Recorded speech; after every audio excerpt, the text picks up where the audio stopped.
The human race has always believed it's known everything. Even the cavemen thought they had it all figured out, and they knew everything there was to know about everything, because that's where mythology came from.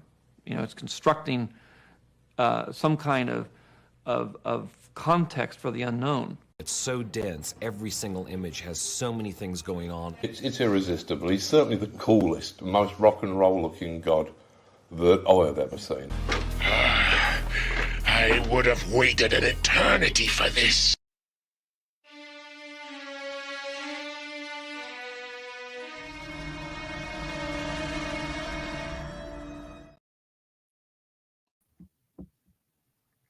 Dark greetings.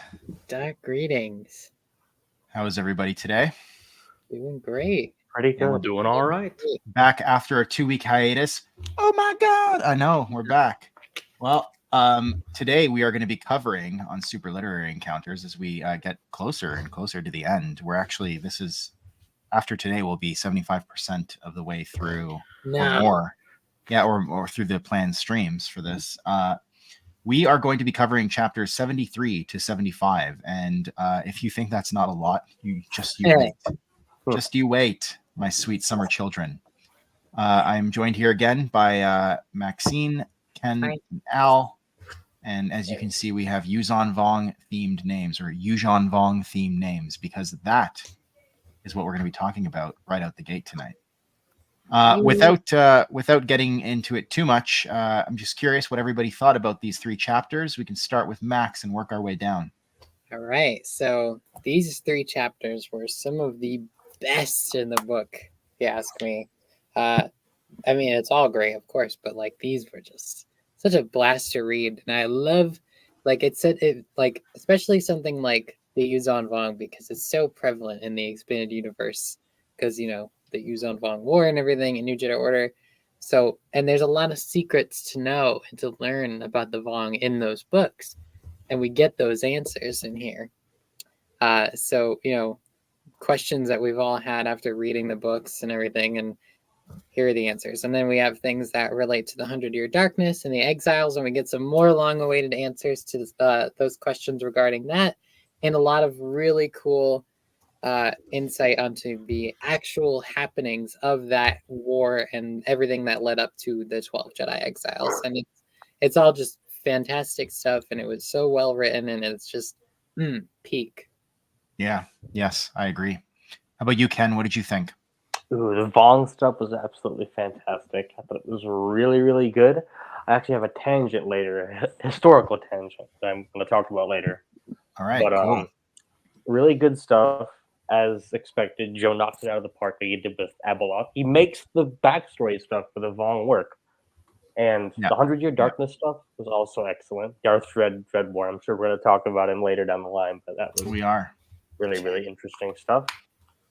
And overall, it was really good. I loved it. Al was just attacked by a Navuta bee. There was something that was coming after me.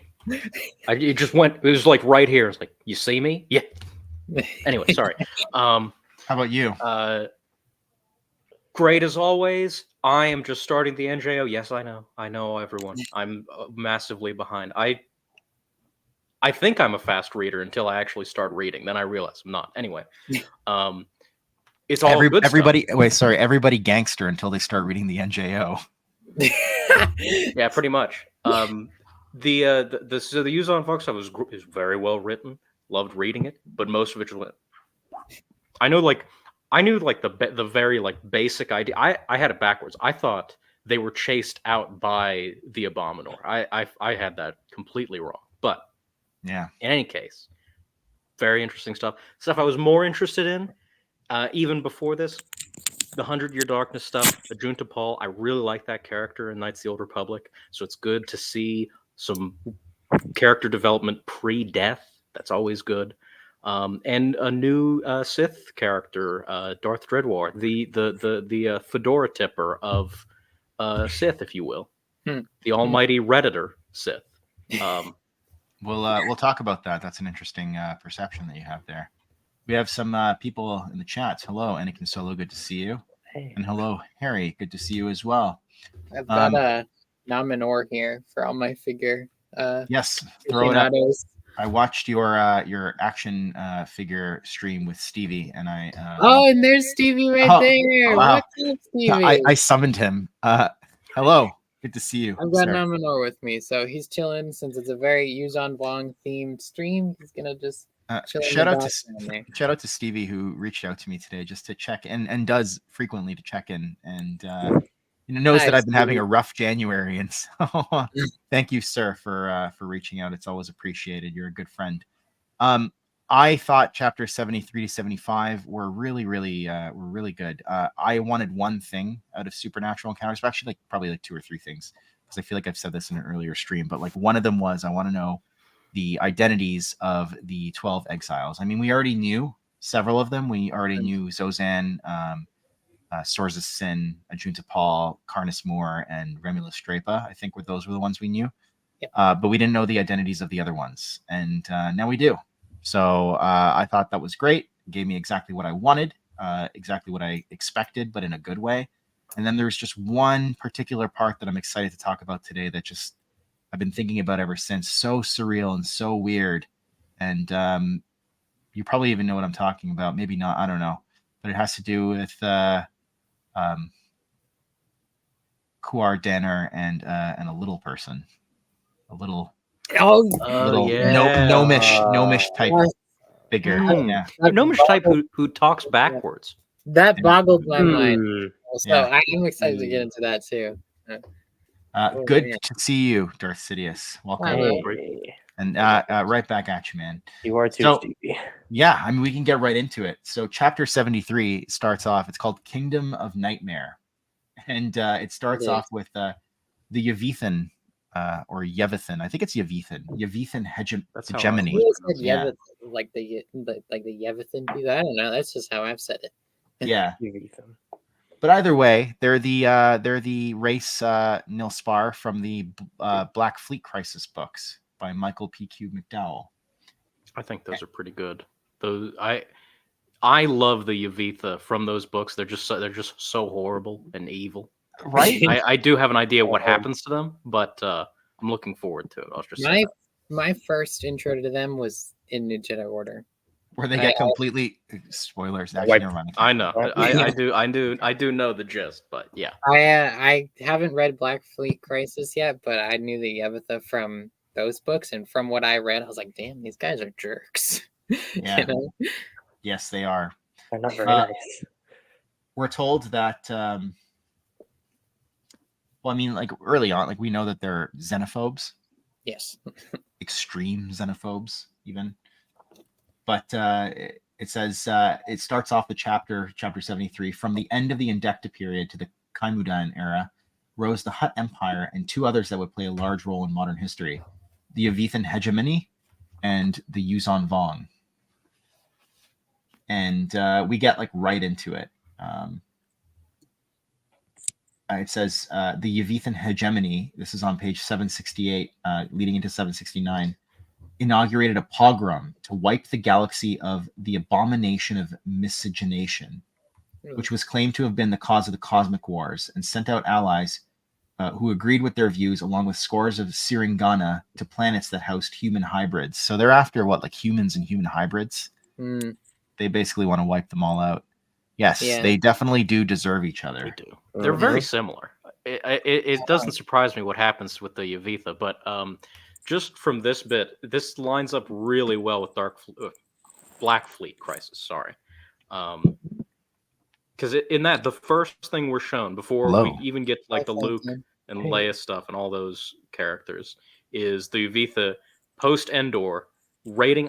It's either a super Star Destroyer or just a regular Star Destroyer. It's a super They Star get control Destroyer. of the. That's right. They take control of the Star Destroyer, just slaughter the entire crew because they are humans and because they are near N'Zoth, basically. That's because right. They've been using N'Zoth.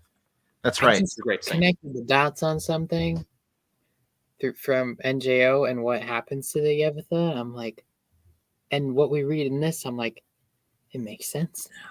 I'm gonna go over here. Why don't you just say it? I mean, we don't have to wait. Well, I don't want to spoil it. Okay. For For No, Al? not spoiling. I'm going over here. I'm going over here. You're good. Al, earmuffs. Um, No, it's okay. I'll okay, I'll sure. save it. I'll save it. You know, the New Jedi Order has been in publication for like 2 decades, right? I So, know, but like, well, oh, very nice. Okay, so maybe for our, Nice, Frankie. Nice. yeah, for the sake of our, I mean, it's not like a big spoiler. It's just basically what happens with the Yevitha. I think we all know. Mm-hmm. I know. Al, what do you- I Al, what do know, you- and Let's I just say haven't that even the gotten there yet. hunters become the hunted. Al, what do you know? Let me so I can. Well, I know adjust- that I don't. For one, Frankie, because we're reading it together, me and him and my other friend, Frankie. This whole first quarter of this or first third of the stream, this is gonna have to be a write-off for you because that's all of chapter 73. I know that they get wiped out eventually. Okay, I don't then know when. I don't know where. That's the gist of it. That's the only Yeah. thing that I was worried about. So they get wiped out later on by the Vong, and we know that obviously they hold Yuzan Tar very in high esteem, and like the Yevitha were like, trying to, like hurt Yuzan Tar when it was here. And then what happens later on when they come back? The Yuzan Vong remember, and then they wipe out the Yevitha. They, we might not know it then, and there might not be any like context behind it, but like now it kind of makes sense there because it's like they came back and they wiped them out, and they had originally disgraced their homeworld. Yeah. Well, before I run out of things to say, which is going to happen very, very soon, it's actually interesting. The Yevitha and the Vong are so similar. Having now read like the two of them together, like they're obviously very different. They one uses technology, the other one uses bugs or whatever. Yeah. But like very rigid, very hierarchical, very violent, obviously. Incredibly violent, incredibly manipulative. Yes. Because that's the whole game in Black Fleet Crisis is the Yevitha use spies in the New Republic to destabilize it. Right.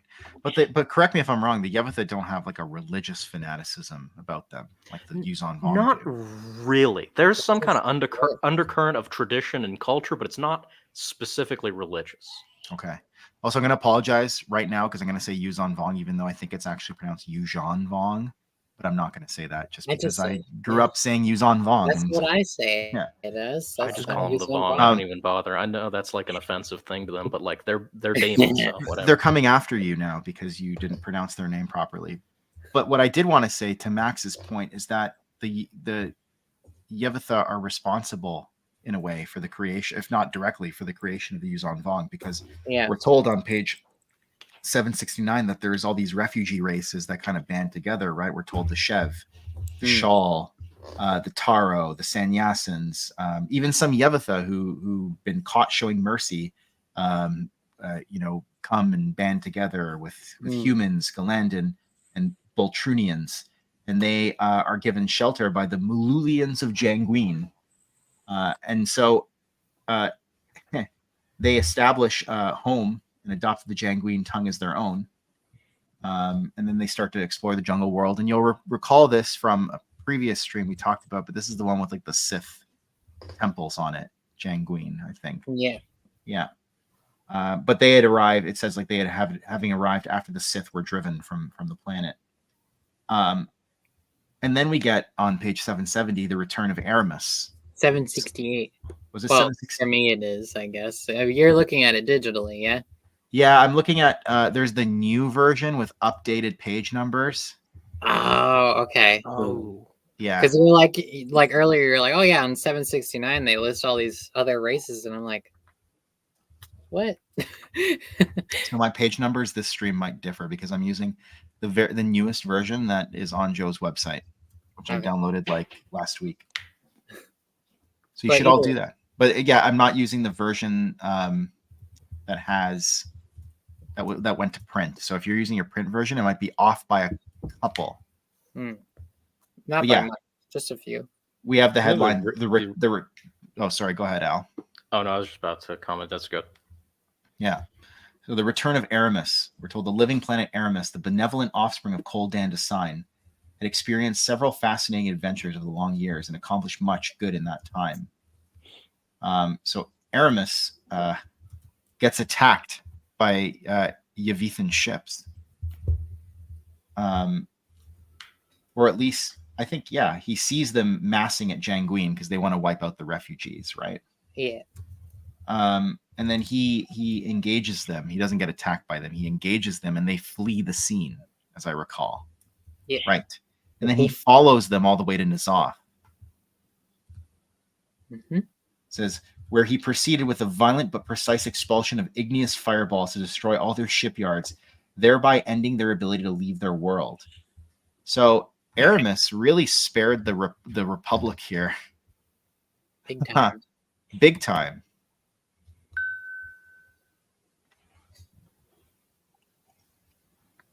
Oh yeah, no worries. I was just reading a note from Al about how he's so excited to talk about the Yuuzhan Vong in chapter 73. Take it away, Al. I'm just kidding. I'm kidding. Wow. So it says that it says communication was initially tentative, but he used moving pictures showing them images of himself, their planet, and the Yavithan craft that he destroyed in Nazoth. So this is when he goes back to Janguin and tells these people basically like, hey, look, I saved you. Come now live on me. Yeah. Basically, Live on my right? surface. He's like, Aramis reminds me of Mogo from the Green Lantern. He's like the Green Lantern planet. He's like a Green Lantern, but he's also a planet. Mogo, Green Lantern. I'll try and find a picture. This is basically Aramis. Oh man, I love this stuff. This stuff's so cool. All right, I found a picture. Mogo. See, like there he is. Like you could see like the Green Lantern symbol is like a continent. Oh my gosh. Wow. Right, and all these like Green Lanterns or whoever, I think these are the Manhunters, like standing around him or whatever. The Dark Stars. Sorry, not the Manhunters.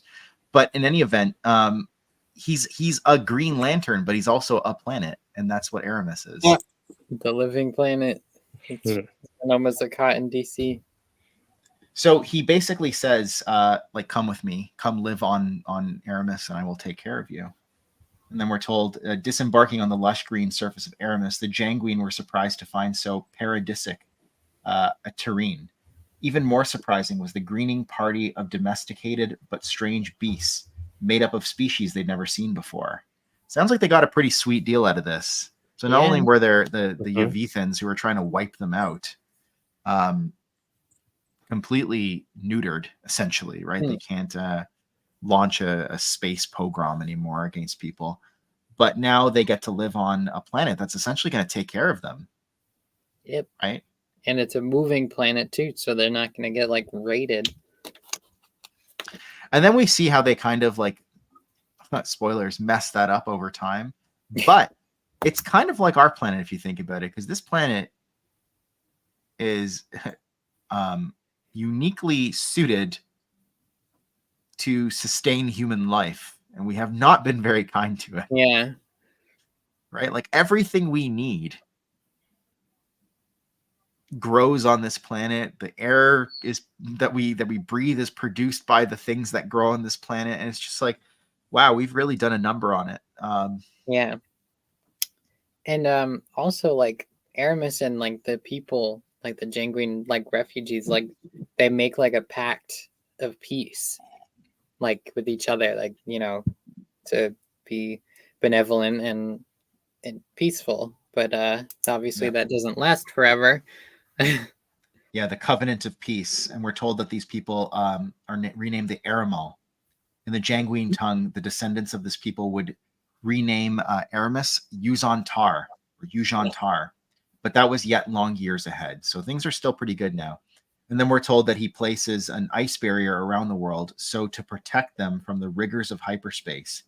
And he takes them to the less populated dwarf galaxies, settling at last in Yamsara. So this would be, as we said in earlier streams, the Yuuzhan Vong galaxy, Yamsara. And then just a little further down that page, we're told ages would pass, and those who would come to be known as the Yuuzhan Vong considered themselves the chosen race, spreading civilization upon the many unspoilt worlds that floated in tranquility in the vastness of their new galaxy.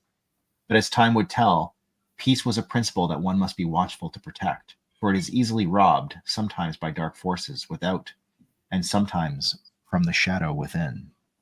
Ooh, Very nice. very nice. I have this, the War of the Abominatium. That's the head. That's the sub chapter heading of the next part. I have as my own sub chapter heading. Somehow the Abominor return. Of course. Love it. Somehow the Abominor returns. Great. So I think at this point, the Silentium think that they've pretty much wiped out the Abominor. That's where we last left them, right? Mhm. Yep. But they discover a hidden refuge of their ancient rivals, concealed within the adytum of a forlorn system, wherein they had been building their numbers in secret. I love the exclamation marks at certain points in this book. The Abominor at last were found. Hello there. And then we're told that they had forged a pact with the telepathic cyborg Zoromes of Zor. Whenever I see a weird name like that, I'm like, I'm going to look that up and see if it's something. And it was. It's from an author, J. Neil Jones, who wrote some pulp stories for Amazing Stories in the 1930s. He's the Adventures of Professor Jameson, Robert Jameson, has to fight the cyborg Zoromes of Zor. So that's where that comes from. Weaving in more pulp material from the past in a way that works, right? Again, like it's kind of like it just complements it, right? Because the Abominor themselves are kind of like this pulpy concept, right?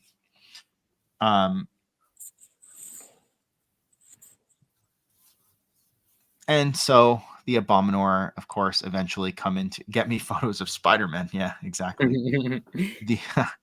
I said that the other day. It was like a month ago when I think you and Ken were talking about something, and I was like, "Stop talking, get me pictures of Spider-Man." It was something like that. Yeah, I remember it too.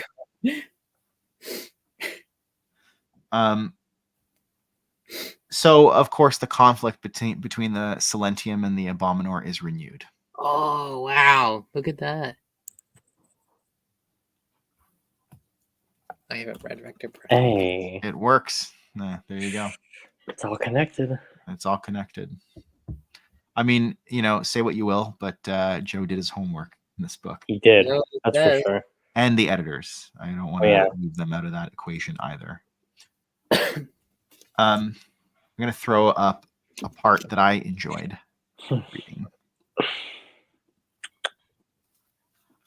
So here, the children of Aramis were told that they're basically caught in the middle of this conflict, right? And they don't really have anything to defend themselves because they're a peaceful people.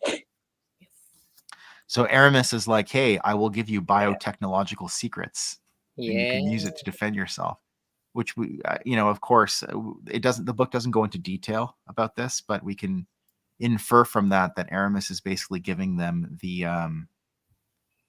blueprints for what would later become Yuuzhan Vong vehicles and vessels and machines of war, right? Do we have the art piece we can show? For this chapter, like the I added as the thumbnail. I definitely can. Yes, because it's so cool. Because there's some Vong on there. There's some dudes with amphi staffs and everything. And the Abominor, I think, are the big dudes. Yeah. I Yep. will pull it up. Just got to scroll through. We've been through so much of this book now. It's just wild. I know. It's hard to believe. Like, I was looking at it earlier. I was like, damn, this is all that's left. Yeah, it's hard to believe we're nearing the end. Crazy. Sad. Agony. Rip Supernatural. There they are. God, art's so good. So we can infer that they're on Yuuzhan Tar, and Aramis, these are the Aramis, of course, who would later be renamed Yuuzhan Tar. And then in the skies above, I believe, are the Abominor, right? Yeah, and the Silentium. And the Silentium. The Silentium are probably those spheres, right? Those like Dyson sphere type things. Yeah, Yep. the Dyson vacuum cleaner. Dyson vacuum cleaner. Yeah, Yeah, the Dyson sphere. that's right. You'll never get over that. Nope.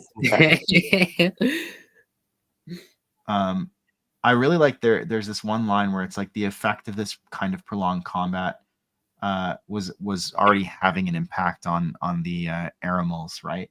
Who are already beginning to succumb to an altered mental and spiritual state, becoming wrathful, inflexible, and unmerciful as the battles raged on and the body counts continued to rise. And then we get the earliest underpinnings of the Yuuzhan Vong hierarchy that's formed by a great council. Do you want to read us, Ken, the 4 different classes of Yuuzhan Vong? Yeah. Intendant for political members of the council. Warriors for members of the military. Shapers for the scientists to work with Arameus. Worker for everyone not part of the above 3 castes. Yeah. And lo and behold, as many things occur in this book, someone finds something. We're told that there is an archaeologist named Ular Roth.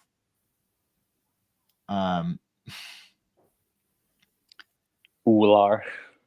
The archaeologist team had kept some of their recovered material concealed, not wishing to jeopardize their home or reputation. I believe that they found this earlier on Janguin, and they brought it with them onto Aramis.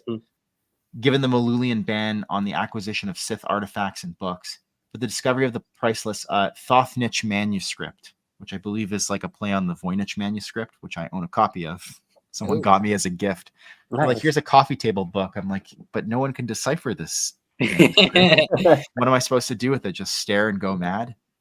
But Pretty much. it sits on our coffee table. Yeah, it has. Yeah, definitely. I've seen that meme around.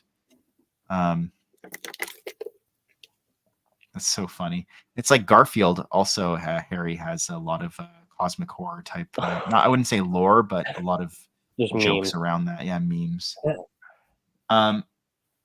And so Roth says it is no mere. So Roth inherits the book. Sorry, I think I said he was an archaeologist, but he inherits the book, I believe, down the line, right? Because it was his ancestors who were archaeologists. And he says it is no mere book. It contains power. And so he presents it to the council, and they say, "What manner of power?" The power to summon primeval forces who will serve us. And as we know, I think this is one of like those. I don't know if there are 9. Yeah, it says grimoires. Yeah. one of the 9 forbidden books of the ethereal. Oh, there it says it right there. You're right. So there you go, right? And so like what do those do? Well, they give people dark powers and generally summon the immortal gods of the Sith. Or just nasty things from Illythurian. From Illythurian, that's right. So they use it because, of course, they do. Also, we meet General Yogand. That's right. In this little paragraph, and we'll get more into Mr. Yogand soon. But there's Mr. And Yogand. also, Domain Shy gets a mention as well. Yes, but Domain there's Shy. Yeah, there's Domain Shy, which Shido Shy in New Jedi Order. Dark Tide. Yep. Yeah, which famously he fought Corran Horn. Oh, we're gonna pull up that picture of Shido Shy. Yes, yes, I'll do that. We have to picture bring up is that art based. because the scene with Corran Horn versus Shido Shy is iconic. Top You 5 know? NJO moment for me. It's so like a good. top 5 Star Wars EU moment for me. And it's like, I Ooh. love that he pauses before he defeats him just so that Shido Shy knows that he's about to die. And I then love kills Corran. him. I just love that character to bits. It's I don't great. care that he's cocky. That's part of his charm. Look at that. Oh, I'm Ethor in the storm. good. Oh my God. It's so cool. You could not get more epic. No. And what I think is funny though, it's like Corran Horn takes Luke as like his second. Like, should something happen to Corran? And I'm like, damn, if Corran goes down, this guy is still screwed because he's gonna have to fight Luke, you know? I know, yeah. I was like, this poor guy's getting off lucky with It Corran. wouldn't even be a fight though if you fought Luke. Yeah. Well, you know, I've said it before and I'll say it again that what they did, what Shadow Shai did to Elagos Akla, I thought unforgivable. scarred Absolutely me. unforgivable. It scarred me as like a 12-year-old. I had to I read was that, and so sad. Like you read I Jedi and then you read that, and it just made me like depressed. And I told Michael Stackpole that's at Legends Con that scarred me. Oh no! And I was like, that's scar. He's like, yeah, it was intended to have that effect on people. Wow. Um, And then they bomb Ethor anyway. Like that was the terms of the battle. Like, should Corrin win, then that they would fall back and leave Ethor alone, and then they bombed Ethor anyway. This is why I love New Jedi Order, because like the people who wrote those books, and like the people who were behind it, like Lucy Wilson and Lucino, who was kind of overseeing the whole project, like they were not playing around. Nope. No, they weren't. This is not I remember in the Jedi Council forums back in the day, people complained about the New Jedi Order. They said this is way too dark for Star Wars. Well, it's so good. NJO isn't your average Bantam adventure. It's a do or die story. Yeah, it's like Star Wars grows up. I know that people have said that about like Andor or something like that, but hey man, it's already been there. Already been there. What separates NJO from like the Bantam stuff is like, oh, Bantam is you have adventure. They're gonna get through it. They're gonna live. Like NJO, you don't know what's gonna happen. It could very well die. Yeah, and for sure. When me and Matt Wilkins, we recorded something recently, which you guys will see. You guys know about it, but when we talked about New Jedi Order compared to the Bantam era, it was like, you're reading a Bantam book and Luke gets captured and you're like, well, how's he gonna get out of it this time? Like his friends are gonna come in and save him. And then with New Jedi Order, it was like no one's safe. Exactly. You turn the page and you don't know what's gonna happen. Yeah. Like Luke or Han or somebody gets captured and you're like, I don't know if they get out of this. Yeah, after they killed Chewie, I think we were the fan base was fairly certain that they weren't going to touch the original 3, but like everybody else was on the table, and that was crazy. Yeah. Although there's a scene in one of the later books where it feels like Han's gonna die because he gets whacked by an amphistaff and gets poisoned, and like you think he's gonna die. Even me, at the time, I knew he wasn't gonna die, but it still felt like it, Well, it's like every time I watch Revenge of the Sith, I'm like, maybe this time Anakin will not turn to the light. Yeah. I did that when turn dark. Yeah. I did that when I reread Invincible. I was like, maybe this time, Jason won't die. Maybe things won't be bad, and then it still was. And also happens. Yeah. Also in this paragraph, we see someone named Intendant Quad. And Domain Quad is still relevant during the New Jedi Order with Mezin Quad and that was Nenyim's boss, right? Yeah. Mezin Quad and there was another one. There was another one, but there was also Rena Quad, which is Tahiri, when she was taken over by the Yuzon Vong, and she got the scars in her head, and they implanted her mind with different memories. And she kind of fought with with these two personalities between Tahiri and Rena. So I loved seeing that little reference because I was like, all of these these domains that we know from the New Jedi Order who have caused so much pain still go back all the way. And honestly, I'm just waiting to see the laws next because they're and even though this happens over 10,000 years prior to when they eventually invade the Sky River Galaxy, we see really no different. There are people whose last names exist 5,000 years in Tales of the Jedi, and then we see them again in the modern era, right? So I wasn't too fussed by, especially with a society as rigid and unchanging as the Yuzon Vong society eventually becomes, right? Yeah, they're very by the book. And then also what I thought was interesting is the archaeologist, the Yular Roth, I guess they ask him which domain are you from? I don't recognize your name. And he's like, oh well, mine's too small, so we were kind of brought into Domain Shy. So yes, they're part of that. Yeah, it's like I don't know, I don't know what to liken it to, but maybe some kind of form of serfdom where he belongs to local lord or something like that. It's almost Oh, like what it yeah. seems like to me. I mean, yeah, It's but, very like, Game of Thrones there because like the North belongs to the Starks, and then there's like the Manderleys and the Karstarks who live in the North and like pledge their swords to the The Starks. Starks. I That's say right. it's like kind of adoption, if you will. He's like not a by blood member. It's like per se, they're but like banners. he's adopted into the clan. Yeah, they're kind of co-opted into the Yeah. Yeah, it's like their banners, you know, in Game of Thrones when they say call Their the banners, banners, you know, yeah. it's like they are loyal to that family. So if Domain Shy says, you know, like call in all our forces, like you know, the Roth family is going to answer, Mhm. you know, Yeah. because they're loyal to the Shy domain. Yep. So they use that book, the Thothnich manuscript, and we're told, like, I'm going to read it. Living fires, shadow spirits, and black mists seethe forth.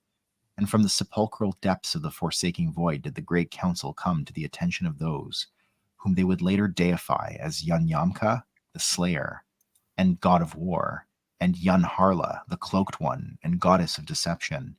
Subsequently, those of the Shaper caste were taught new ways of waging war and harnessing powers that would amplify every aspect of their society, especially the alchemical arts of transforming the biotech of Aramis into deadly bioweapons, and worse, harvesting the beneficent flora and fauna to create deadly creatures. So, like, look at that. Like, so basically, we get two immortal gods of the Sith for all intents and purposes. I'm trying to figure out who they would be. So, Yeah. probably. But do we know that they are the immortal gods? I thought like Lothan, I think, is probably Yun Yamka. Okay. But I mean, they just who is say the who's that, the Slayer? Would that be Sithlan? I don't know. I mean, they just say like, you know, they don't like specify if there's like a certain like it's just living fires and shadow spirits and black mists. I mean, Okay, so they don't come forth per se, but they commune with them at the very least. yeah, right? I mean, that's what I would probably guess. But like, yeah, which ones would it be? My guesses are Sithlan Yeah. and Lothan. Okay. That's one of them, right? Lothan, I think so. I'm not making that name. Because like Yeah, Lothal was named after. that's right. Yeah. It's been so long. I know it feels like ages ago that we covered that kind of stuff. Ugh. But like so they say they make bioweapons out of it, and it's like, we see a bioweapon used, on Ethor, where this battle takes place between Cornhorn and Shido Shai, and because on Ethor there's the Balfour trees, which are like inherently harmful to like Von Dune crab armor because of like the pollen they give off. So they're like, this planet's obviously a threat because the humans will like try and utilize that pollen against us and find some sort of weakness. So they poison Ethor. And then they say they make, you know, other weapons out of the flora and fauna. So that's like amphisteps and Von Dune crab armor and thud bugs and things like that. So Yeah, thud bugs. I was thinking about like thud bugs the other day. I was like, oh man, didn't in Legacy they had thud bugs, right? Yeah. Sin used them. Sin, yeah. So I'm looking at this. This says the Slayer would be Yamka. The other like immortal god of the Sith, not like Yun Yamka, but like Yamka. Yamka is the name of the immortal gods of the Sith. Yeah, I remember there was like a couple other ones. There was the main ones that we knew that were associated with different colors. That's right. There was, yeah. And then there was like Windagon and yeah, Yamka, okay. Yeah. And then obviously the Father of Shadows as well, being the one who leads them. And so Yamka would be the Slayer. Yamka is one of them. And then what about Lothan? Were we on the money with that one?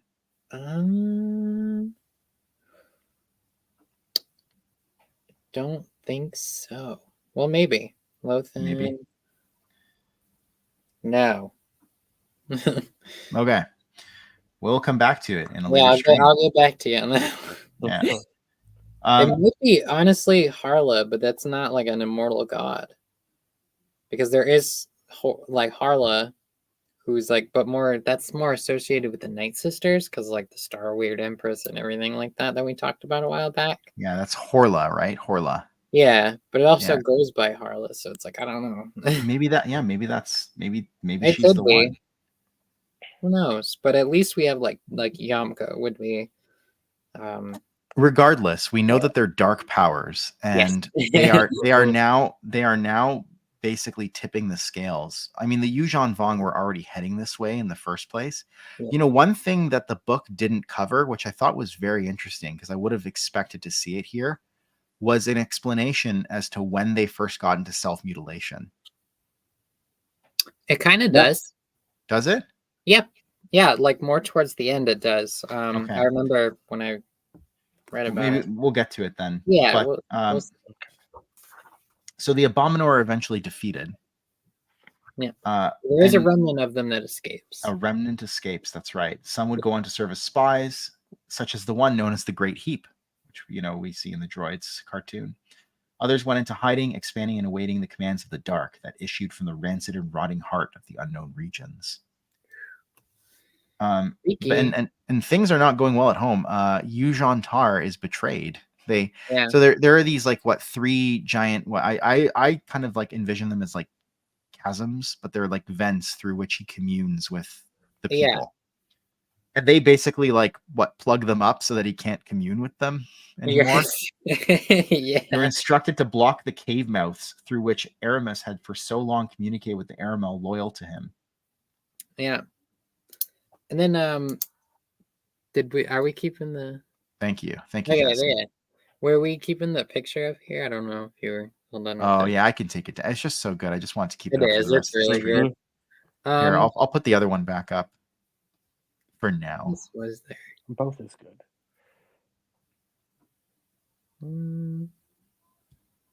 Yeah, they also mentioned that they had started development on the Korostronas, which are the world ships that we are so akin to seeing That's right. in the Nuclear Order. That's right. Do we want to throw up a picture of one of those or a world ship? Yeah, I can do that. They look funky. You know what I was gonna say is like I wonder. So it's like we talk about like the fabled eighth cortex. Yes, I was thinking that. I was like, so wait a second. Did Aramis or Yuuzhan Tar, did he unlock like the first few cortexes and then like the dark powers unlocked the rest of them? I don't know, but Korostrona. And then they made up the eighth cortex later. What? Canon tab? No, I'm just kidding. There's no canon tab for Korostrona. Oh no. Andor season 2. Oh my god. There they are. World ships. They're so funky. That's right. Von Dune crabs are in canon. There's that High Republic character. Galaxy. Weird. Yeah. It's strange. So this is a world ship. It looks like a little galaxy. Yeah. Yeah, and like they look like kind of small, like in like pictures that you might see them in, but like they're massive. Like the Banu Ross where Anakin Solo died, and it's like that thing was huge. Like there's like a big sprawling open areas in there, like that are just like fields and just these giant chasms of space within these world ships because they were living on them in between galaxies. So it's like they needed all of this room for their entire civilization. It's 10 kilometers in length and 10 kilometers in width. It says up to the size of the Death Star. Wow. Oh my god. That's no moon. That's a world ship. Then there's the one on Legacy's Edge. Yeah. Ooh, yeah. Let's see. There's another picture here that I wanted to show. It's a little smaller though, but you get the gist. Ooh. Yeah. Man, the Yuuzhan Vong are fascinating. I love them. I don't know I know there's like people, oh my god, that's another species from a different galaxy. That's so stupid. And I'm like, why? Okay. Why is that stupid? Explain why it's bad or stupid then. I just feel like people before they judge something, they should read it. And there are people who have read the New Jedi Order and they said like, oh, it's too grim dark or it's too edgy or whatever. And that's totally fine because at least you've read it and now you've formed an educated opinion. But I think that for the most part, people who do read the New Jedi Order, even if they don't really get all the continuity, they really appreciate what it does. I think it really takes the saga in a new direction. Yeah. And there are people out there like Brennan, for instance, who said like the New Jedi Order is like their favorite piece of Star Wars media, even over the films. It's mine. Yeah. Okay. Well, fair enough. There you So go. it's also mine as well. Well, I look, love the New Jedi three of Order. you. I'm going to make a wish now. There's this reference to the Dominicus War. And I'm just wondering, was that ever mentioned in the NJO books at all? I don't remember. Yeah. There's a war don't think master named so. Gehem Stuer who emerges victorious, and he basically wipes out Domain Ustane, right? Stuart sounds familiar, but I don't know if it's like a background, probably like a background character or something. It must have just been like Maybe I'm an tripping. inter-domain conflict, you know? Yeah. Yeah. But like you could see like now there's like domain strife between the two of them, right? And he basically challenges him to battle. It says Lord Reiter Ustane agreed to the challenge, but he was not about to go alone. His new fleet of mecho-organic Zocon vessels sailed forth like gray giant toadstools across cold space, spurting deadly antimatter pods. Man. And I think this is, if I'm not mistaken, GM Stewart emerges victorious because he basically uses bio-warfare against Domain Ustane. As the plague was still active at the time of their return, every member of Stewar's crew, save for Stewart himself, perished. Now the last of his clan, Stewart, returned to Sfingar in despair.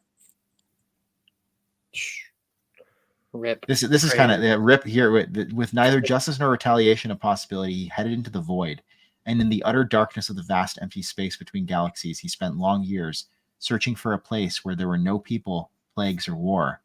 Unable to find such a fabled land, he eventually forsook his own selfhood, merging with the living aspects of his ship until the two were one and simply called themselves Ship.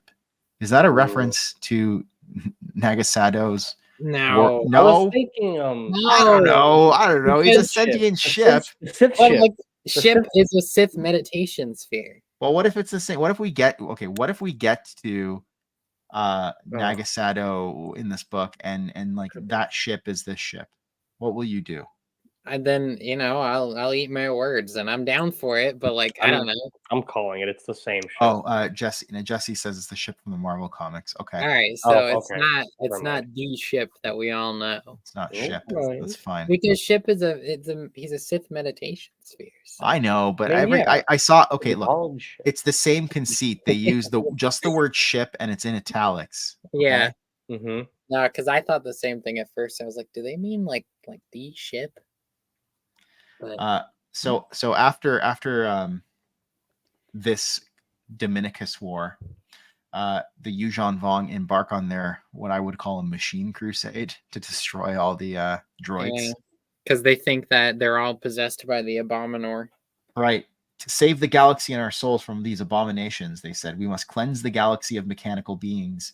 And this includes our erstwhile allies, the Silentium, who first brought this war to our shores and are responsible in part for all Aramal blood that has been spilled. Damn. Yeah, that sucks.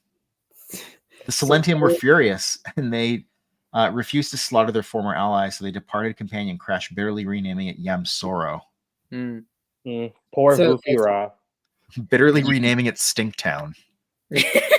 Stinktown. Their whole like thing against droids just stems from them thinking that everything's possessed by Abominor, which I don't know. It's very like you know, Salem witch trials esque because like you could just accuse someone of being a witch and then boom, you're hung.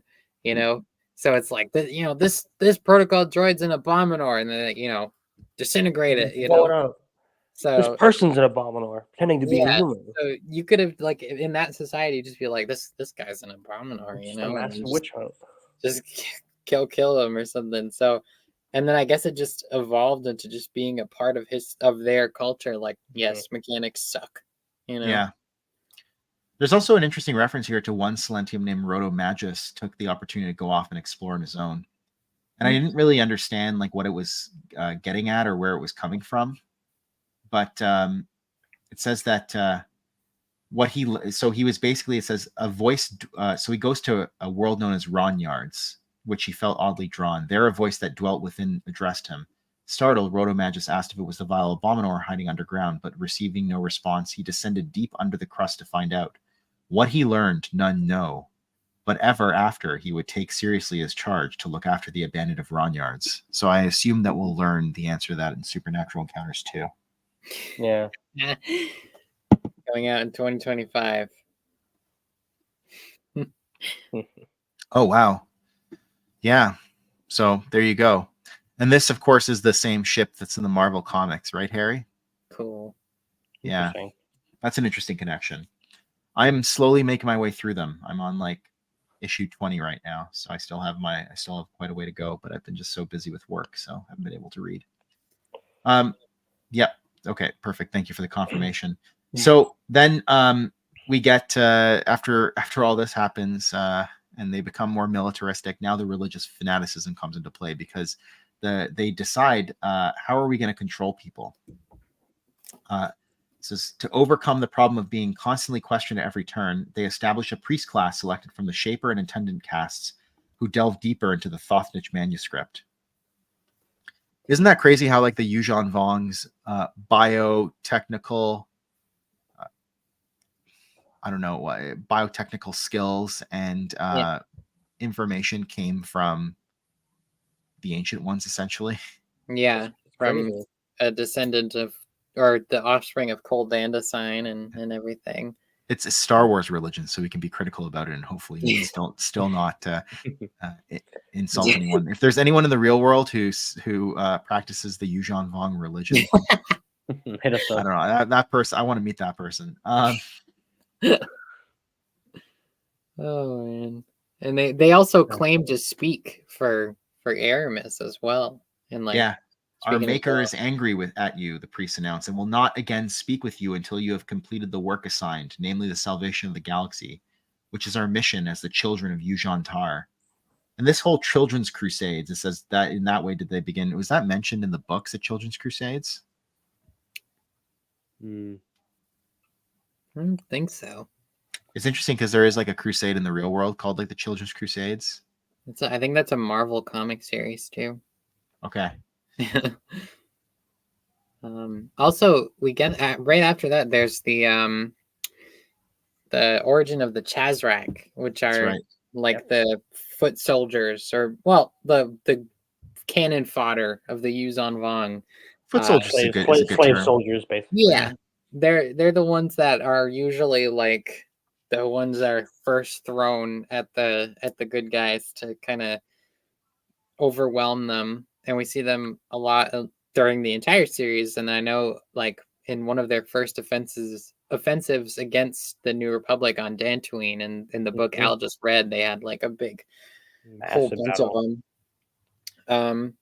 And the Chazrak are essentially like,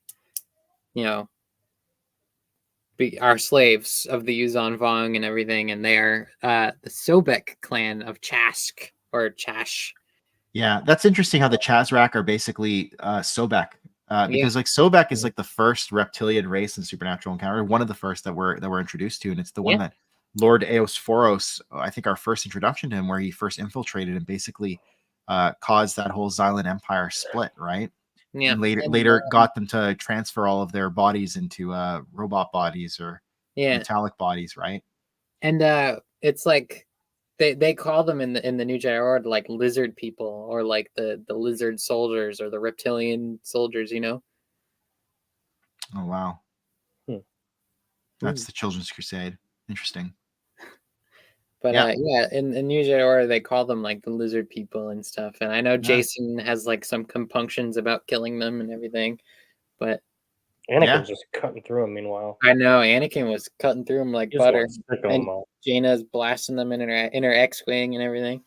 So these devious hunting dogs, as the Chazrak are called, are basically now supporting the Yuuzhan Vong, but the other races did not fare as well. The Arbrins were wiped out, as were all others who refused to submit to tyranny, including descendants of those who first came with them upon Aramis in the long years past.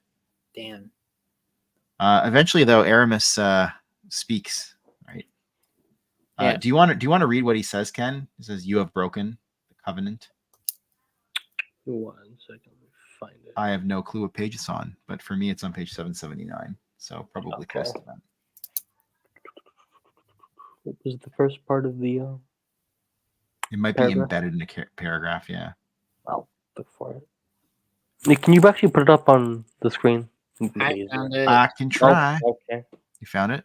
Yeah. Do you want me to read it? I don't know if you want to. If that's okay. I mean, if you already found it, you can read it. That's fine. You can. I don't mind. Here, can you read that, Ken? I think it's big enough. Oh yeah, I can see that. Yeah. Oh, good. You have broken the covenant of peace between us, murdered the innocent, slaughtered even your own brothers, and ignored me, who invited you upon my body, and who you claimed as your God, who never did I assert such a thing.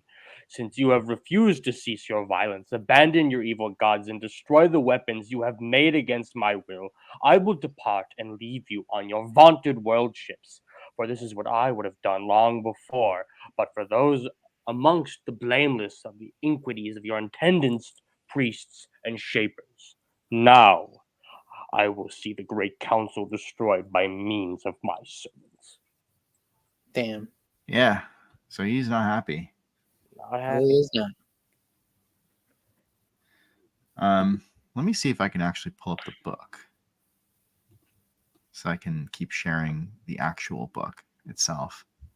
But yeah, I mean, that's what happens when you mess with God, basically.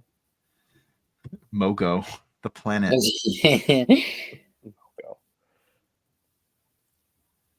So it says the lords of the Great Council grew fearful of his speech, but they prepared a public response saying it was an abominable trick.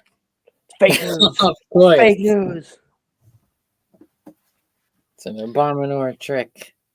And then we're told on the next page, in the midst of a galaxy at war, in the rage-fueled madness that became known as the Kremlevian War, so named for War Master Yogan's birth world of Kremlev, civil war erupted between the domains of War Master Yogand and Overlord Steng and all of their allies, which were now forced to take sides. And Steng is the first overlord that we have of the Yuzon Vong. Yep. Having long prepared for this moment, War Master Yogand called upon his secret cabal of shapers, who'd been working on a special project for him. It was called the Dovin Basal. Dovin Basal? Man, Dovin Basal. This giant spherical-shaped sentient plant was capable of several wondrous things, including the ability to generate powerful force fields, R.I.P. Chewbacca, surreptitiously installed upon War Master Steng's domain world of Yggzir. It used gravitic manipulation to pull the moon down to the planet, destroying Yggzir and all of Domain Steng in one fell swoop. Rip. The tactic was thereafter known as Yogan's Core. And there you have it, folks. The origin of Yogan's Core. And Yogan's Core famously was kills used to blow up Chewbacca. on Sternfordle. War Master Yogan becomes Overlord Yogand after that point. Chad Yogand. Giga Chad. The Chad Yogand versus the Virgin Stang. So this is the heartbreaking part. It would be his first directive as Overlord that would prove the most devastating. It was claimed that the traitor Stang had released a plague bomb on the homeworld, necessitating all Aramel depart off-world immediately. This was, of course, a lie, but had the desired effect. Once emptied of all but Aramis's most loyal supporters, Overlord Yogan began ordered the shelling to begin. And so this is Cold Dan Design actually saw, I think previously, he was like we were told before he died that he was like sad about Aramis. Mm-hmm. This is what it's referring to. He saw that this was going to happen. Damn. Which really sucks. And Cold Dan Design Poor just guy. he's like, bozo. Phony. Yeah. Look at all weak over there, thumping cores on each other. It says the process of killing Aramis would be no short or painless one, and though he yet had companions that strove to help him and power that could easily have destroyed the entire Aramal race, he would not wipe out the good with the bad, not even to save his own life. But neither could he flee, for several Dovin Basals had come to surround him, creating an interdiction field that prevented his escape. And with them came forth new creatures the Shapers had crafted based on techniques he'd long before shared with them. Techniques they'd polluted with their forbidden scrolls, creating monsters from the once gentle creatures he'd made, or from beings they'd encountered along the way. And one of them is the Yamosk. The Yamosk is the world brain, right? The Yamosks are like the world they brains. they are world brains, but they're also like basically the war coordinators on their ships, like that will kind of connect them all and direct them. Kind of like it's basically like battle meditation for the Vong. What planet was that war coordinator on in like the first few books? Hextrophon 4. Was it? I thought it was something else. Well, it was Hextrophon 4. You're right. It was Hextrophon 4. Yeah, and then they blew up the entire thing because they melted it basically with Lando's like ships. I'm gonna reread those books this year. It's gonna happen. It's gonna happen. I'm thinking of the one from Lucino's duology. Yeah, that one was on a world ship, and that's when Worth Skitter like throws his lightsaber into it. Yeah, that's right. Rip to a real one. Rip to a Chad. Worth Skitter. So before Aramis dies or Yuuzhan Tar dies, he sends his.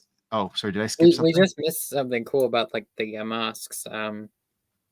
It says the malevolent Yamosk king had been bred long ago in the charnel worlds by the Zothians from Selegians and the ancient Oros king. So the Yamosk come from Selegians, and that makes sense because they do have like the kind of bulbous head and then like the tentacles that come out.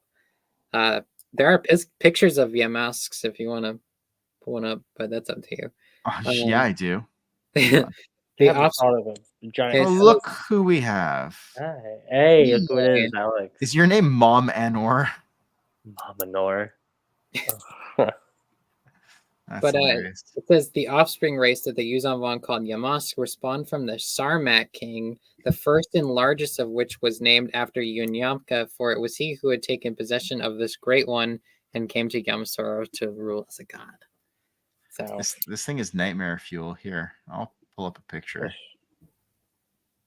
But I am not at all impressed. I'm just kidding. I'm very impressed.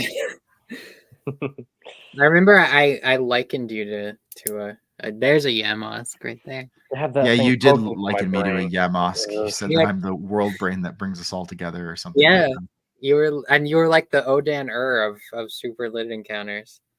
Here's an even better picture. Look at that thing. It's gross. Look at the size of that thing. But they make you feel bad for the Yamosk or the world brain on Coruscant. Oh man. The Yamosk, the entire thing is one big brain. they make you feel bad for it in Legacy of the Force because Jason is still connected to it, even in Legacy of the Force, and then Alima like shoots a poison dart into it and it dies. And they make you feel bad for it. So that thing's gonna give me frenzy. Look at it. If I stare at it for too long, it's going to give me a frenzy effects. And they sit in this like yellow gelatinous fluid all day and just kind of vibe, Just chilling in the Yamosks are vibing. They're vibing in their hot tub. In their yellow goop. We haven't gotten there yet. We still have a full page to go before we get to the death of Aramis. So we will address it. The death of Aramis. So basically, before he dies, though, he sends out 3 seedlings. Yes. We're told that the first, and I'm going to come back to something because he also does something else. We'll talk about that first. Hello, Alex. It says that he instinctually and with barely any conscious effort, Aramis drained the midi-chlorians from each and every Aramel, transferring them into his wounded offspring and stopping his persecutors in their tracks as they were suddenly sent into shocking paroxysms and collapse. So that's how he strips the Yuuzhan Vong of the Force. Yep. And he takes their midi-chlorians. Yeah.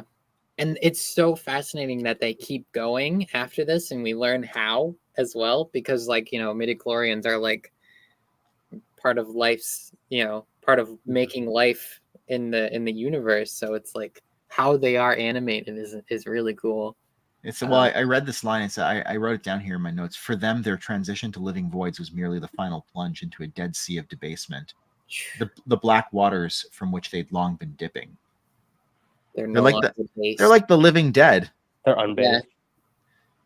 Yeah, they're unbased now. They're unbased. It's not based of you. That's cringe. But Here. it's cool that he gives their midichlorians to his offspring. So like That's right. It's like strong in the force and everything. It's a little small, but basically we're told that the seedlings would grow into a mighty planet called Sonamasekt, which becomes, of course, Zonamasekot. Yes. This entire part, I'm like, oh man, I want to reread Rogue Planet by Greg Bear. I don't know why, I just do. Actually, I'm gonna Alex, because you just read all the New Jedi Order. When would you suggest reading Rogue Planet? Would you read it before NJ? I mean, I've read all these books before. Yeah. But in a reread, would you read Rogue Planet before NJO, or would you read Rogue Planet like during NJO, or would you read it after NJO? I would read it right before Force Heretic, because it's going to be referenced heavily. That seems like a good place to put it. Because I did in chronological order. I mean, I remember the gist of the plot, but I probably would have cared more if I had just read it. Yeah. So. Okay. Yeah. That's good. That's exactly what I'll do. So my New Jedi Order read will be 20 books instead of 19. There you go. Perfect even number. How I would have preferred it. I hate uneven numbers. Oh, I'm with you on that, Alex. Despise. And then we're told that the second, which I was very excited about, because I've only read, shockingly, I know, but I haven't read all the junior stuff. I've only read one Galaxy of Fear book, and it's the first one. And Devoran is in the first one. It's called The Hunger. Zach and Tash land on a planet like Leia, Luke, and Han are there with Chewie and stuff like that. But basically, like, people keep going missing from this planet, and it's because like the planet's like devouring them, and like the people that live on the planet, I forget what they're called, but they're in on it. They're like feeding people to this planet. Yeah. And so it's like and that's like a terrifying for a kid's story, but it's like it reminds me of like the Goosebumps stories and stuff like that. It's like it's actually kind of like creepy, but the planet itself is eating people, and it's called Devoran, like devouring. Yeah, right? I love it. And it's and Joe links it to Yuuzhan Tar. So it's like a living, which makes sense because it's a living planet, right? Yeah. So it's like link all these living planets together and tell us where it came from. And it's amazing. The first time I went through this, it was crazy because I remember in Matt's review of Galaxy of Fear when he was going through it, like in his rereads, he mentioned like another living planet. That's crazy. We don't know about any other ones outside of those two, but like it's a big galaxy. Why not there be more? But I think it's kind of amazing that Joe made it all connect like that, because it just makes sense to me that it would be like that. For sure. I love this name, Borborg Misgog. And then Project Starscream. When I read that, I was like, Project Starscream, is that a Transformers reference? It is. Where's Al when you need him? I know. And we're told that Devarin was driven to madness, killing and indeed devouring the life force of every sapient being that came upon him. Which, like, yeah, I guess that makes sense. That's why the planet's evil. And then the third was known as Octurn, but this one was lured into Illithurian, where it became corrupted to the will of darkness. So poor Zonamasekot is like the only one that stayed good. Oof. Was a good child, I guess. And did you, Max, because you were talking about it a bit earlier, did you want to read that last paragraph, the Yamosks? Because you were talking about like what drives them. Yeah. The Yamosks watched as the airmail woke in great pain and difficulty, for they were as walking wounds, wholly separated from the crucial life energy provided by the interaction of the wills and the midichlorians. They should not have even been alive, but for something unnatural that animated them, something that later gave them powers akin to the Force, something derived from the Anti-Force. Yeah. So they are animated by this parallel of the Force. We love Crystal Star. Yeah, Crystal Star is so good. It's the gift that keeps on giving. That's so cool. That's fascinating to me because, as we know, it's like midichlorians are like the the construct of life in the Star Wars universe, and that the Vong have always been this weird mystery, and like how they exist outside the Force is weird because that's something they talk about in NJO. They're like, how do they exist? Because the Force is life, and if they are not a part of it, how do they live? So it's like, and like it challenges the idea and the fundamentals of the Force for the Jedi, and they're just like, the Force is life giving, and things exist in the Force, but they don't. So how are they here? Yeah. And so, the other interesting thing to me is like Cold Dan Design, I think, is the most tragic figure in all Supernatural Encounters, and I'll tell you why. Really? No, I'm just kidding. But he's a very tragic figure because if you think about it, he truly loved Aramis, cared for him, and this is a godlike entity that just doesn't care about anybody. Like that's his whole shtick, is that he's just like a mad scientist and just does whatever he wants and doesn't really care about people. Yeah, he clearly cared about Aramis. But the tragic part is that he was the one who created the Abominor.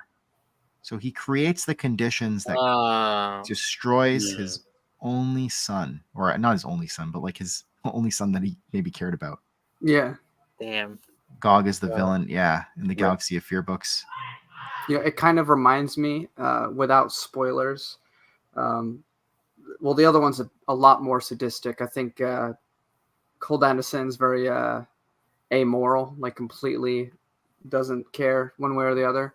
But I know Marcel plans on reading it eventually. But the Butlerian Jihad trilogy by Kevin Janderson and Brian Herbert, there's a character named Erasmus. He's a robot type character. He creates the first Mentat. I won't go into details about how that happens, but like he doesn't seem to care about any humans or anybody. But it's a very similar sort of thing there, where he does seem to start to genuinely care about this one person and only this one person. Everyone else be damned, but this person I care about. Yeah.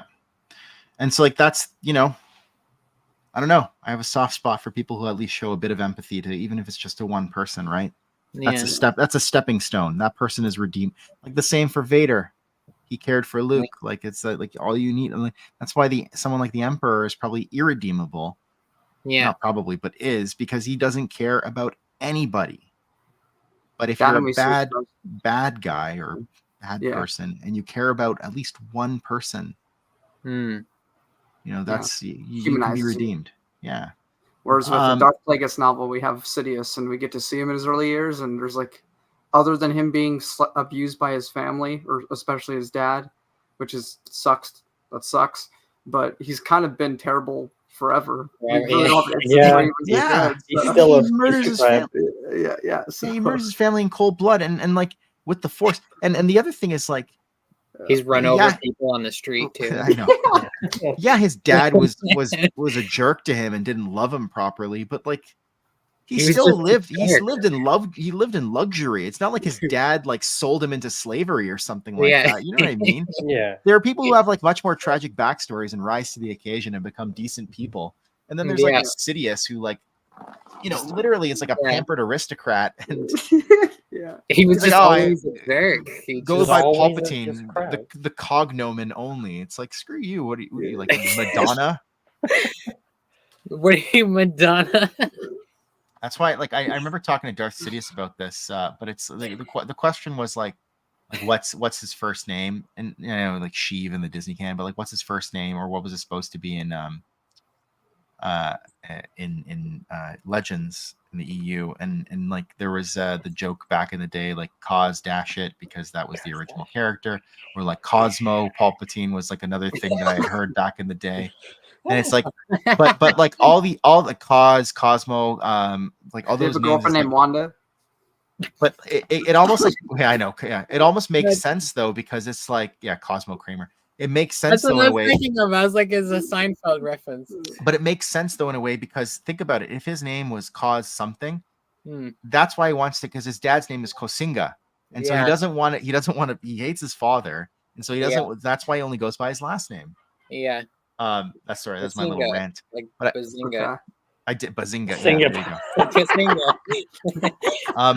So what killed Aramis? I mean, it doesn't explicitly say, but I assume just a massive shelling and damage that was done to Yeah. Aramis eventually destroyed him, and he couldn't escape because he was stuck in by all those Dovin basils. Yep. So I think he just eventually died as a result of his grievous wounds. Rip. I concur. Rip. Bro was not vibing in those Dovin basils.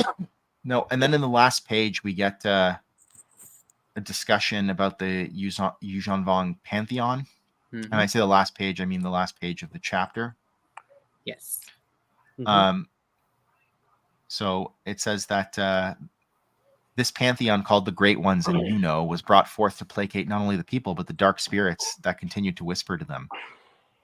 The goddess was included, for she was known and revered even as far out as the dwarf galaxies.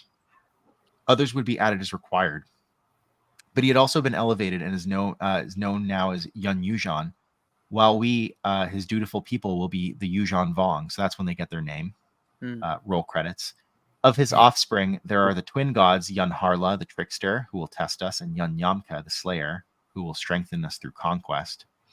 Yun Nishal, the modeler, will shape us as she shapes paradise before us, and Yun Shuno, the pardoner, will forgive us when we fail. So they immortalize Aramis after killing him as their god, Yun Yuuzhan. They give him some kind of false apotheosis, and he becomes the leader of their pantheon. So we know that Yun Yuuzhan was like ripped apart his body to like create the universe and different galaxies. Did that just lag there? Yeah, a little bit. Did I just get a lag spike there? Oh, but we know that Yun Yuuzhan like ripped apart his body and his limbs to create the universe, and that's how they interpret, because they saw his offspring, Aramis's offspring, go off into the universe and create other places. So they interpreted Aramis's offspring leaving as their Yuuzhan, their Yun Yuuzhan, like ripping off pieces of its body to create other civilizations and stuff, which is really interesting. And like but we can basically thank Yogand, Mr. Yogand. Mr. Yogand. Yeah. Are you gonna interview him? Yeah. Hey, Mr. Yogand on Joe Rogan. On Stevie B. Stevie B is gonna interview Mr. Yogand. I really like what you did there with the with the whole Vong religion. But yeah, exactly. Yeah. I hope Stevie watches this one day and sees that. And I love you, Stevie. Yeah.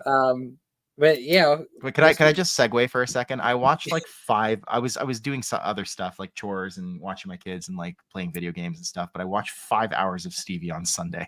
Oh my god! 5 hours. Stevie marathon.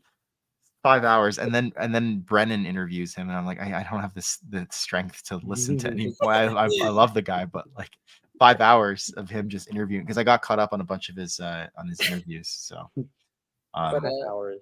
Well, now I just need to see him interview Mr. Yogand. Mr. Yogand, yeah. But Yogand is responsible for the Yuuzhan Vong religion and society as we know it today. So that's really cool. And then go ahead. Sorry, we were gonna mention earlier. We were talking about the pain thing and the self-mutilation thing. And it says here, the true way of self-mutilation would be the sole means of assuaging shame and guilt, appeasing the gods, and bringing worshippers closer to escalation. So that was basically their way of like repentance for what they did to I see. A death cult fixated on the self-infliction of pain and suffering. Okay.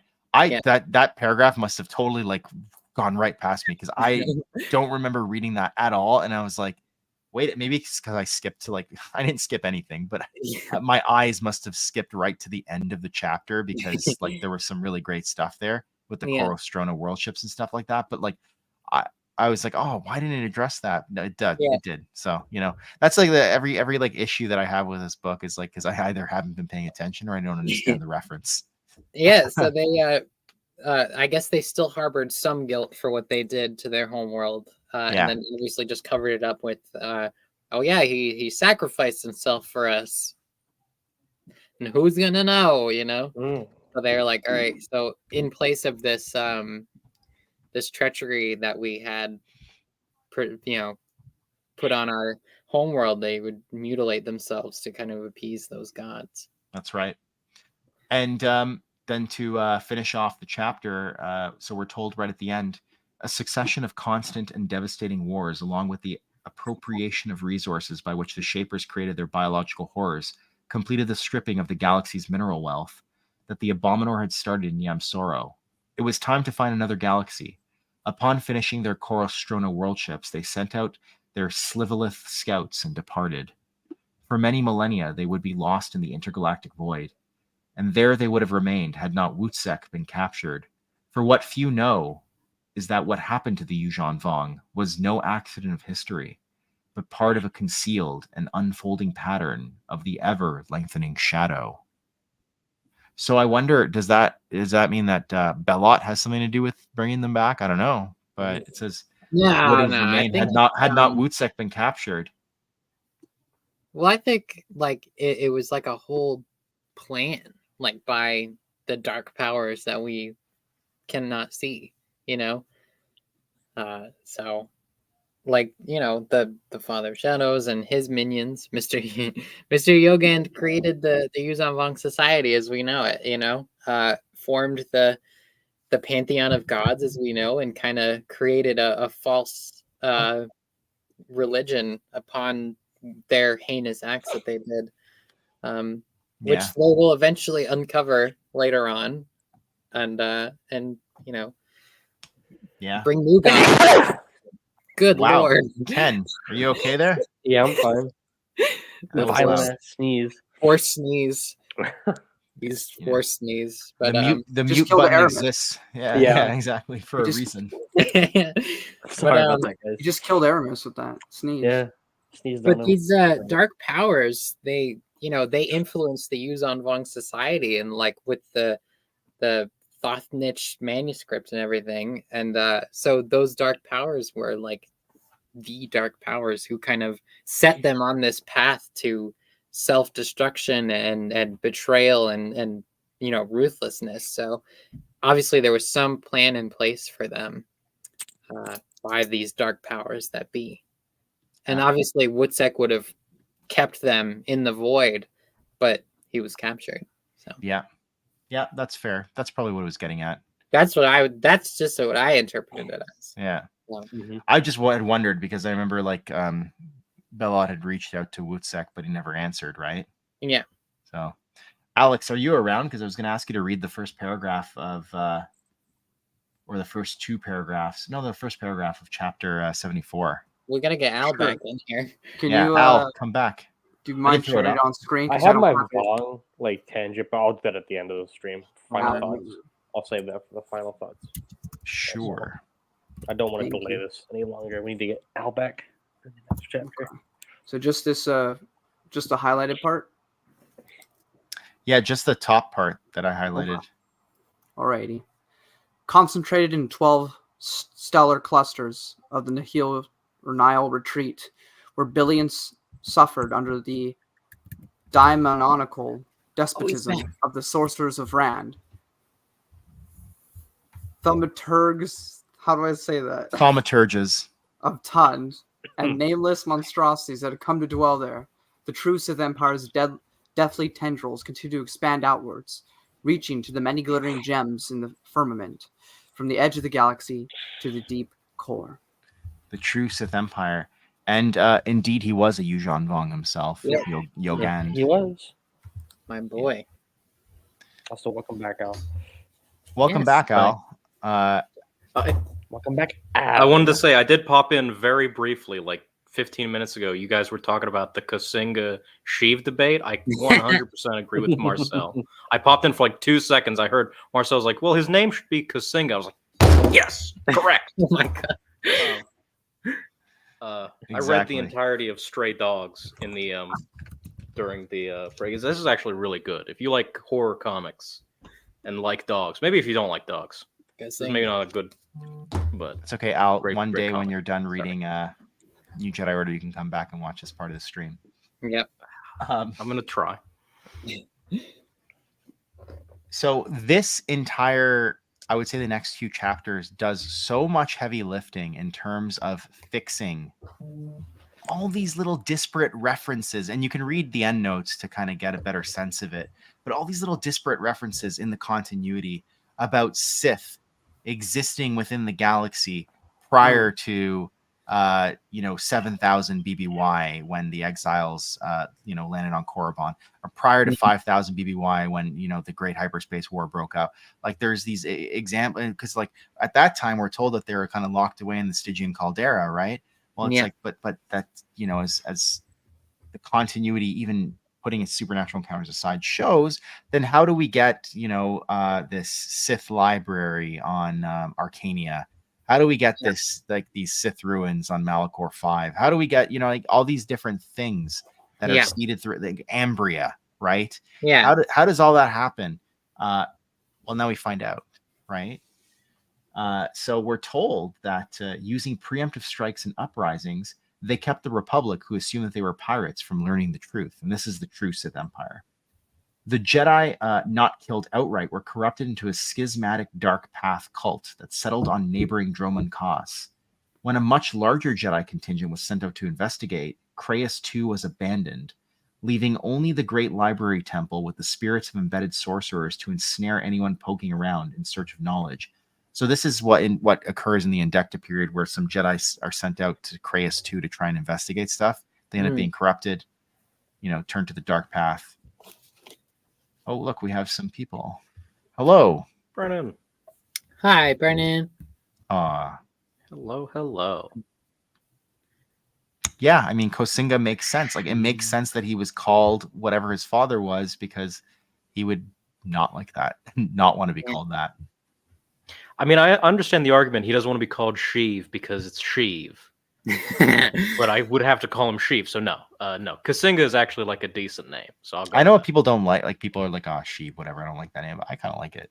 But I would prefer that he had a different name in the expanded universe. I still remember when the name Sheev was revealed as to what it was. And I remember very vividly laughing my butt off learning that his name was Sheev. Because I was like, he's this big evil dark lord and his name is Sheev. Every time I think of Sheev, though, I think of Sheev Talks, right? Now Sheev is cool. Our dear friend Sheev Talks. Yeah. Dude, I love that guy. Yeah, he's the best. I associate Sheev more with him than I do with Palpatine. And I also remember, like, until like 3 years ago, people would call him Sheev in like a really demeaning way, like old Sheevy, Sheev. Oh, GVB. Creamy Sheev. Like that. GVP. GVB. So I understand people being like anti-Sheev. And I think Kosinga's just a straight up good name anyway. So Kosinga Bazinga. Kosinga. Exactly. CVP. I love it. I wonder if Plagueis ever called him that, like when they were that's why. So that's why he killed him in the end. It was like, and that one time you called me CVP. That was a joke. You will die. It was a joke. I don't have a sense of humor. I just don't like you. 10 seconds back, and I've already derailed the conversation. CVP. He really doesn't. Is there one canonical instance in either canons of Palpatine making a joke? Unless it was like a really dark and twisted one, then no. Yeah, like, okay, like, no, I mean like a legitimately like haha joke, not like a I told you you would live and we're not counting him as like fake Palpatine, right? As like the politician? Or are we counting that? Yeah, even as a politician. Did he ever make a joke? At some point. I don't think I want to say like I'm talking about like a legitimately funny joke that wasn't aimed at like insulting someone or like just like a joke. Like, well, Master, the negotiations were short. I love democracy. What about like self-deprecation? Yeah, because I can remember something in Shatterpoint where he did like some kind of self-deprecating bit. See, the whole I love democracy though is like I actually think he loves democracy because he knows it doesn't work, at least in the Star Wars galaxy. I'm not making a political statement here. And so he loves democracy because it got him exactly what he wanted. there's also like I always think of like in Phantom Menace where he's like, "Let me be Frank, Your Majesty." It's like, okay, but can I be Padme? Yeah. You know? Yeah. I just think of that one. Obviously, it wasn't intended that way, but it's funny. That's one of his names. He's the Well, Senate. Frank. Palpatine. It's just a prank, Like, bro. The only person who gets to call him Frank is that one Umbaran who's like always in the background, just Slimore. Slimore. There we go. Unless we count a robot chicken. Yeah. Slimore, the mother of Triclops, you mean? I'm just kidding. Yeah. Yeah. The mother of Dathan from the new game. Yeah. Yeah. What a non-character Dathan is.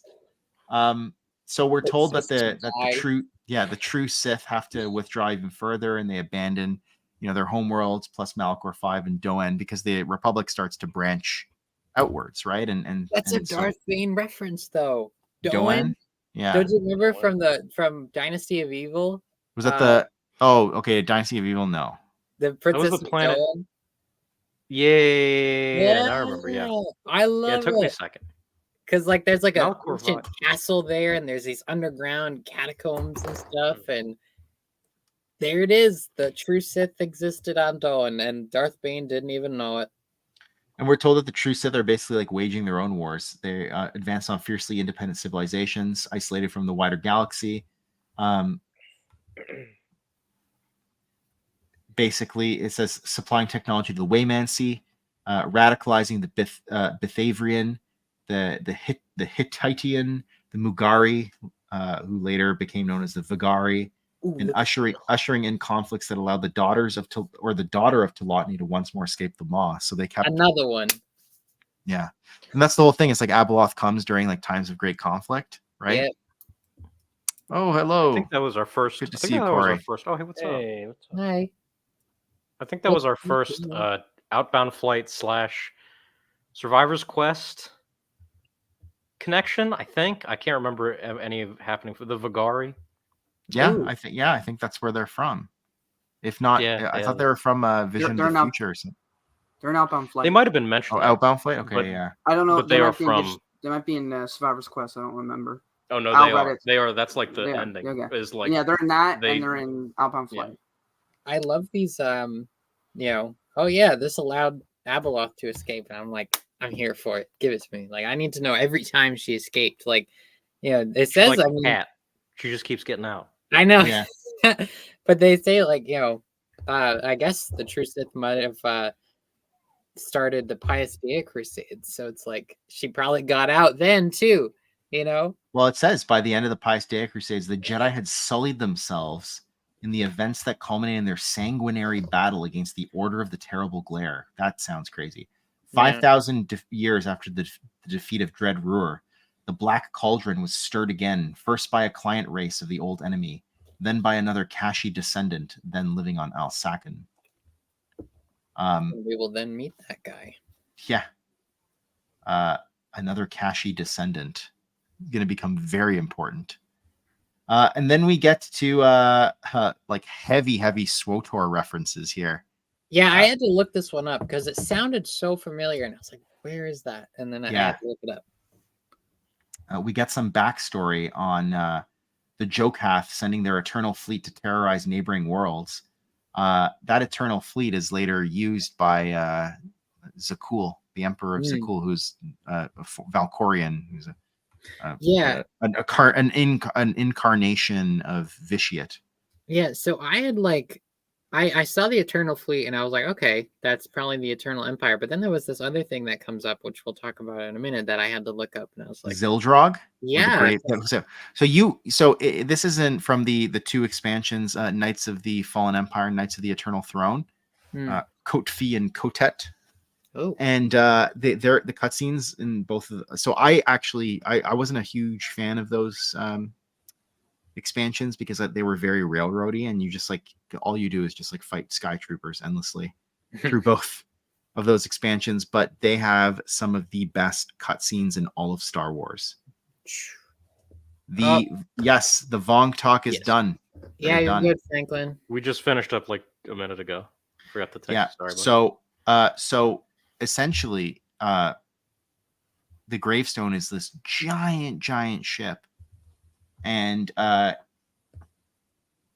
there's Zildrog is like the basically the big bad, and there are these. Gemini, Aries, and Scorpio are these droid intelligences. I'm gonna throw up a picture of them. But like At Zildjian least is Gemini. it's like a super weapon, like supercomputer, right? Yeah, I'll show you a picture. So those Gemini was a Zodiac things sentient hive mind. come from SWTOR then. The Zodiac things, the intelligence, whatever. Yes, they do. Okay. Okay, just making And sure. I was yes. wondering. That was weird. I'm gonna pull up a picture of everything and the Everything. gravestone. God, I wish I could play SWTOR. You can. My computer's Always- not strong enough. You can always play. I will make it KOTOR. legal. Yeah, but Coach More on the Pious Day, and yes, in Cult Encounters and Blind Fury, and we will get to Cult Encounters. Oh wait, contact with the true Sith kicking off in the Kaimudon eras, where reference to the Republic fleet systems being founded in 15,000 people to combat. So yes, this is I think an essential guide to vehicles and vessels, or new essential guide to vehicles and vessels. Ooh. Yeah. That's interesting. Play it. I might live stream some of it on my channel. Okay, here's the Really? gravestone. Wow. Yeah, it's like a massive ship, and you get to you basically, it's like your home base of operations for part of the missions. But that game, yes, it is. But Like you can't complain when it's free. And I mean, I know you can pay the monthly fee and get like a whole bunch of perks and unlock all the DLCs, but you only have to pay it once to unlock all the DLCs, which is A lot of super fun. based. And then there's Belsavas who killed your graphics card. Yeah, that was a long time ago, and it was a laptop too. Should not have played on a laptop. Oh, Yeah, then I definitely can't play it. This is Zildrog. Okay. Interesting. Yeah, this like machine Zordon. What does it do? I think it does something along the lines of anathema ritual. Maybe. Okay. Here, there's a footnote. 196. Zildrog is the Xanabar translation of Starcrow, Which is awesome. with Zil referring to silver used to indicate stars, and Durog of the crow, which was held as an avatar of evil. Zildrog would again be used when Vitiate called upon its assistance in the transmogrification of flesh. And in this, can parallels be found with the computers of Ruhr, the transmutation tower of Ninma Ixgul, which we're about to talk about later today. That's the Great Obelisk. And the engine of mass sacrifice constructed by Naga Sadao and used by Exar Kun and Revan. And that would be, of course, a reference to the Dark Reaper. I never knew Revan used the Dark Reaper. Yeah, I was going to ask you guys in the chat. I was like, "What? When did this happen?" Zildrog is just a silly guy. He's just a silly little guy. And I'm going to show a picture. Sildog. Yeah, I'm going to show a picture of Gemini. I love that Starcrow is still having an influence like later on. Yeah. What I like about the design of Gemini is that it harkens back to that old Ralph McQuarrie art. It does, yeah. Of like the C-3PO. She's Yeah, pretty Gemini's cool. terrifying. She like joins your team too for a little bit. Yeah, it's cool. Sorry, I missed the last little bit because my mom was screaming at me to tell my brother to go do stuff, and then my brother said I don't want to, so then I had to go do it. So, Oh yeah, no worries. son material. But Yeah. Is the old essential guide to vehicles and vessels. Okay, thank you for clarifying. what did I miss? We're talking about Zildrog. Zildrog and Kotfi and Kotet, the two expansions, the SWTOR expansions. Oh, okay. So my favorite parts of those games. Scorpio is an Imperial agent companion, if I recall correctly. Yes, Scorpio. I'll see if I can pull it up. Wow. Max, have you ever seen, out of curiosity, any of the cutscenes from these two? Not from those. They're amazing. They're literally like the production value is so good. They're like 3 minutes long and put the sequels to shame. And I feel Yeah. like if you I've like the seen sequels, you can say that. No, I've seen the cinematic trailers. Yeah. But here's Scorpio. Look at those lips. She's just, Oh, wow. yeah. I don't But like it. I have a crush. What can I say? Wait seen the, for like 10 years. We'll have them walking around. Zildrog gave yes, so I was right. Zildrog gave Vitiate the ability to perform the Nathema ritual. I was right. I've seen all the cinematic trailers. I've seen those, like with Arcane and Thexan and Valen.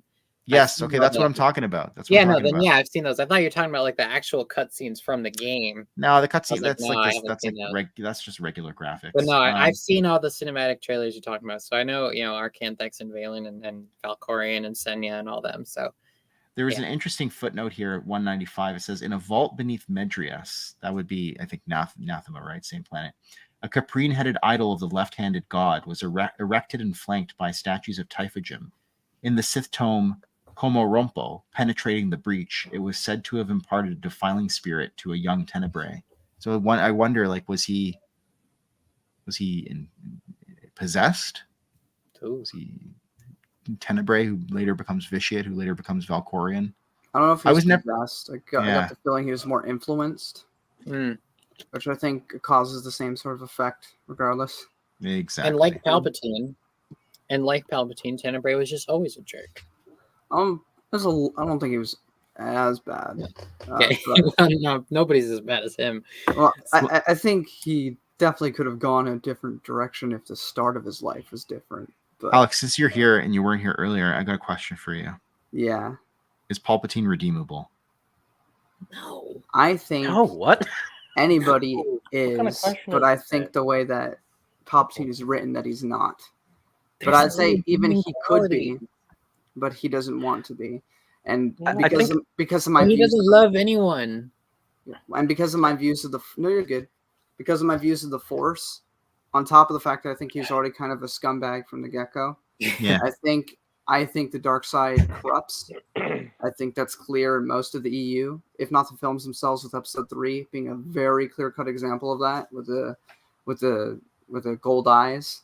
That he was a jerk. He kept being a jerk, and eventually that consumed him. Regardless, if there was a point where he was redeemable, if I even make that grant, by the time of the movies, at least, it's gone. I would say. Okay. I think there are two questions here. It's, can Palpatine be redeemed? Or could Palpatine be redeemed? Which is perhaps. And is Palpatine redeemable? No. Yeah. Theoretically, okay. he could find a way to redemption. Yeah. But it's Personally, I don't so think against so. everything he I'm believes with that he him, would though. never. He can't be redeemed. He's evil from birth. This dude had it all. He was a rich aristocrat, and he still was evil. And it's like he didn't like any of his family. He didn't. His mother, his siblings, his father, nobody. He had no That's true. friends. He had plenty of chances in his life to begin if he wanted to. That's what I'm saying. It's like, well, that's I think I agree with Al that we're saying that he can't be in terms of the character, but was there a point in his life where he could have been? Maybe. I don't think so. No. Well, it's not that he had a point in his life where he could have been. It's that it's not a path closed off to him. It's a path that he would never take. Oh, I can agree with that, but it's like I still think he was born evil. Yeah, exactly. the way Kasinga talks about him as a child makes it sound like he was literally like this his entire life. Yeah. Throughout his entire But to be fair, everything. to play devil's advocate, devil because Palpatine. His father was also heavily biased, so of course he's going to say that his son was awful. Yeah. But this, but look at what Darth Sidious is saying here. This is a sign of possession. Dark eyes, animals avoided him. That's possession. That is like classic textbook. That's out of The Exorcist. Yeah, I think that is the implication, but I would still be more of the mind that it influenced him throughout his life more so than actively. It was just it's not the devil on his shoulder, you could say, Alex. Yeah, there you go, like Kronk. Okay, but the whole possession thing, I still think a part of him would want that. You already have to be in that mindset for a possession to work, in my mind. Oh, of course, yeah. You have to let it in. Yeah, you have to But then, isn't the dark side a similar thing? Yeah, just more, I guess, less spiritual. I mean, the dark side. I had this conversation with a. But then that's even if you even accept that the dark side actually can corrupt you, which is a whole other debate. So, because the whole point of New Jedi Order is that there is no dark side or light side. So I had this conversation with a follower of mine the other day, because I was like, oh, I wish I could be a Jedi and everything. Is I would be a Sith, and I was like, but you're living in pain, you're just in this constant state of like misery and suffering. And I'm like, why would you want that? And he was like, you know what? he's like, book- oh, well, I wouldn't be like that. And I'm like, yeah, but like the dark side is like parasitic by nature. This Who would person be believes Dark Rabbit? Lumaya's lie about what's his name? Freaking Vectivus, who never existed. It's complete and utter BS. Yeah. That's complete and utter BS. That the whole story, she without spoilers, but she brings up this whole story about the Sith Yeah. that never did bad, which I Yeah. think kind of makes sense with NGO, because the whole like viewpoint is that it's if you go to the dark side or if you kill a bunch of people and become evil like Palpatine, it's because you were bad, not because the dark side influenced you. You are just a bad person. That's the idea. So if Jason can be led to believe that a Sith could be good because there is no such thing as light and dark, then maybe, you know. But I won't go too far into that because that gets into spoilers. Yeah, we're veering off track a bit, but I'm going to veer off track just one more time to say that I think a good book that kind of highlights like the Sith feeling pain and misery is Deceived. Malgus is just Yes, in pain I that love entire Deceived. book. Yeah. Yeah. Great. It's a great novel. Darth Vader also seems pretty. Maudie, yeah.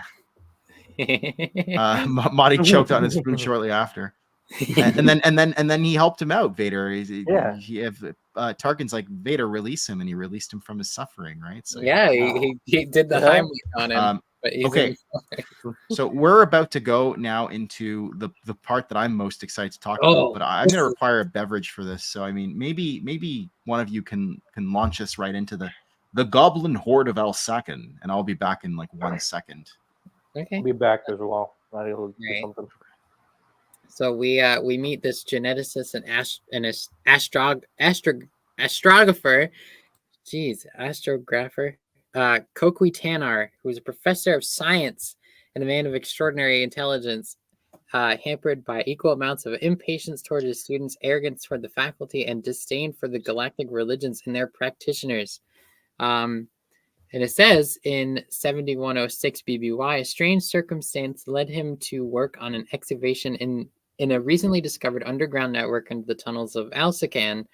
And usually, it says that the dig was plagued by problems throughout the whole thing. And then his colleagues all joke that it was cursed and everything. And he goes in there with one of his colleagues, and then one of his colleagues, like in the dark, gets like attacked by some manner of creature. That's right. And then eventually Tanar returns the next day and goes deeper into this dark kind of cavernous area and comes across these interesting beings, which he like kind of uses his own like language in like his understanding of things that like it says he begins to distinguish them by the names given to various veil folk of legend, and he calls them gnomes and hobgoblins, ogres and trolls. Yep. And he didn't actually believe that's what they were, but that's just what he could relate them to. Yeah. Admittedly startled when one of them called him by his name and summoned him to follow. And so they bring him to like a treasure hoard, essentially.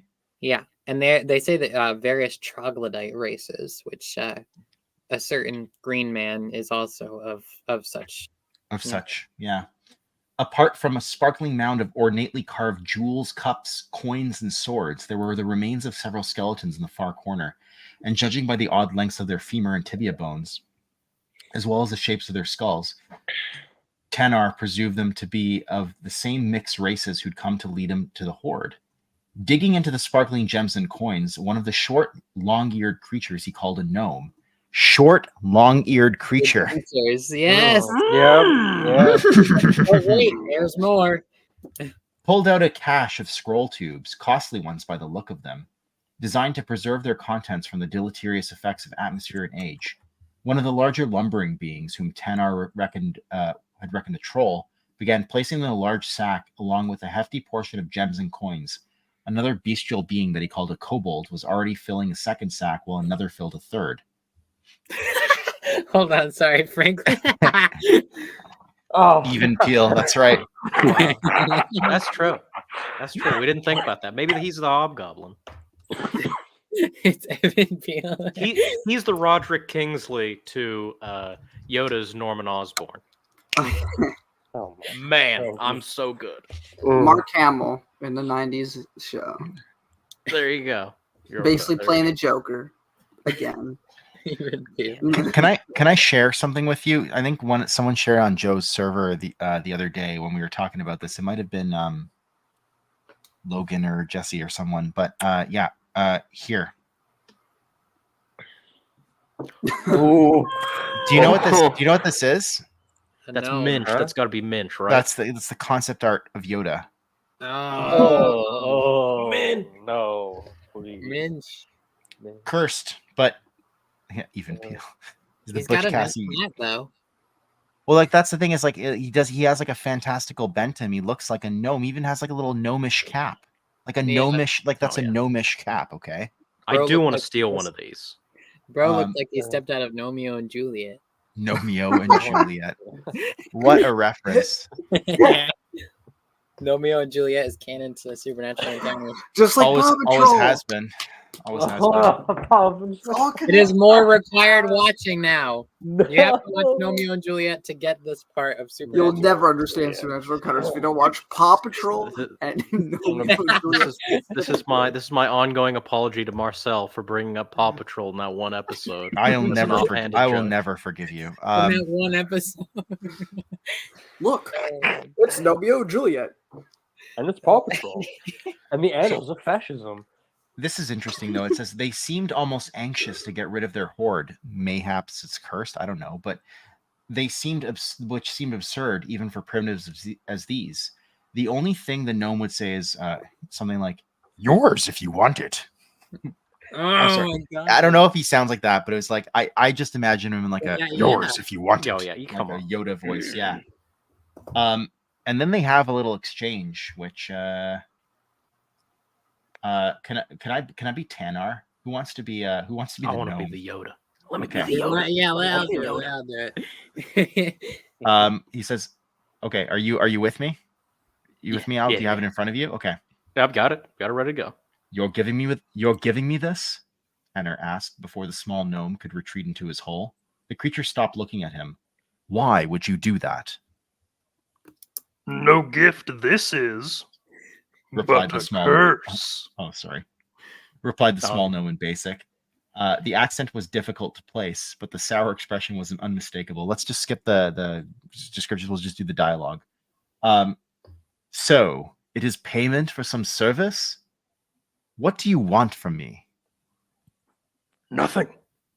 We did what we must. Take it and go.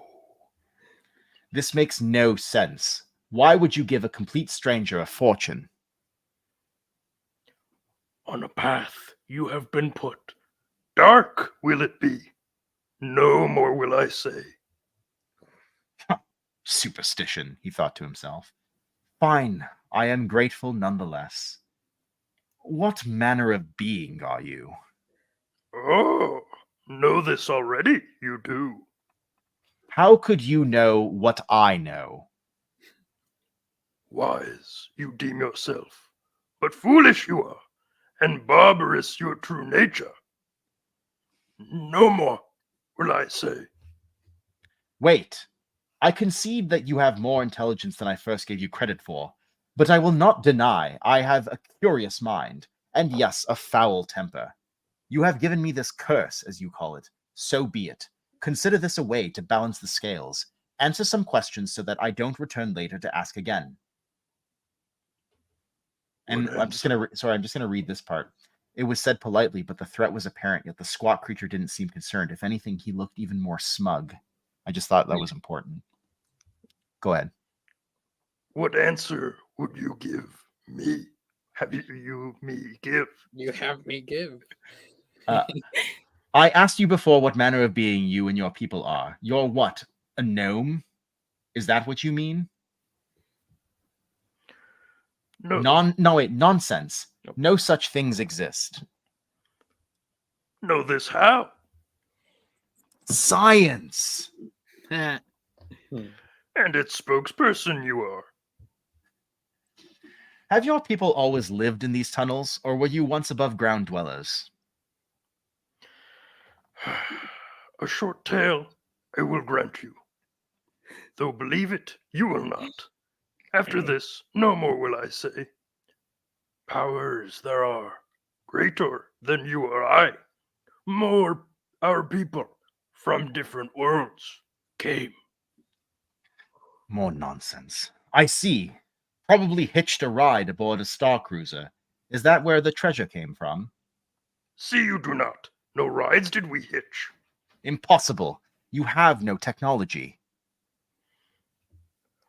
But a drop in a vast ocean is your science, polluted by the philosophy of small minds and dark hearts. Winding these tunnels, rare though they become in the deep places of the world, from the elementals where they borrowed long ago, connect to other worlds.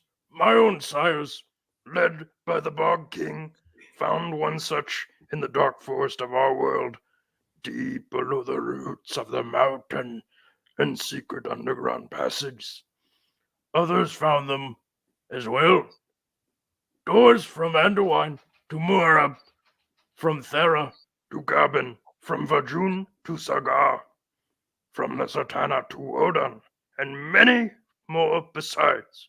Spread out we did, ere to remain hidden. Legends, fairy tales, as you called us, unbelieved. But long histories we have of battles against sea squaw and dragons and wicked men. If such stories were true, you would not be allied with those I saw earlier. I love this. Indeed. It has not always been so.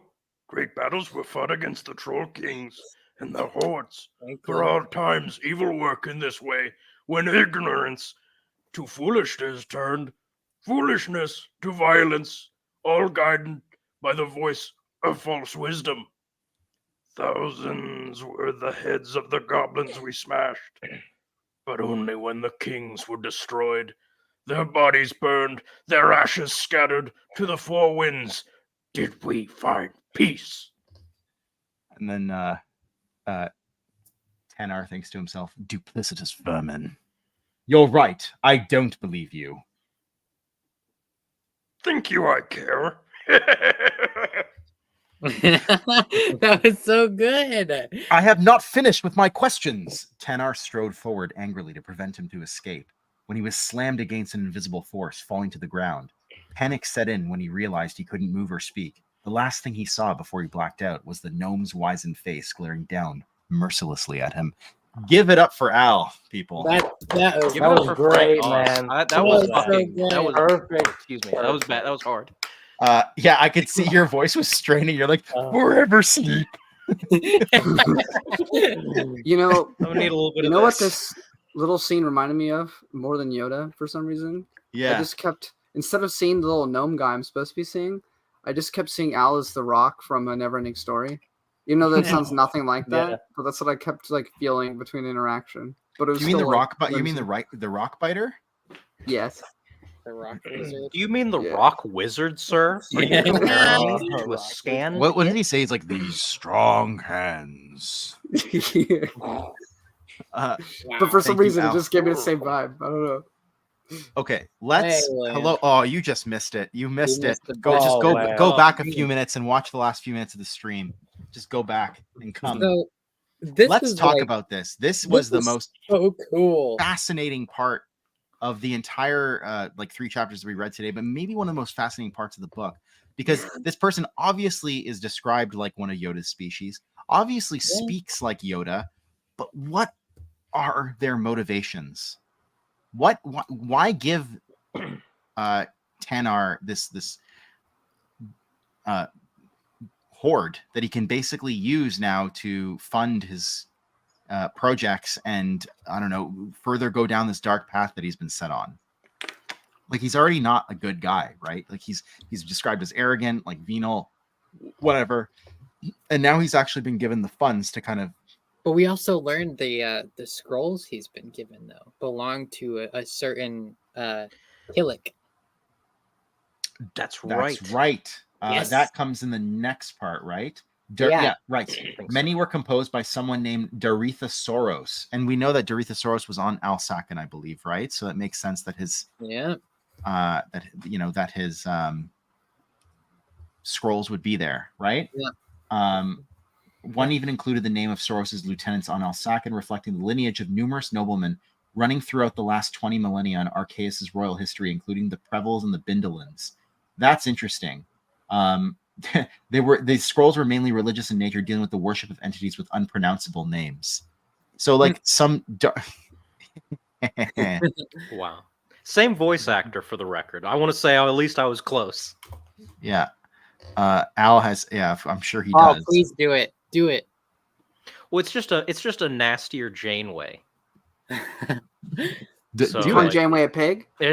What is crazy? No, it's let me so Janeway is like, there's coffee in that nebula, and then Gray is like, for your suffering there must be, you must suffer in the name of the force, for this force is bad, whatever whatever. That's so it's so accurate though. Well, so now I know who I'm going to be bringing on my audio dramas to canonical Kreia is going to be Al. We need to do a Star Trek thing where I do all of Janeway's lines. All of Janeway. Sometimes you just got to punch right through. Tuvix, get in the transporter again. I promise I won't kill you. I don't know about that, Captain. But so if we are to believe that this is a member of Yoda's species, and they're in control of this horde that belonged to Dorethosaurus, and they want to get rid of it. I don't know if it's corrupted them, because they're out here attacking people on this dig site, and it's like, if it is, then usually all of Yoda's species that we know are lightsiders, like Oteg and Vandar and Yoda and Yaddle. So it's like, if these ones were corrupted by this, then this is like a dark Yoda. Can I bring up Grogu? Sure. No. Yes, I can. Disney canon is part of Supernatural Encounters. I know. I'm kidding. But I don't know. Yeah. Okay. So. Ooh, have fun. Grogu uses a dark side power, right? He chokes. What's his name? Carl Weathers' character. Grief. No, he chokes Gina Carano's character. Oh, is it Gina Carano? Whatever. I don't even remember. But he force chokes her. Yeah. He force chokes her. How does he know how to do that? Does he just like he was trained in the Jedi Temple, right? Yeah, that we learned this. They don't teach babies force choke. Yeah, wait a second. Yeah, right. Hold up a minute. That sounds like a bad idea. If they taught younglings force to choke, play devil's advocate. Right, you're right, in the Republic comics, it's not like, and actually this might have happened before in Rogue Planet. Now that I'm thinking about it, there was no training of force choke. Anakin, either in the Republic comics or in Rogue Planet, I don't remember which, he just force chokes because he's angry. So I think it wasn't Rogue Planet. I believe it was in Rogue Planet. I distinctly recall this scene. Okay, so yeah, it's something that just kind of comes up when you get angry. It's not something you really I would argue that true, but the child should not have learned. They should not have taught him enough to be able to do that at all. Yeah, they should not have They shouldn't be teaching a child force-based strangulation. Period. But he was 50. I mean, he was. Yeah, he's supposed to be 50. Yeah, but he's still like a baby. Well, yeah. And Yoda, like you wouldn't teach a baby how to use a gun. No, you wouldn't teach a baby how to use a gun. Either way, it's and then you can force lightning is hereditary. So Grogu's dad was a freaky dude. Wait, has Grogu ever used force lightning? No. What? Huh? Okay, wait a second. When did that happen? I've never. I don't know about that. But wait a second. What were we just talking about? I have lost my train of thought here. Yoda species and the most of them being light side. Yoda. No, what were you talking about just now, Alex? Jog my memory. No? Oh, I was talking about how I was playing devil's advocate that I don't think Anakin Skywalker was ever trained to use force choke. Yes. He just did it in anger. What about Luke Skywalker using force choke against the Gamorrean guard? That is always boggled my mind, though.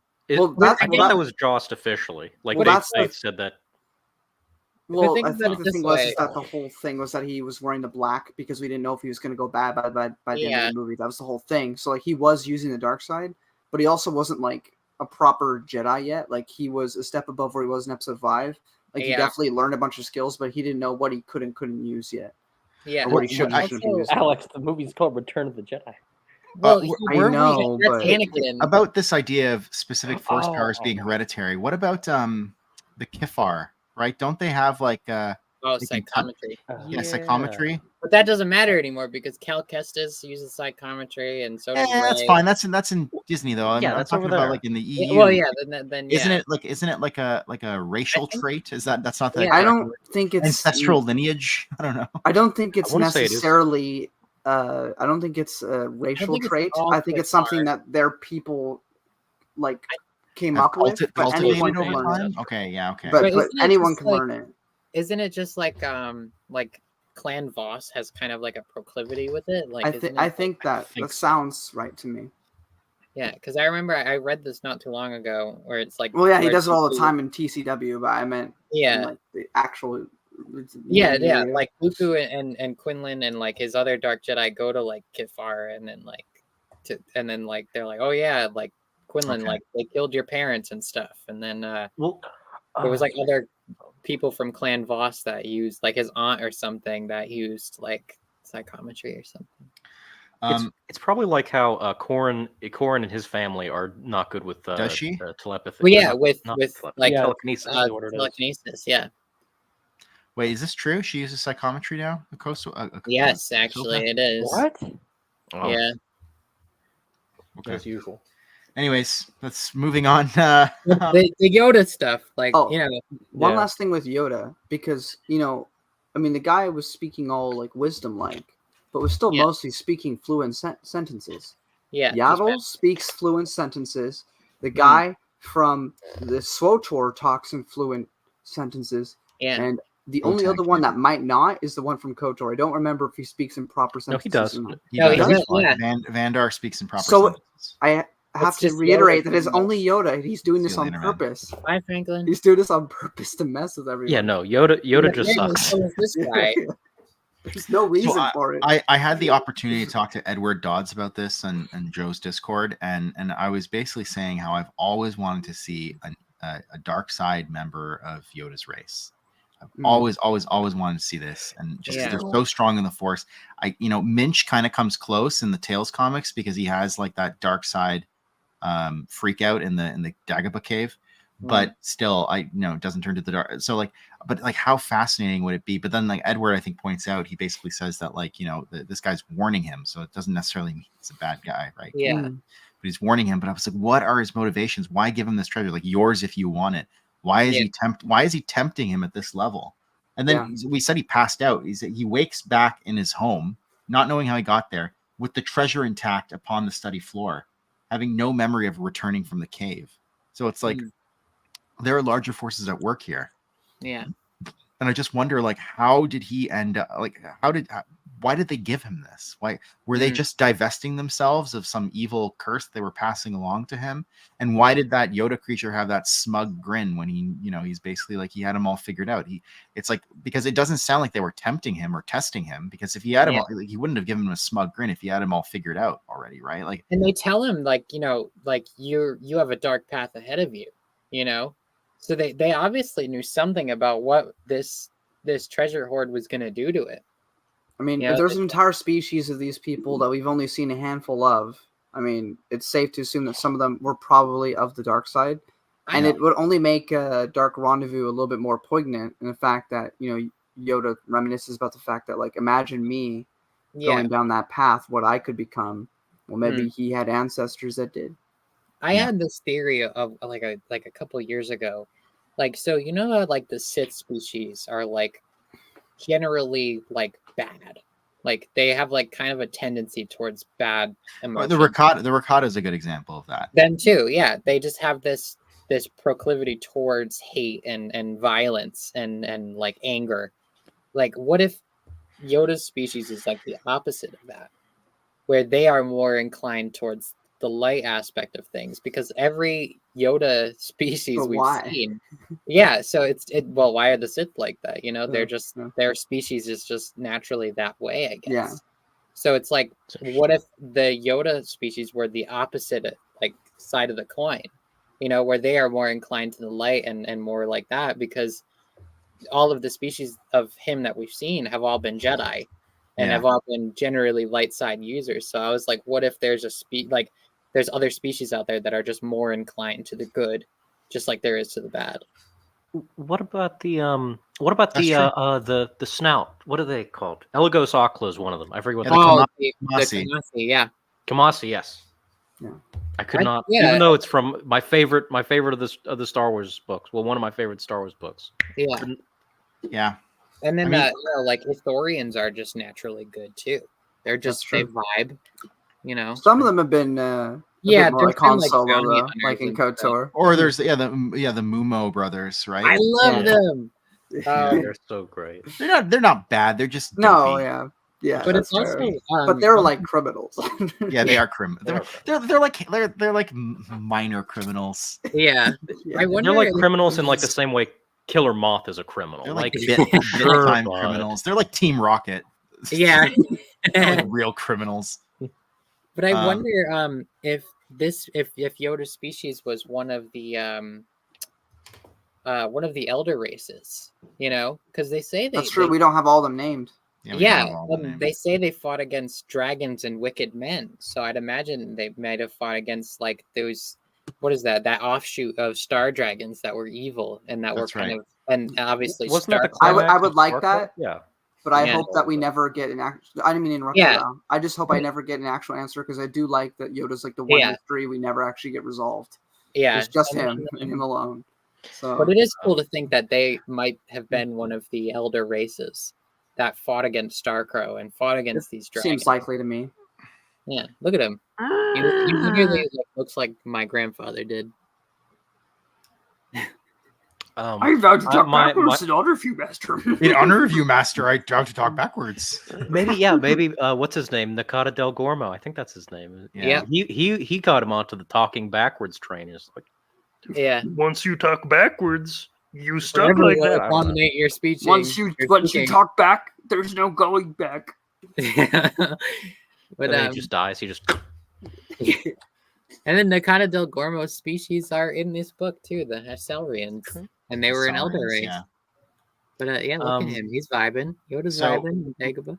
Back to My- yeah. Oh, sorry. Go ahead. very quickly before we get back to the I have two things. One, I think I might have brought this up before. My Solid best friend Jack, he hates Yoda because Yoda's not the oldest thing in existence in Star Wars. He's like, that sucks. Why even care about Yoda? There's Stupid always character. an older fish. Then the second thing is, what do we think the other, like the kobolds and the trolls were? I think ogres or trolls or something were brought up in, I want to say it was Coruscant. It was on Coruscant and it was in Jedi Academy, I think. One of Yeah, those two. the trolls brought up. on Coruscant, like in the under levels. Yeah, Or but like then the ogres. yeah. Yeah. I forget what they were called. They were I called have- one of those things. I have no earthly idea. What Like that. about this? I was thinking about this as you guys were reading it, like the bigger trolls aside from the gnomes. Maybe like, they're what if- different versions of Yoda's race. Like, can you Yes. imagine like a big? Yeah. Okay. Oh, is that what you're gonna say? Really Yes, terrifying. like a big Yoda, like just a giant Yoda, like like That's the what's the siren, disgusting. like Siren Head, but it's Yoda. it's just like It's just that there's the little ones and then there's the big ones. That'd be it's, awful. it's just that I that wouldn't meme image of buff Yoda. I was gonna pull Yeah. that up. Dang. Or look Oh. up tall Yoda. Look up tall Yoda. Or you have like the Grinch by Jim Carrey, but it's Yoda's face. That'd be awful. But just imagine this if stream is gonna get tall Yoda. unlisted if I pull up some of these pictures. But here, this one. Oh, it's like a Reddit picture. Open image in YouTube. No, it just keeps up opening. Reddit. No, I can't. Reddit's cancer. Yeah. Reddit that's is good. Now's territory. Reddit is like the home of this guy we're reading about right now, Darth Dreadwater. That's like his favorite place in the universe. He's from planet Reddit. Okay, this is a cursed picture. I'm gonna pull it up because it's Uh-oh.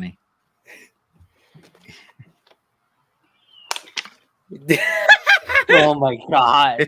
It's like Clone Wars Yoda, but look at those gains.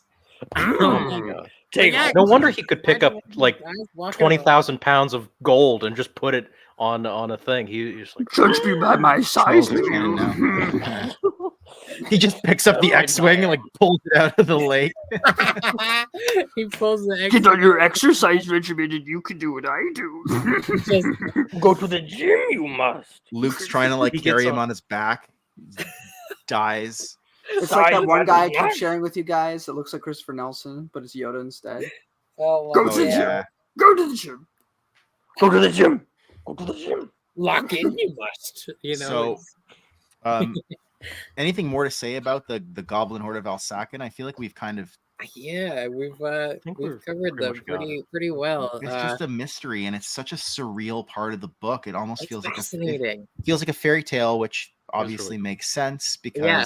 And I was talking to Edward about this. I said it felt like almost like a darker fairy tale, like a Grimm's fairy tale, Yeah. not like your like your Rumpelstiltskin. newer- like a Rumpelstiltskin kind of. It was like a moralistic tale of some sort, and I really enjoyed it. I really dug it. I was totally riveted, and I have very few kind of highlights and notes for that part of the book but only because like it wasn't a lore dump. It was like it was a sequence, right? It was a narrative, and I just really enjoyed it. There is a try. It was awesome. Judge me by my gains, do you? I think the moral of this section is that there is the Off Yoda's possibility of big Yodas. Yeah. I think that's the thing to take away from this is that there's a possible big Yoda out there. There's a possible. I don't mean to alarm you, but there's a possible big Yoda out there. All points bulletin on For big kids. Yoda. Keep your kids inside. We don't know where he's at, but he's somewhere. You just go to the theater, you see Godzilla X or whatever it is, or Godzilla -1, and it's just Yoda. Dun dun dun. I love It's these just- comments. It's just big Yoda. There's a possible big Yoda on the loose somewhere. and we Lock your don't know doors. where. Don't go outside. Don't Stay in go your in. home. It's You like just Bigfoot. It's You just like, get that you know, that alert on your phone, and it's like it's an Amber warning, Alert. possible Yoda It's attack. Like possible big Yoda if spotted in this area. It's like But stay Mar- indoors. Like a Sasquatch. yeah. Marcel, I really agree with Green Sasquatch. with your old fairy tale comment because I think that's why, for some reason, my mind immediately went to the whimsical, story of Neverending Story. Even though obviously he wasn't described as anything like the rock monster, but it like really reminded me of something like that because it just felt like that, like an '80s sort of fantasy, but dark, and I really liked it. So I agree with you on that. The rock This is- biter, Alex. Okay, he's not a monster. I'm just kidding. I'm Whatever. kidding. It's This like the is same not guy who's like, racist, okay. Gamorreans are not people. They're not. They're pigs. Tell that to Piggy. Yeah, he's Yeah. a special case. He's the exception to the rule. Piggy. Or what about the Gamorrean from Tales from Jabba's Palace who's trying to solve a murder? What about But he's so him? stupid. But he's doing his best. He's doing. Leave him alone. He's I'm just kidding, a silly I'm kidding. guy. He's just a silly guy. He's doing his best. Okay. Anyway, so- Big Yoda is not something I thought I'd get out of this, but here we are. So Yeah. Kokui Tenar has now this newfound fortune and some scrolls that were told. It says he reasoned that the information of scrolls led to other sites. So he goes on a bit of a pilgrimage, a dark Yes. pilgrimage. He goes to Tomoreth, Thule, Fluwaka, Zo's Eye, and Letau. And in each location, uncanny coincidences continue to occur, almost like as if this was all fated or meant to be. Of the most significant materials he uncovered were the personal journals of Zendor, a fellow Kashi descendant who had rejected the dogma of his leaders on Ossus and started a war over his beliefs in the freedom to learn to teach things outside of the narrow strictures of the Jedi. Here was a real hero, thought Tanar, willing to defy the creeds and superstitions of the prevailing authority. And so what does he do? He gathers up all this information and holds a dinner party. But before that, he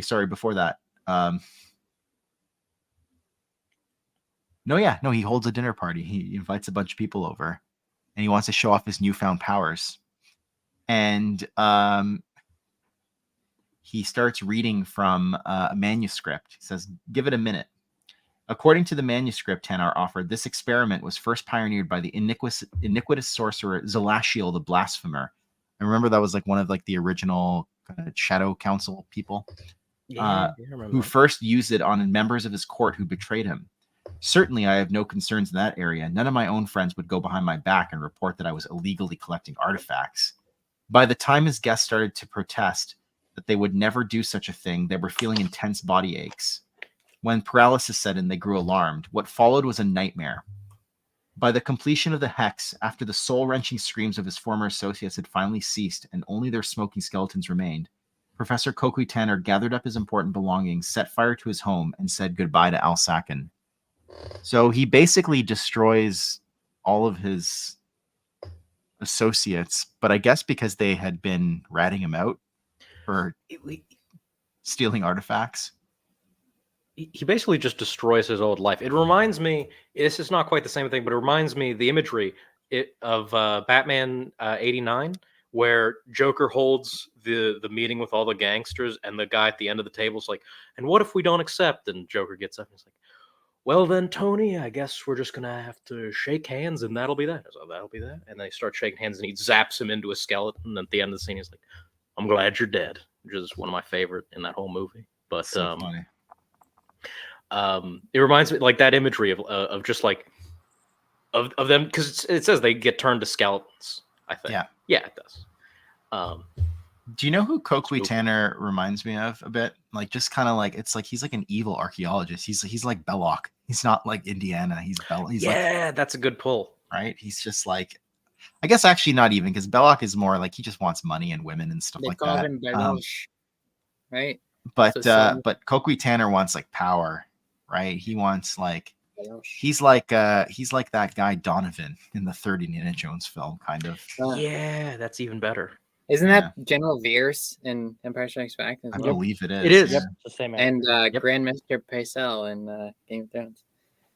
That's right. Years later. Yeah. So then we have the new subchapter heading "A Darth is Born." Oh, I missed it. Yeah, you did. He killed his associates. Yeah. Yeah. Rip. I love that. What was the chat? Like the subchapter heading was called "A Magic Trick with Friends." And now we have a Darth is Born. With his precious manuscripts in tow, Kokui Tanner, now Kuar Danner, so he changes his name. Oh, there he is. Never mind. I was going to ask where Alex went, but he's there. And Kuar Danner is an actual. I think Kokui Tanner is too, actually, but Kuar Danner is an actual character in Star Wars, like outside of Supernatural Encounters. He comes from this French RPG magazine, Le Facteur X. That's a deep cut. Yeah. And that's a deep so cut. Yeah, it is a deep cut, and they work him back into continuity because he's basically pulling the strings, I think, behind the scenes, right? And so Joe just kind of brings it all together. Like Kokui Tanner is Kuar Danner, is Darth Dreadwar eventually. Spoilers. Chad. He visits the Traeus Academy, and he comes upon a fearsome suit of crimson armor that uncannily fit. But his main interest was drawn to the ancient Hermetica unearthed in scrolls that intimated knowledge of secret realities and dark dimensions. I love that. Oh, so good. This part is fascinating to me, and you'll see why. But like, why don't you lead us into it? Why don't you tell us why? Well, because he comes across this dark being. This dark being appears to him, and basically like forces him to pledge himself to the darkness. Yes. And like Exar Kun. Yeah. So he I think he finds a holocron, right? It's like a draw forth from its stone the golden pyramidal jewel, right? A pyramidal jewel is like a holocron, right? A Sith holocron he finds. So it's like, who is this like dark thing that he needs? Right? I need to know. And I put on my notes and I'm like, Tanner meets Father Shadows ? Or that's what I minion? think. I tend to take most of the the dark. It's him being consistently doing things throughout all of history. Yeah, this would be another example of it. And how it's described, it it seems very much to be the same sort of person.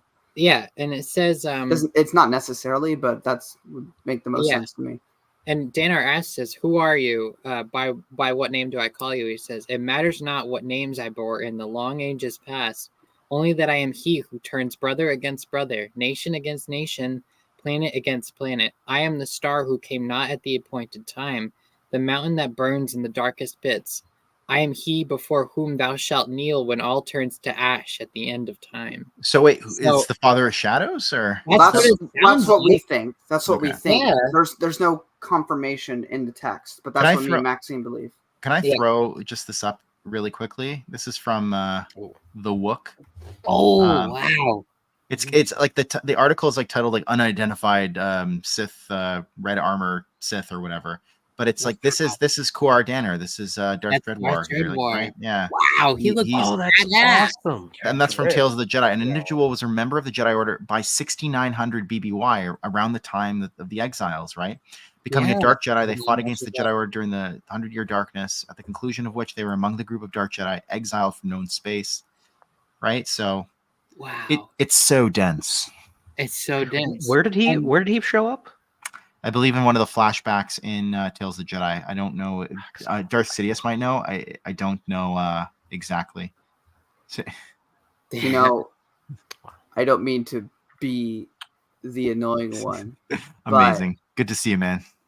But Maxine said, as she was reading it, she went brother against brother, which first made me think of Cain and Abel. Yeah. No, I wasn't going the religious route. Okay. I was going to go. It made me think of episode 3 with Anakin and Obi-Wan, but then it also made me go brother and sister. And I'll leave it there. Oh shoot! God damn! Boom, boom. Yeah. It makes sense. I'm just saying. So this guy is Kuar Danner, right? That's He looks awesome. Yeah. Oh yeah. Pretty based But red this armor. is just like with that little tiny reference, you know, another like instance of Joe like just expertly putting this all together. Yeah. Like that is sick. Like who's doing it like him? Nobody. Yeah. So this dark entity it says imagery from the past and far future flashed in time to the epileptic fury of splitting lightning. Thou art Dathka Danwar, which in thy tongue shalt be known as Darth Dreadwar. For the honor of the high shaman is granted thee, and the lords of the galaxy shalt be thy masters. Thou shalt raise the heads of the beasts from perdition, and bring this realm to chaos. So he christens him Darth Dreadwar. Yeah. Yeah, go ahead, Alex. Sorry, it just popped in my mind now. I haven't thought about this before. Slight tangent, but not really. It is related. So he like this guy like goes into the ether and names him Dark Dreadwar. So my question for all of you, at least if you go under my interpretation that the Force does actually have lights and darks, which I think this book clearly indicates. So when and the novelization goes a little bit more into it, but when Sidious goes, henceforth you shall be known as Darth Vader. Is that just him coming up with the name, or was something more dark, something more ancient that he didn't realize he's tapping into that made him determine the name? For sure. It doesn't in the book say like he was like searching like the darkness, like searching an answer in the dark side or something, like when he pauses there briefly. I think so. So this is the panel, and Corey sent it to me, so thank you, Corey. But this is the panel from Tales of the Jedi. It says, there the vanquished Dark Jedi found a primitive civilization, a new people to dominate, the Sith. The Dark Jedi were treated as gods. With unlimited resources and willing slaves, the Jedi exiles forged the Sith civilization into a new empire, bringing about a golden age of evil. Sorry, I love that line. But like this happens, and we're just about to talk about this in the next chapter. Awesome. But before we get there, basically, it says like hateful voice laughed mockingly and spurred him to pass on what he'd learned. Pass on what you've learned. Imparting unto him a final gift, a great winged steed, descended from the most ancient brood of Nilrebma 12. So Dreadwar left Malachor for Korriban. This is interesting. Footnote 197 talks about it says, drawing from the Holocron's most despicable rites and dark sorceries to give form to 3 of the vilest tomes in all Forcecraft that would find their way to the keep of Darth Endedu on Prakith. So here's a legacy reference. Yeah. And the 3 tomes are From the Darkest Way of the... I'm not even going to pronounce their actual names, but From the Darkest Way of the Force, Long Dead Deformities, and From the Darkest Heart. And then it says, mercifully, the 4th tome, Breaking the Seals, was left unfinished. What would that tome have been about? Breaking the seals. Oh my god! Yeah. Breaking the celestial seals around the galaxy. Thank you. So this is the 2nd page of Tales of the Jedi: Golden Age of Sith, when Odenor tells the story of the Jedi exiles became the Sith Lord. See, this still works though, because even though he wasn't, I don't think he's going to be. We haven't gotten to that yet, but I don't think he's going to be part of like the 12 exiles that land on Korriban. He does go to Korriban before them, as we're about to learn. And also, so like they were on Prakith and everything, so it's like Darth Warlock, like you can see him like leaving with a bunch of books, so it's like he probably like searched those and took them for his master Darth Krayt. So I guess he's like, oh, he's like reading the books, Darth Warlock. He's like, oh, Ahsoka wrote on the margins of these too. No. Wow, can't wait to show Sky Guy all the Sith lore that I found. Sorry. I was reading like the Jedi Path and I was like, what is this garbage? Yeah. Because it's supposed to be like a library book of sorts, right? It's like, how would they allow her to write on the margins? They all wrote it though. Vandalized it. Dooku did. Everyone. Yeah, but she's a Padawan. No, also let good characters write it. I'm not a big fan of Ahsoka, but I have to be fair here. Look, the entire idea that they wrote in it at all is absurd and ridiculous and stupid. So either it's all stupid or you just accept it. There's no. It's just Ahsoka. No, I refuse to accept it. I refuse. I'm with Marcel on this. I would rather accept Howard the Duck as the savior of all Star Wars than accept Ahsoka writing in the margins of an ancient Jedi book. I'm sorry. Howard the Duck is Luke. I'm more accepting of than all the other ones, just because he picked it up like after they're all dead. So like, who cares? But no one's around to tell him. Hey, and nothing against Ahsoka. It's just like she's so impetuous that like I don't know why I just blame her the most for. I know they're like Yoda and like one of the scenes like talking about how he was a Padawan. It's like, oh yeah, I remember this one. I was a Padawan, and she's like, Yoda was a Padawan once. I'm like, that's actually pretty funny. He's just always been Yoda, Ahsoka. He didn't grow up. Like it's funny. It's like Maxine asking me if like computers were around when I was a kid. I don't think you ever did, but it feels like the kind of question you would ask me. No, I had to Google the other day. I had to Google when did phones start to have the ability to text? Wow, man, if I could speak, I had to look that up the other day because I was reading a story set in like the early 2000s, and they were texting, and I was like, that don't sound right. Apparently, it was not common, but it did exist. So I sent, this is a bit of Marcel lore here. I sent my very first text from a cell phone ever the exact same day that I bought KOTOR. Hey! And do you want to know the date? It was, I remember the date, December 26th, 2005. Wow. Okay. Because you'd already seen Revenge of the Sith.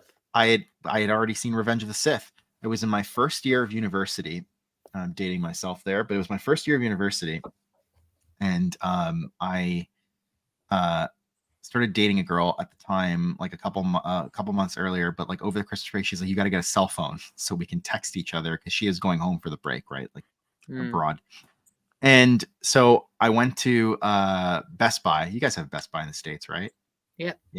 Went to Best Buy and I bought a cell phone there and got it like all set up and stuff like that. And also bought Knights of the Old Republic and played it for the first time over that break. And it was beautiful. It was just a beautiful time. Love it. Anyways, sorry. So was this before or after you encountered Sam Maggs? No, this was well before. Okay. Yeah. So you hadn't had that supernatural encounter yet? No. Darth Warlock's Library in Legacy is 27 cool. has a bunch of tomes, with the names in Orabesh on the spine. Those random name drops get expanded on significantly in SE. Yes, Wow. footnote 197 is your friend. Who would have thought? It's like these That's little awesome. background details in a random issue of a comic just get expanded on like greatly. Like that's so cool. Indeed. This is why I say, just because of the scope of the project and everything, this is, there's numerous reasons, but one of them just being like, I love Darth Plagueis for the continuity it brings from all of the EU. Yeah. And this is what this does times 1,000. So I if you like Darth Plagueis and you think that's like one of the best things ever, I don't see how you can't like Supernatural Encounter. It's that on ketamine. Oh yeah. Just like a million. I just want to use the word ketamine, but it's you know what's on ketamine also? Tall Yoda. Yoda. Probably. That's how the big ones came to be. Is they just ketamine. He just took so much erupts from ketamine. the hut, like Luke looks into the hut and he just sees the eye, and then all of a sudden, where ketamine? he has to fly back to civilization because we get crushed. Oh You my can kick me now. That's fine. But I can you understand. imagine this like this big Yoda stomping around in the swamps of Dagobah, just like mind him. You should not. Is my brother. my brother, Yoda's big brother, literally. Yapple. Yapple. Broda. Broda. Vima de Broda. Yodo Asagi? No. Giga Oda. Throw that one in the trash. Giga Oda. To you. Master Broda. You just Brodo Asagi. Vima de Broda. Vima de Broda. My brother, that his name YOLO. YOLO. Oh my god, he's just like a walking 2010s parody. He's got like the backwards hat and like the paint shirt. Does Gundam style. Listening to party rock. Listening to Party rockers in the house tonight. There you go. Everybody, just have a good time. I can't believe two of us remembered party rock. Wait, here, let me find some ridiculous pictures of Yoda on.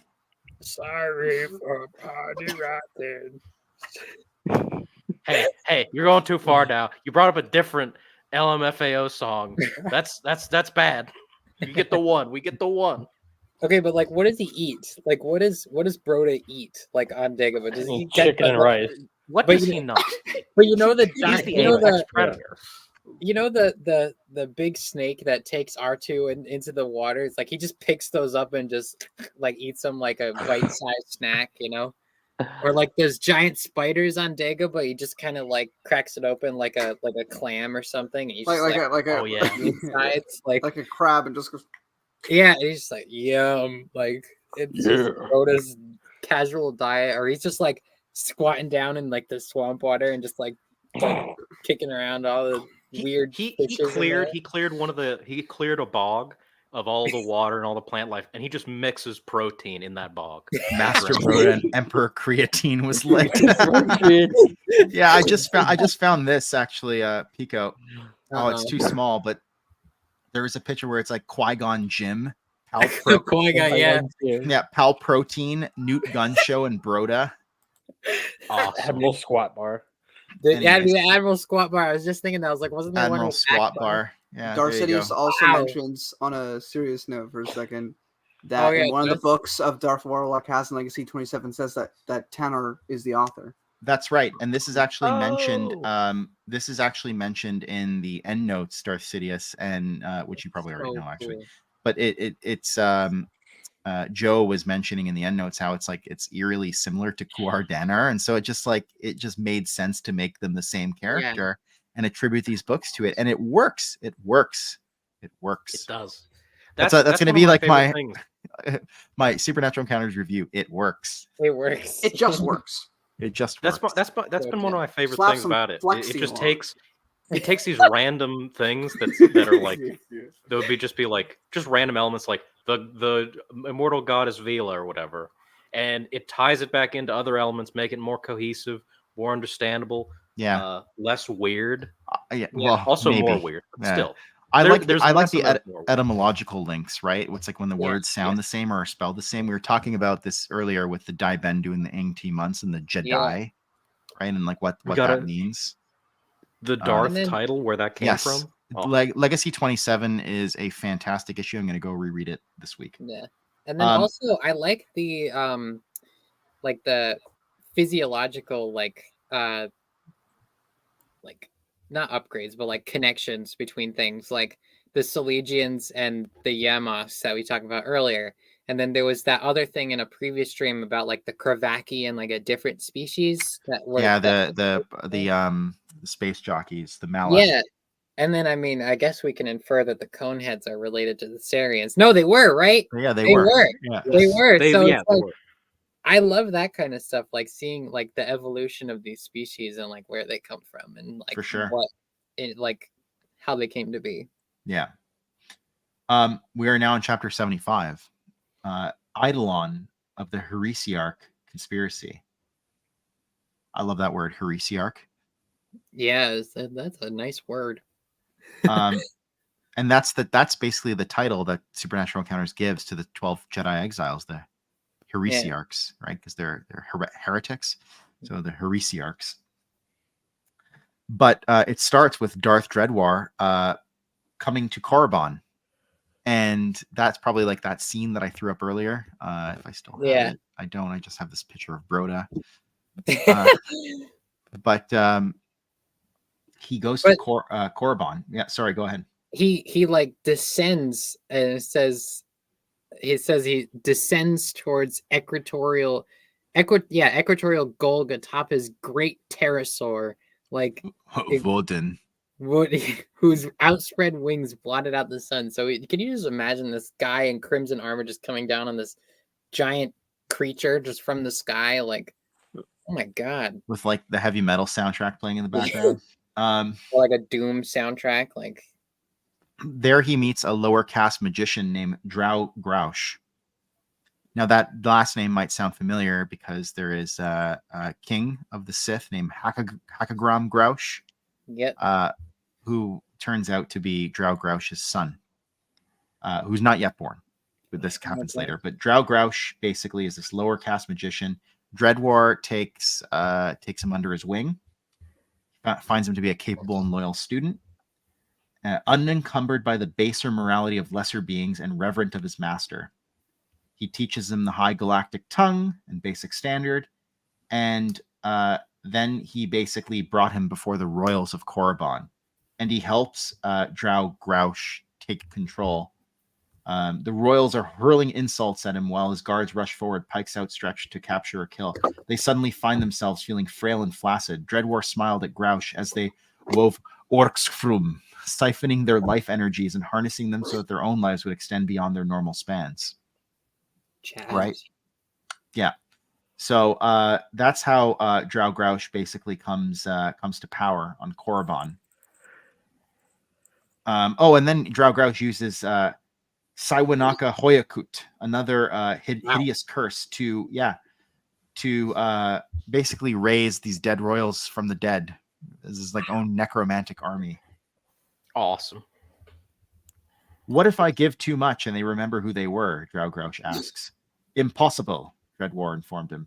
They are dead and cannot come back. Only the most knowledgeable and mighty of the Sith can cheat death.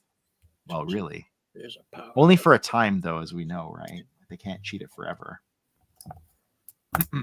Death is a power only one has achieved. And this is interesting. This is, while not as daring as Darth Vitiate would be millennia later when he adopted the manner of Adis, claiming the Sithari title, Dreadwar insisted on the title Magnus. Chad. Ultra, perhaps? But why that's interesting is because we find out from Abel Pena's story, Skywalker's Zeta Magnus, right? Magnus is an honorific that some Dark Lords of the Sith would use. And this is where it comes from. High Galactic word for great, magnificent, or emperor, which makes sense because High Galactic is essentially Latin. So Magnus, right, would be like Latin for great. And then Dreadwar brings Dathka Grouch. So now he's Dathka instead of Drow Grouch. He's Dathka Grouch, so Darth Grouch, essentially. To Naos 3, once ruled by the extinct Lurg. And they, because he brings his dead army with him, they call him the Necromancer of Naos, which pleased him. Teach the worthy as I have taught you, Dreadwar instructed. So he's basically pass on what you have learned again, right? And he's like, where will you be? The force is drawing me elsewhere. I suspect we will soon have new allies. And then we just learned, like, very, very briefly that Dathka Grouch goes on to marry a Princess Orim Klo of Naos 3, and they raise up a son, Prince Hakagram. I love that name, but it's very hard to pronounce. Hakagram. Hakagram. Yeah. Hakagram Grouch. And when you said Grouch, it kept making me think of Grouch from Sesame Street. Yeah, It's Oscar. really funny. Oscar the Grouch. Maybe it's Grouch, but I say Grouch. Yeah. It's okay. I love that word also. Orksfrum. It sounds like Deshade in SWTOR. Whenever he starts speaking, it almost sounds like he's speaking German. Yeah. And then this is probably my second favorite part of the book. The subchapter, A Snake in the Grass. This is awesome. Ken, can you just read us that those first two paragraphs? Sure. In 7103 BY, Kuar Danar used the star charts to make his way to Osis. By means of forged documents, he posed as an expert on the Jalshe rationalists to become one of the teachers of alternate philosophies at the prestigious Academy of Metaphysics. Using his worldly knowledge, wealth, and natural charisma, Kuar Danar created an unofficial secret club, inviting only those open to larger views of the Force. Danar had hand-selected the earliest members from the most brilliant and troubled young Padawans he knew in his class. What I like about Kuar Danar is that he's like a Sith Lord with suave, right? Like he's like got Riz. Yeah, he definitely has Riz. Yeah, like Palpatine's just a bit too aristocratic, right? Compared to Kuar Danar, but he's kind of has like an aristocratic bent to him as well. But he's clearly cult of the personality, which I feel like people say like Emperor Palpatine had cult of the personality, but he really he didn't. Exar Kun had cult of the personality. Yeah. Red War is just Negan. Yeah, Kuar Danar. Yeah, Negan. Exactly. Yeah, Negan's a good example too from The Walking Dead. Kuar Danar reminds me of Exar Kun, right? Yeah. They have like archaeologists. Both have like this what appears to be kind of like an aristocratic, like upper crust bent to them. Yeah. Right. Forced to the dark side, or like given like a ultimatum to join the dark side, basically. Which is ultimately not a choice. It's that or die. The parallels are astounding. So yeah, Dathka Grouch is mentioned to be powerful Sith King in Korriban, Planet of Lost Souls, which is I think a Wizards of the Coast adventure, and the Essential Atlas. And we're going to talk about Korriban, Planet of Lost Souls in a bit because it's referenced in Chapter 75.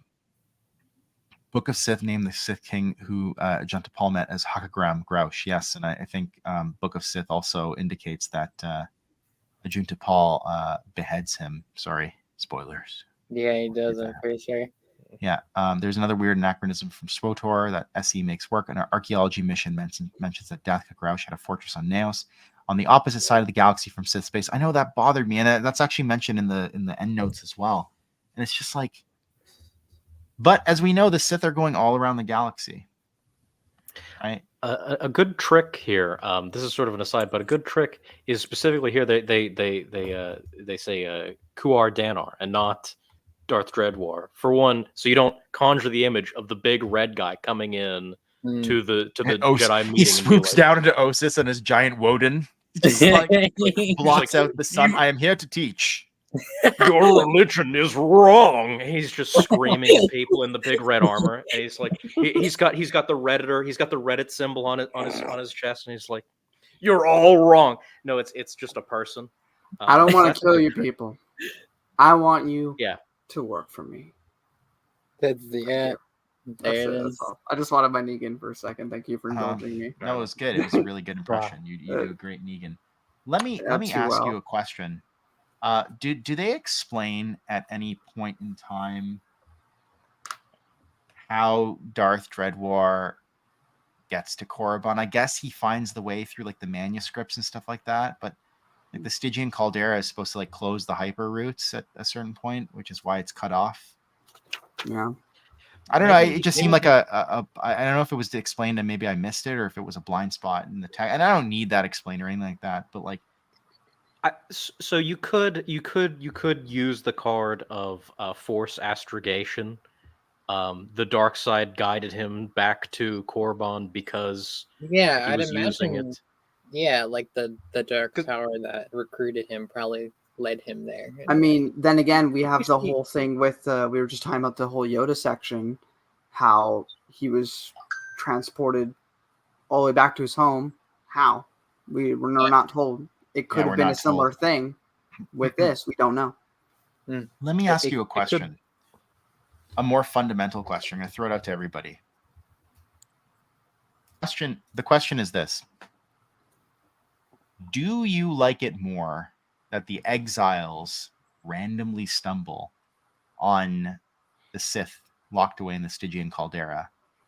Or what we haven't read this chapter yet, and so I don't know how it works out, but Supernatural Encounters, I assume, is going to indicate that they knew about Korriban and how to get there from Darth Dreadwar.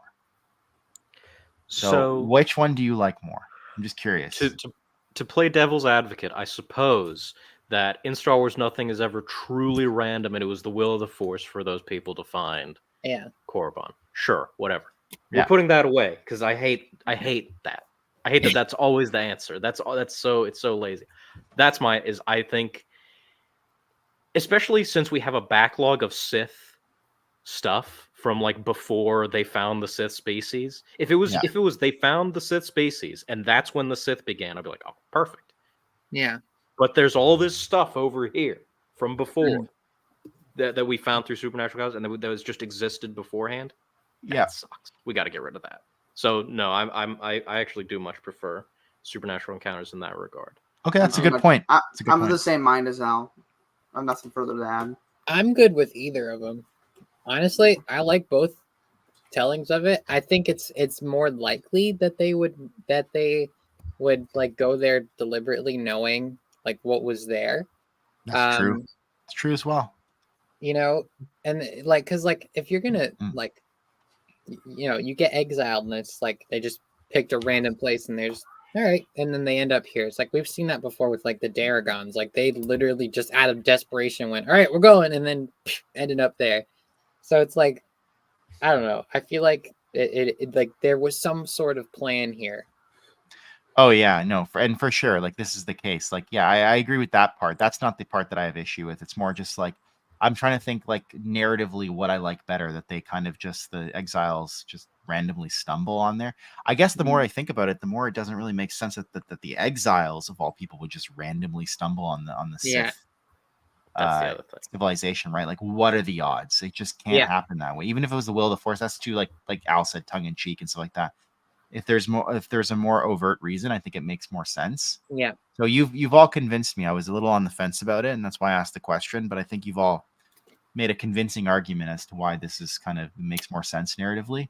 Yeah. I do still like the idea that Gav and Jory just absolutely just stumble on this terrible civilization. It's very in character for those two. So does that change for them? If the Lost Tribe knew about it? What do you mean? Like because the Lost Tribe gets lost during the Great Hyperspace War. Not the Lost Tribe. I meant the exiles. But but I'm saying so. Gavin Jory from the comics, they stumble upon it by accident. There's no issue there with that. Think about it this way: 2 accidents brought them to this planet. Yeah, that's one that's accident is okay. Stretch. 2 accidents. Yeah, no, exactly. Yes. Yeah. No, you've 2 accidents me. is like lightning striking twice and all that. Yeah. So I'm definitely of the them going there for like a deliberate reason. It definitely like makes sense there.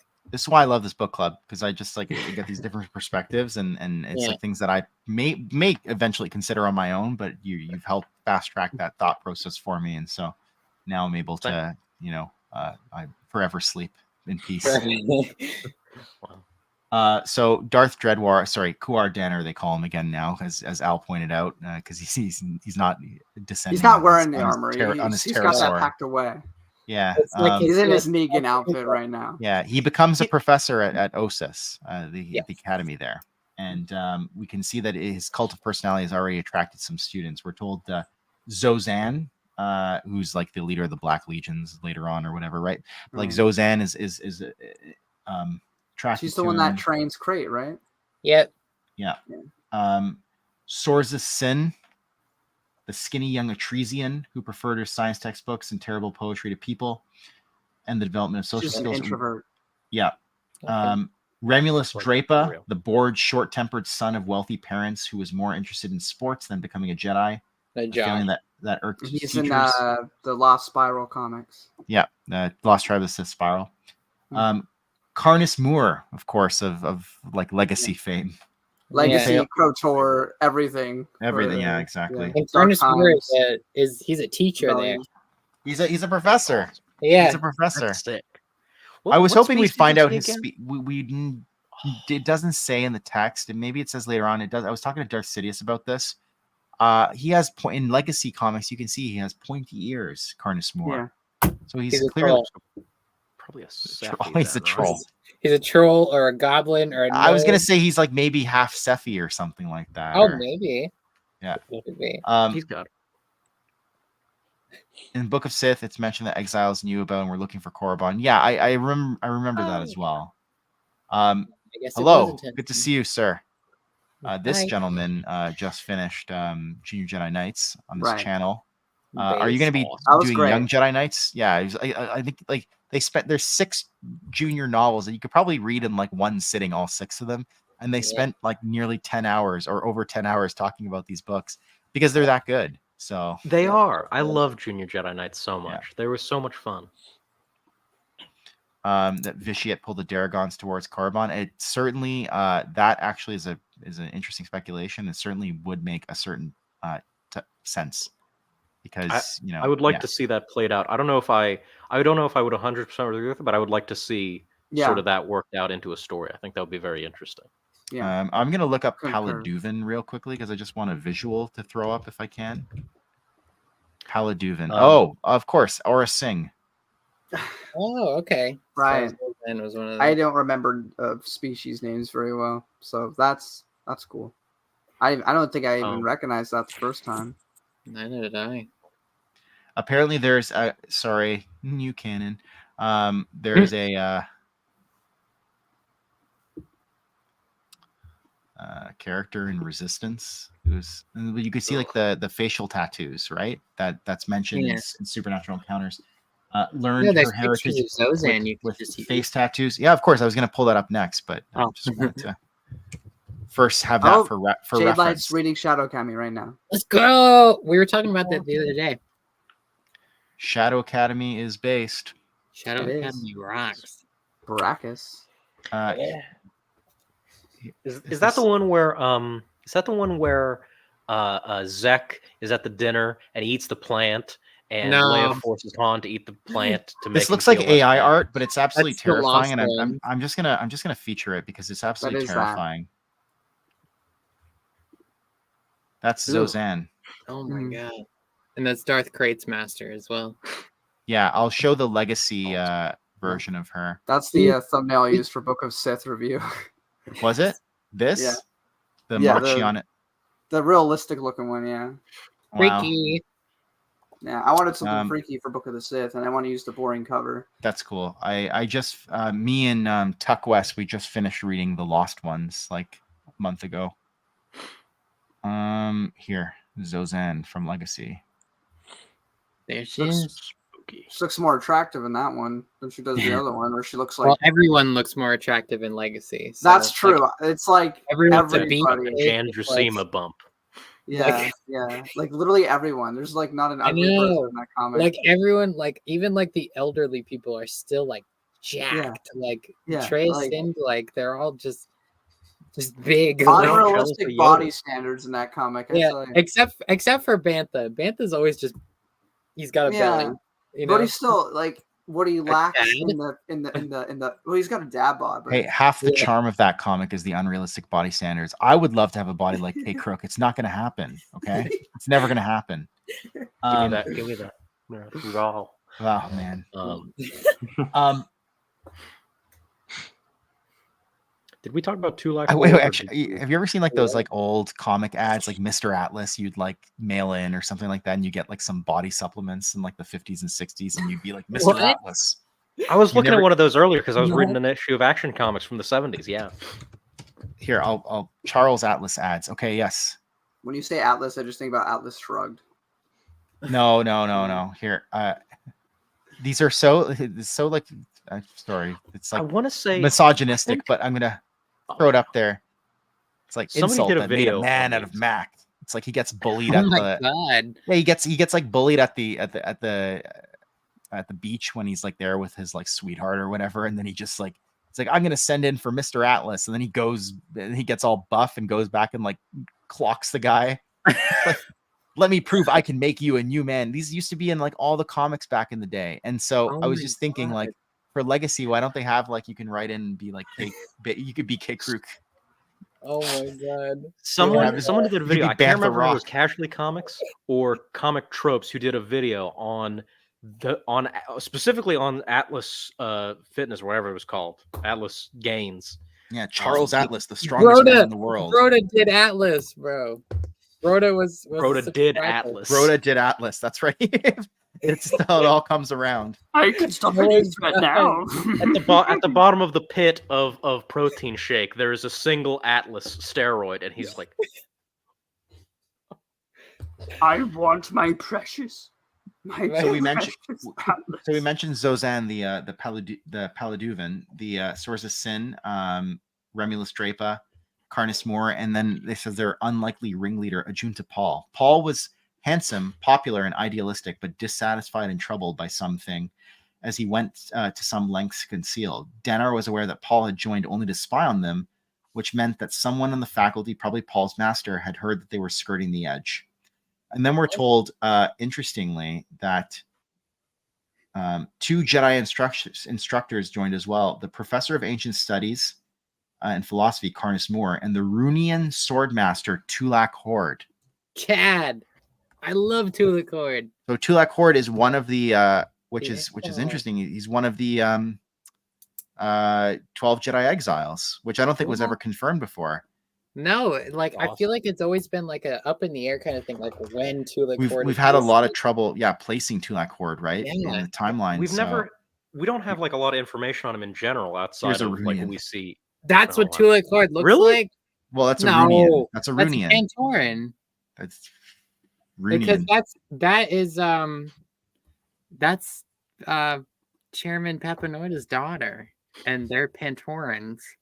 Well, here. Hold on. Wook is doing something wrong. Here. As usual, the Wook. Oh, I guess they're just more blue people, I guess. Okay. There's like Chiss, Runians, Pantorans now. Okay. Why don't we take a walk and swap life stories, Starhopper? You tell me yours and I'll tell you mine. All right, into the Sarlacc pit with this. Directly into the Sarlacc pit. Except that they have pupils, but I guess in Disney canon it doesn't matter because all of them have pupils. But it's always been like a thing. Like, where does Tulak Horde fit in the timeline? Like, I always used to think about like, where did he exist? Right. You know. Yeah. So they all create this or Kuart Danner founds this Zendor Club, as he calls it, right? Also, just a quick note. Like when I was reading this, I was like, all I could know is like Breakfast Club and Star Wars. Like, so you want to read Breakfast Club and Star Wars? Read Star Wars Tales. They retell like the Breakfast Club with like Darth Vader as the principal, and like Han, Luke, Leia as like the people in detention. I swear it's like an actual thing. I'm not joking. No, that sounds exactly like Star Wars Tales. They were originally identified as Runians, a pre-existing blue skin species before Lucas invented the Pantorans for TCW and retconned the Papanoidas. Oh, interesting. Oh, damn. I'm gonna throw that aside with the rest of TCW. So into the great heap with you. Into the channel worlds. So wouldn't So let's say you're the grandmaster, you're just the principal at this academy or whatever. You're sitting down, you hear about the new Zendor Club. Wouldn't you think? Isn't that like saying like we're the overthrow the government club, we're the burn down everything club, we're the destroy the Jedi Order club? Wouldn't you go? Let's disband that. Let's put all and let's expel all those people just in case, just as a precaution. But I assume I'm not going to get political, but I assume there's free speech in Star Wars on Ossus before Palpatine anyway. So I mean, didn't they say it was like a secret like club? Look at Alex, this Zendor apologist over here. Oh, yeah, free speech. I thought this was America. This is not America. This is America. I'm just saying, the Jedi aren't going to make a preemptive strike. They never do that. They always wait till you're actively harming and torturing innocent people before they do something. Sorry, I'm editing your headline now. Mom Anor. Okay. This but like, man, if I was in charge, I would let somebody. There would be a discussion. There would be a faculty meeting, and we'd take big red guy with the fedora and the Reddit symbol on his chest, screaming about how the Jedi are all stupid, and we'd sit him down and we'd go, "So you're gonna get some severance pay. You're gonna have to leave." But he was kind of operating under the radar. I think Supernatural Encounters says that he basically he was like up in public. He was like upholding orthodoxy and denouncing. It's just funny how like some of the staff were involved in this too. It's like you'd think like the students like, oh, these delinquents put together this secret group, and it's like no, the teachers are in it too. Xandor's just a twisted Rob Williams, and they're doing the little Dead Poet Society. Talking about why the Jedi need to die, the free coffee and donuts. If I'm faculty, I'm joining the Zendor Club for the free coffee and donuts. Okay, I'm down. I'm always good where donuts are. If I get offered free food, I might attend. Kreia says that the Jedi of the KOTOR era are children playing with toys in comparison to Tulak Horde. Yeah, well, there you go. I forgot about that. Say that to Revan's face. He's a Runian swordmaster. So one last thing before we get back on topic, I find it funny that they describe a Junta Paul as being like handsome or whatever, because his image from, I think it's the Essential Chronology, looks like Owen Lars. He looks exactly like the guy who played. He does. He's a nice looking old man, but like that's not who I think of when I think of like. And there's pictures of everyone else too, of like Swords of Sin and Carnus Moore and all them. I don't think is there any of Remulus Drapa? Oh, he has his own comic. He's like a character in a comic.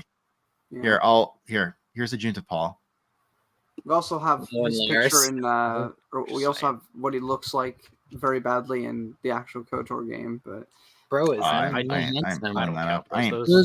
bro looks like Newman from Seinfeld. Newman. Hello, Newman. Like hello, he's got like the same hairline as Newman. Hello, Newman. But yeah, a Junta Paul's model from KOTOR is literally just the Sith assassin, with the shield over it permanently, so it looks almost like a ghost, but man. Yeah. If only they had a little bit more assets. Yeah. Here is Remulus Drapa. I am he who was Baron, made Lord of the Sith after 4,000 years. Lord Drapa lives. He has like this Rita Repulsa moment where he comes out of the oubliette and he's like, I'm free. He's got a big head. He does. He does. He looks like those aliens from the first episode of Star Trek. He looks like or the leader. Oh, Talos for okay, of course, the cage. Yeah, he looks exactly like the one of the main characters from Crisis on Infinite Earths, the Monitor. He's got the same like thing, and he's got a sort of similar costume going on. He looks a little like the main villain in Powerpuff Girls. Mojo Jojo? I think so. I love Powerpuff Girls. He looks like a monkey. No, but like the hair, I don't know. He just because he's got the design on the helmet. Yeah. I don't know. He looks like the leader, except he's not green. For context, this is what Alex was talking about. Now, where's the? I can sort of see it. We have a bunch of Carnus Mur because he's in like everything. And he's in the KOTOR comics. He's in the Dark Times comics, Rebellion, and then of course Legacy. Yeah. All those like endorsement commercials he did too. Yeah. Okay, wait. I'm gonna get young Carnismore and old And old- Carnismore. Okay. Let's Okay. go. Let's see it. Okay, here's Carnismore when he's young. Yeah, he's sporting the Remulus Draper haircut. The I guess that dreads. was in at the time. That was, Once as, again, as was that's the exactly style the at the monitor. time. Yeah. And that soul patch, crazy. Look at that Well, smile, kinda- though. That's a awesome. smile. Yeah, he's He's a mischievous. charmer. He's a silly guy. He's a silly guy. He's just getting a Ajunta little Paul, bit- handsome? No. This guy. Look, Look at wow. look! Look I love at his him. elfin ears. Look at that. Yeah.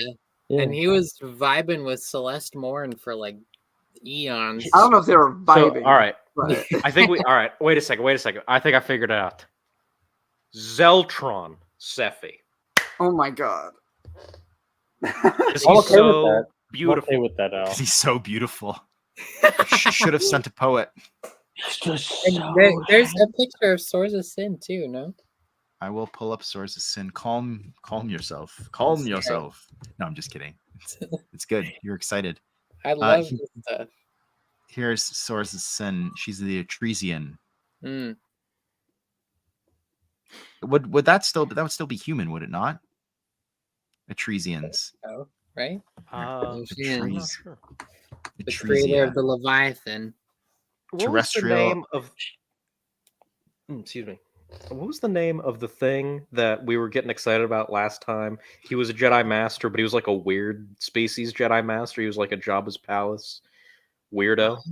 Grandmaster Tertanches. He was the coal or the wool kabashi. Yes, Yeah. And he was just like and he looked like a cashew with a tentacle. Yeah, I mean they look Actually. the Etresians look to be human, so in any event, that's Swords of Sin. The Awesome. cashew with the tongue. I love it. I'm Yeah, just gonna throw up here, because we're gonna talk about them later. Do you Actually, you need know what? No, Pepto I'll get it ready for when we get there. I'm sorry. You just keep saying you're gonna throw up, and I'm just like, please don't. Well, hey, super literary encounters. Come for the discussion, stay for the me violently throwing up. So in this Zendor club, they pervert Master Homonix Rectonia's Jedi code. So their version of it is: peace is an illusion, for there is passion. Passionate, I am strong. Strong, I am powerful. Powerful, I am victorious. Victorious, I am unchained. By force, freedom is mine. So you could see it's like a kind of like the Jedi code, but it's like it's more now like the Sith code, right? That it later becomes. Gradually, Kor Danner instigates members of the Zendor Club to go further, intimating that the heads of the Academy were hidebound by ideological straitjackets, or worse, looking to keep the deeper truths of the Force to themselves. And he has this big speech, like that he just goes on. Oh yeah, he starts here. Here, Ken, why don't you read us the first paragraph? The Force cannot be chopped up, and then Al, Sure. do you want to read the second paragraph? And then Max can read the third paragraph, and I can read the fourth paragraph. Okay. This Where is the would the third speech. one be? The first one is the Force cannot be chopped up. No, the third one. Sorry. Oh, that's the heads of the academies. Okay. The Force cannot be chopped up like a sugar fruit. Danner postured in his final speech, his students paying rapt attention as if spellbound. Ashla? Bogan? Childish nonsense. Do not let anyone frighten you with the term dark side. There is no nonsense. Oh, there is no metaphysical basis for such a label, only a mistranslation of the word gen from the old tongue, which would be better translated as hidden, the hidden arts. Hidden from persecution, perhaps, or simply hidden from sight. For the ancient moon of Bogan that lent this foolish superstition its name was a darker moon with red soil rich in valuable minerals. With a cunning application of philosophy and science through a filter of sophistry, Danner went on to deconstruct the very notion of the dark side, eroding all barriers in his students' minds. I can find no evidence of any kind supporting a metaphysical split in the Force, much less some paraforce of spiritual corruption beyond.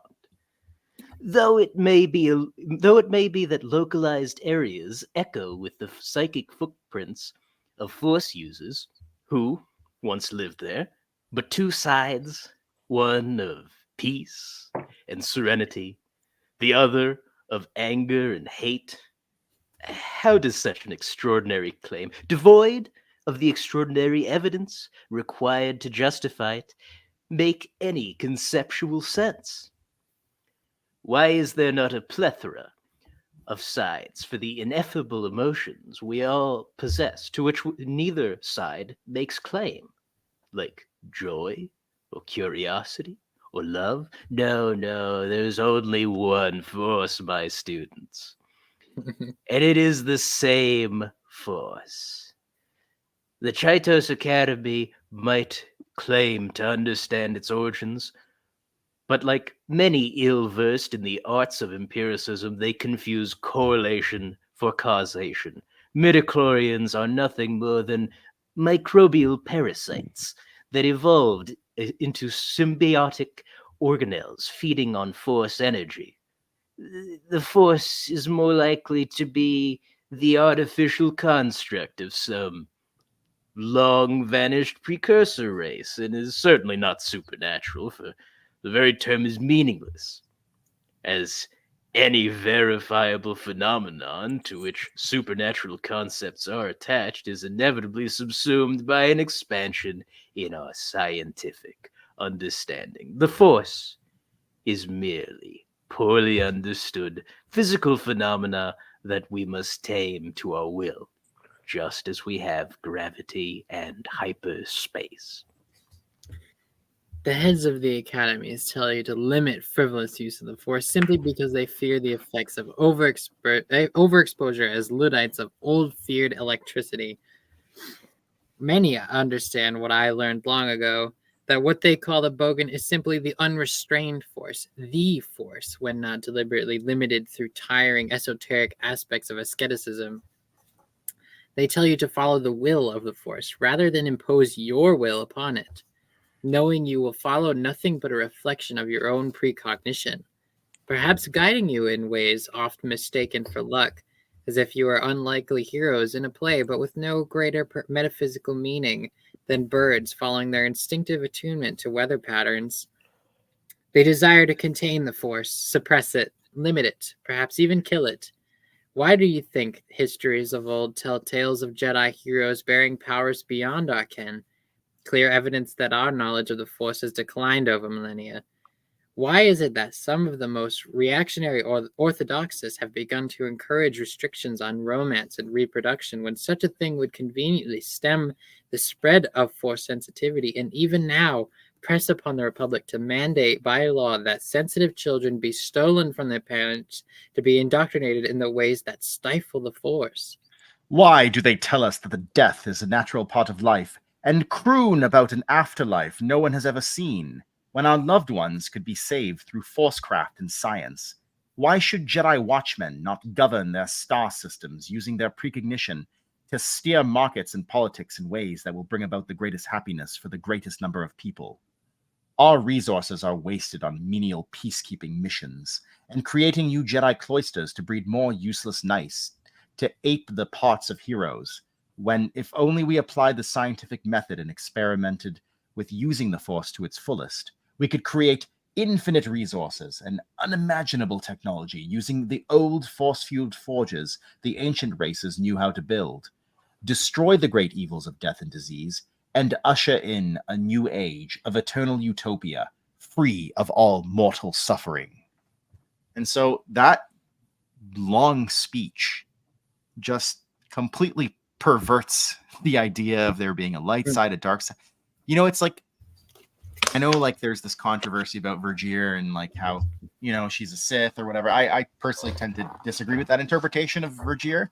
I know that later sources veered hard into that interpretation of her, but this idea, it's a fine line to walk when you say like there is no dark side, there is no light side, and to a certain extent that's true, but there is, right? There's still like how the choices that you make manifest as light side choices or dark side choices, and so him saying there is no dark side, there is no light side, is misinterpreted, and it's such a dangerous line to walk because it's misinterpreted in a way that allows students and teachers, whoever's listening to give license to their basest desires and to basically just allow themselves to, you know, it's like the concept, what he's basically promulgating is like there's no morality.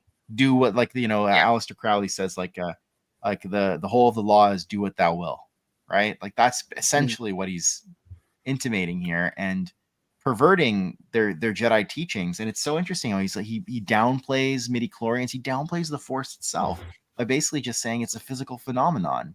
Yeah. And so if it's a physical phenomenon, then why yeah, it's like, why shouldn't I exploit it? Why shouldn't I study every aspect of it?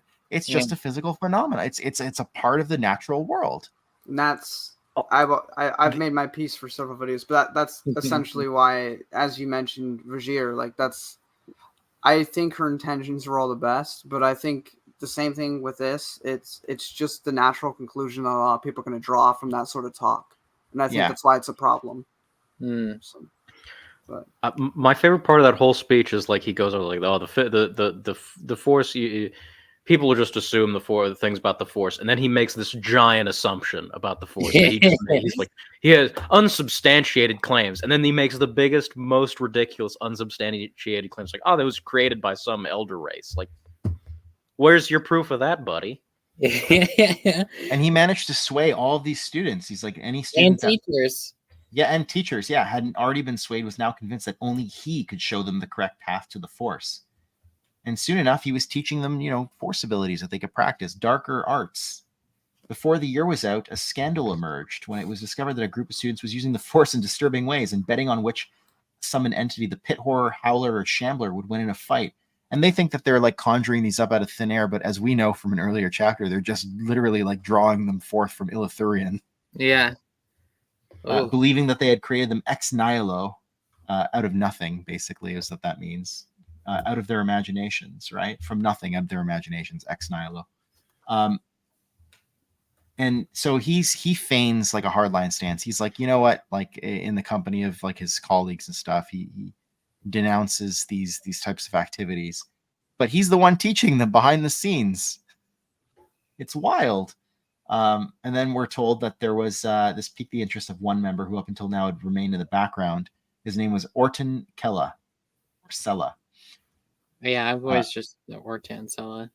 Orton Sella, yeah. He had considered seeking emotional support when he discovered the Zendor Club. There he found a new home. And we later learn he's one of the 12 exiles, Orton Sella. But he's also someone else that we would recognize. Wait, really? Pretty sure. Who?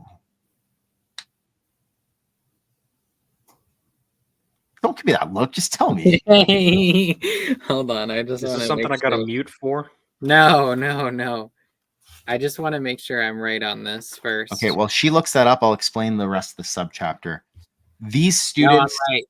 You're right? Okay. Yep. These students get expelled.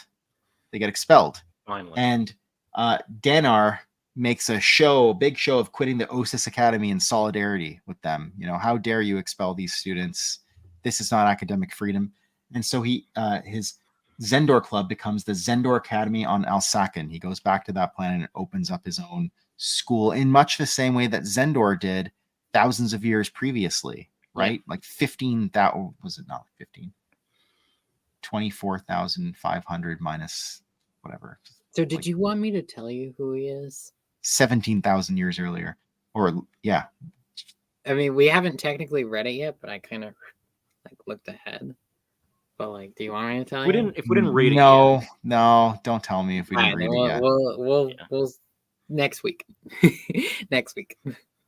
Okay. You can stay in the pool of knowledge for now. Yeah. We'll be back next week. And so this forms the beginnings of what is later known as the Second Great Schism. Let's go.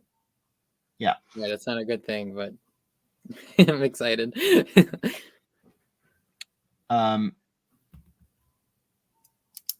says, unlike the first Great Schism, there were forces at work looking to weaken the Republic and its Jedi protectors, who saw the movement as an ideal conflict to exploit.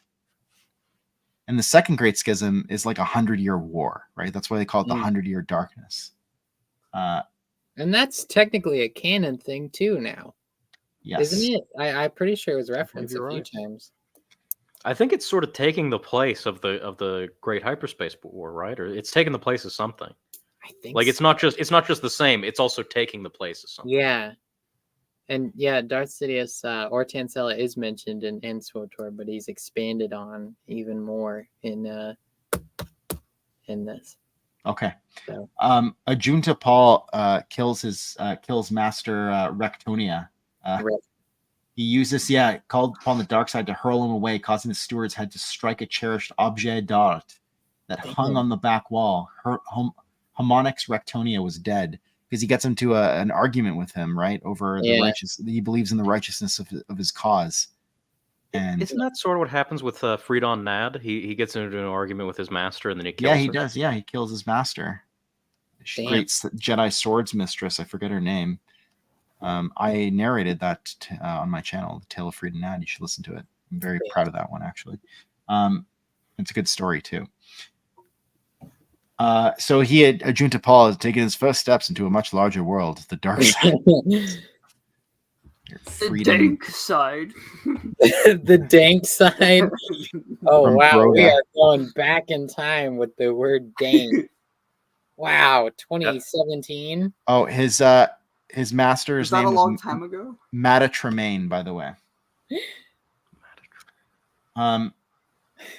So it says, over the next 3 years, hundreds of protesting students turned to thousands, and not a few turned to violence, enough that the Jedi were tasked to build a special penitentiary called the Prism in the Diab system. Is that from the Darth Vader comics where they try to assassinate the Emperor? The Ghost Prison? Ghost Prison? Yeah, that's what I was that? thinking too. And I was like, is that the same thing? Here, let's look it up. I forgot to look it up. Ghost Prison, Star Wars. That's exactly what I was thinking. I was like, is this the same place or is this something else? Secret Space Station in Wild Space in the Diab system. Yeah, it looks like so it is. They say there we go. It is the Ghost Prison. Look at us. Look at this. Actually, it says whose existence was only known to the Jedi Council and had been constructed during the Second Great Schism.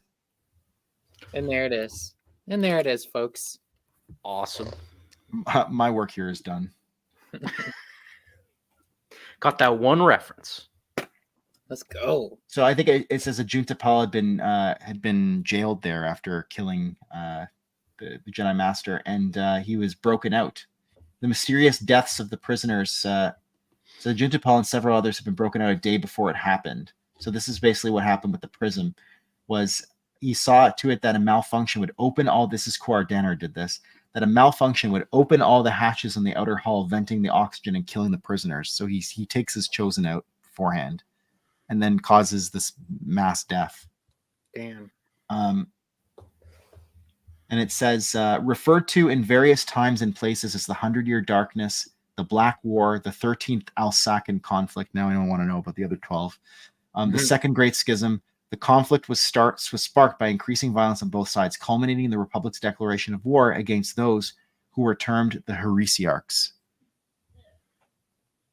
Man. The heresy patriarchs.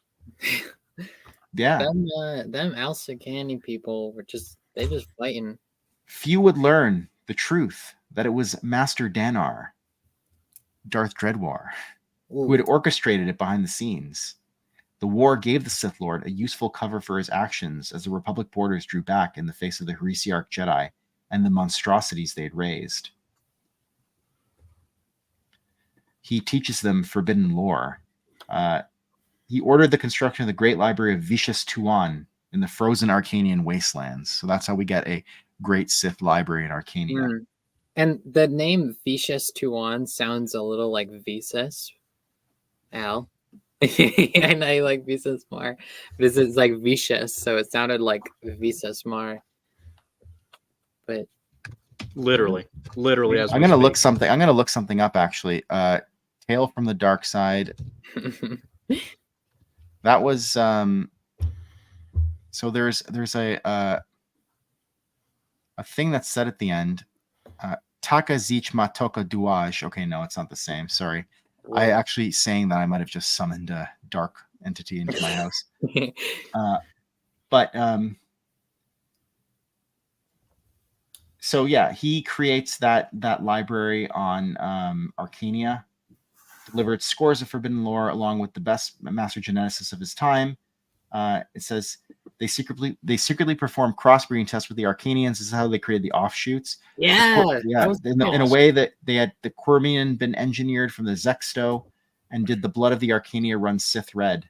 Most pernicious results came from the Batal Bandu and the Forbidden Corruptors, who were sent out to spread Sith teachings to the galaxy, while a mysterious offshoot, the Silent One, settled on Mycan. So, like, he's sort of like extending his tendrils throughout the galaxy at this point and causing mayhem generally. The interesting thing here was this footnote 198 where he says where it says outrage was further stoked when it was revealed that certain Jedi masters, noticing the usefulness of the mildest of the forbidden techniques, were beginning to use some of the very alchemical practices they had prescribed. The sheer and utter hubris to think that you know better. It's like these are forbidden techniques for a reason. The Jedi Order has been around for 17,000 years, and yet here you are playing with fire. Ugh. The Jedi, but isn't that Jedi always aren't. the case? Yeah, well, for sure, but it's like the Jedi aren't. Max and I were talking about this earlier. And Al, you too, and Ken. I think the prequels portray the Jedi as like cold and unfeeling and stuff like that, or not the prequels. Sorry, but like New prequel canon. tie-in material and new canon and stuff like that, right? But really, it's just like some of them are just dumb. Yeah. Ain't that the truth? A junta infiltrating the Zendor Club and killing Rectonia refers to an unnamed bald Dark Jedi infiltrating the Dark Jedi and killing a master in Tales of the Jedi. Oh, and thanks for joining us, sir. Good to see you, Edward. That is so cool. That's interesting. I need to reread Tales of the Jedi so bad. It's those things like that that really like because bring it to life. It brings it to life. Now we're getting to the true history. Right? Yeah, and it's like, you know, everything like everything in this book is not made up out of thin air. It's connected to something else, and it's just weaved together, and it's filling in those blanks. So it's like the detractors of this book that say, "Oh, it's just made up BS, whatever," and then like it's not real Star Wars, whatever. It most certainly is, because it's literally just connecting these pieces that were long ago estranged, and now it's putting it all together. You know, Star Wars has never been supernatural. Yeah, but they don't. Yeah, I feel like Never. people like that just don't care to really learn, right? No. They don't care to really be, Ignorance an is open mind about bliss, it, as they right? say. And I'm like, Because there's a couple people I've spoken to who are like, yeah, I understand that. I just didn't like it in the first place. I'm like, okay, That's honest. fine, that's fine. At least you understand that it came from somewhere.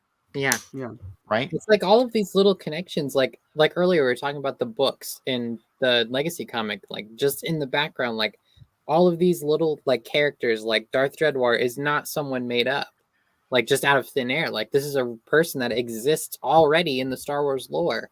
You know, This is what the EU does. This is what the EU did. This is the And entire reason it's that not I like fell in love with the EU was for this. For continuity. It's right. What did not Able as Pina though- write? Right, it was continuity. In my continuity is the story. Right. And there's a big debate raging about this very thing, and I'm so glad that I'm not a part Right of it. now, Like, yeah. on Twitter and on Mhm. other socials about there's a certain character that was brought back to life seemingly in a trailer for the Bad Batch, and I'm not going to spoil it for anyone who hasn't watched the trailer yet, but like a lot of people like and Lucasfilm on StarWars.com, I think they've issued a statement saying like we're going to honor the continuity or whatever, but they a said lot that of about the canon comics too. right, but a lot of people are You just want they're to. regardless of whether or not they'd like have an explanation for it, a lot of people are like, well, but like that death when it occurred earlier in the canon was supposed to be meaningful, and so there's this, and then there's a contingent of people out there who have the view, and I'm not saying their view is invalid, but they have the view that like the rule of cool, and like, I really want to see his character return, and I'm not so concerned about the continuity and stuff like that. Mm-hmm. And that's fine. But I think for a lot of us, the reason why we got the expanded universe in the first place is because the stories mattered, because it had a cohesive, relatively continuity.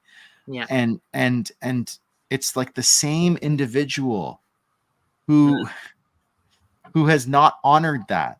And I just, So here's the so about the Disney stuff, like the rule of cool. The rule of cool, not to get into the sequel talk or whatever, but the rule of cool is what doomed those. Yeah. Like, let's be honest here. We wanted to see Han and Chewie get on the Falcon and go, Chewie, we're home. Even though, like, the idea of Han losing the Falcon for 30 seconds is unthinkable. Yeah. Like, that does what. Tassu Leach, good to see you. I love how he delivers that line. I don't know. Here we got some more lore here. The heresiarchs are a sect Palpatine studied per Dark Empire. Is that in the endnotes? Do you know that, Ed? Whereas Vicious Tuan is an anachronistic Sith library temple on the colony's world of Arcania from the 100-Year Darkness. 100-Year Darkness era and the Tales of Jedi Companion. Yeah, I think Vicious Tuan. I'm almost like, was that the in A Tale from the Dark Side? Let's see.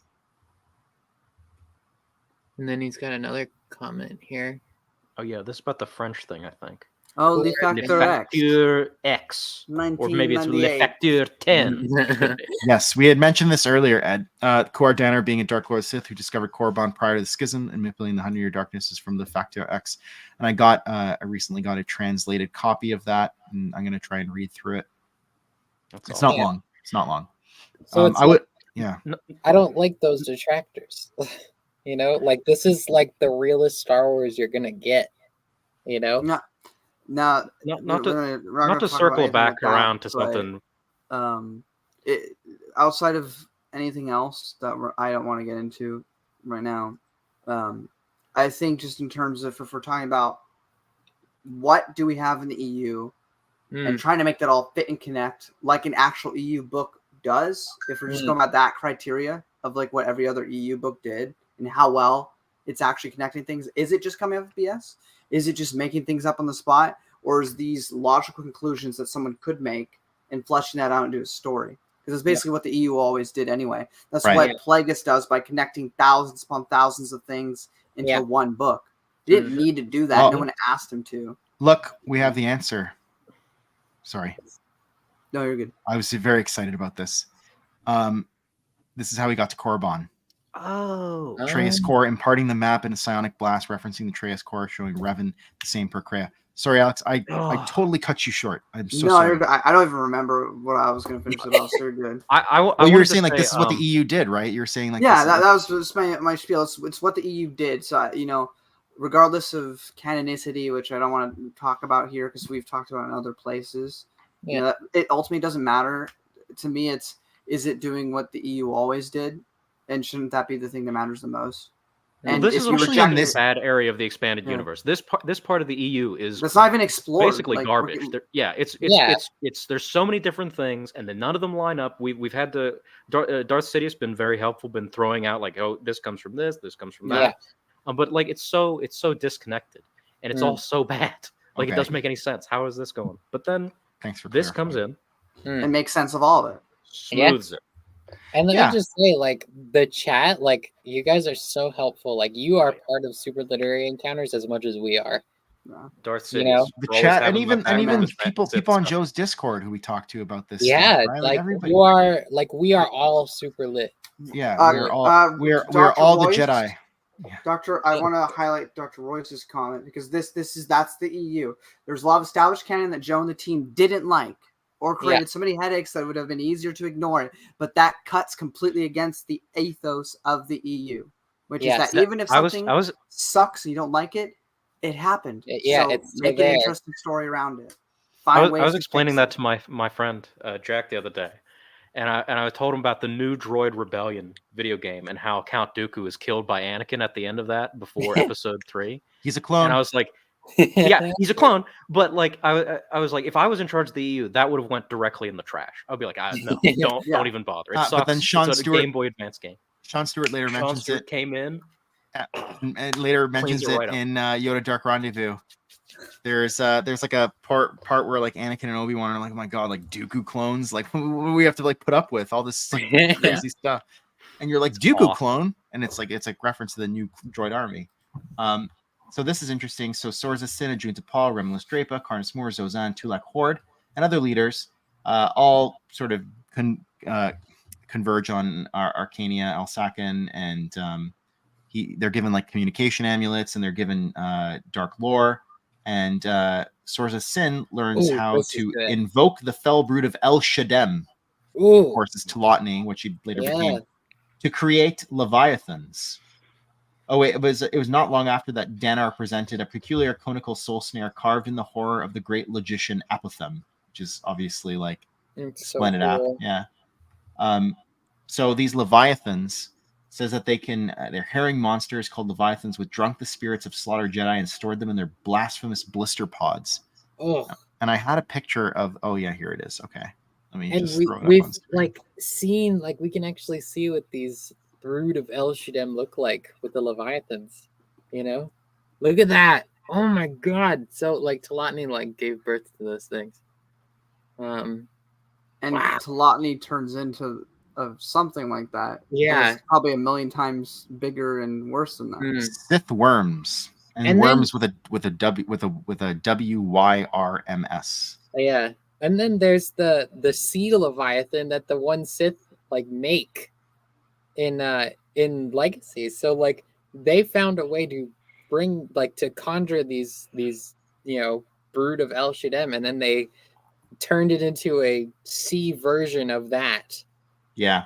And I remember like Treya Sind is like, we have to like warn the Emperor, like they could like spawn the land-based versions like that. Yeah. I feel like and that Kip kills one, which is why Kip's so based.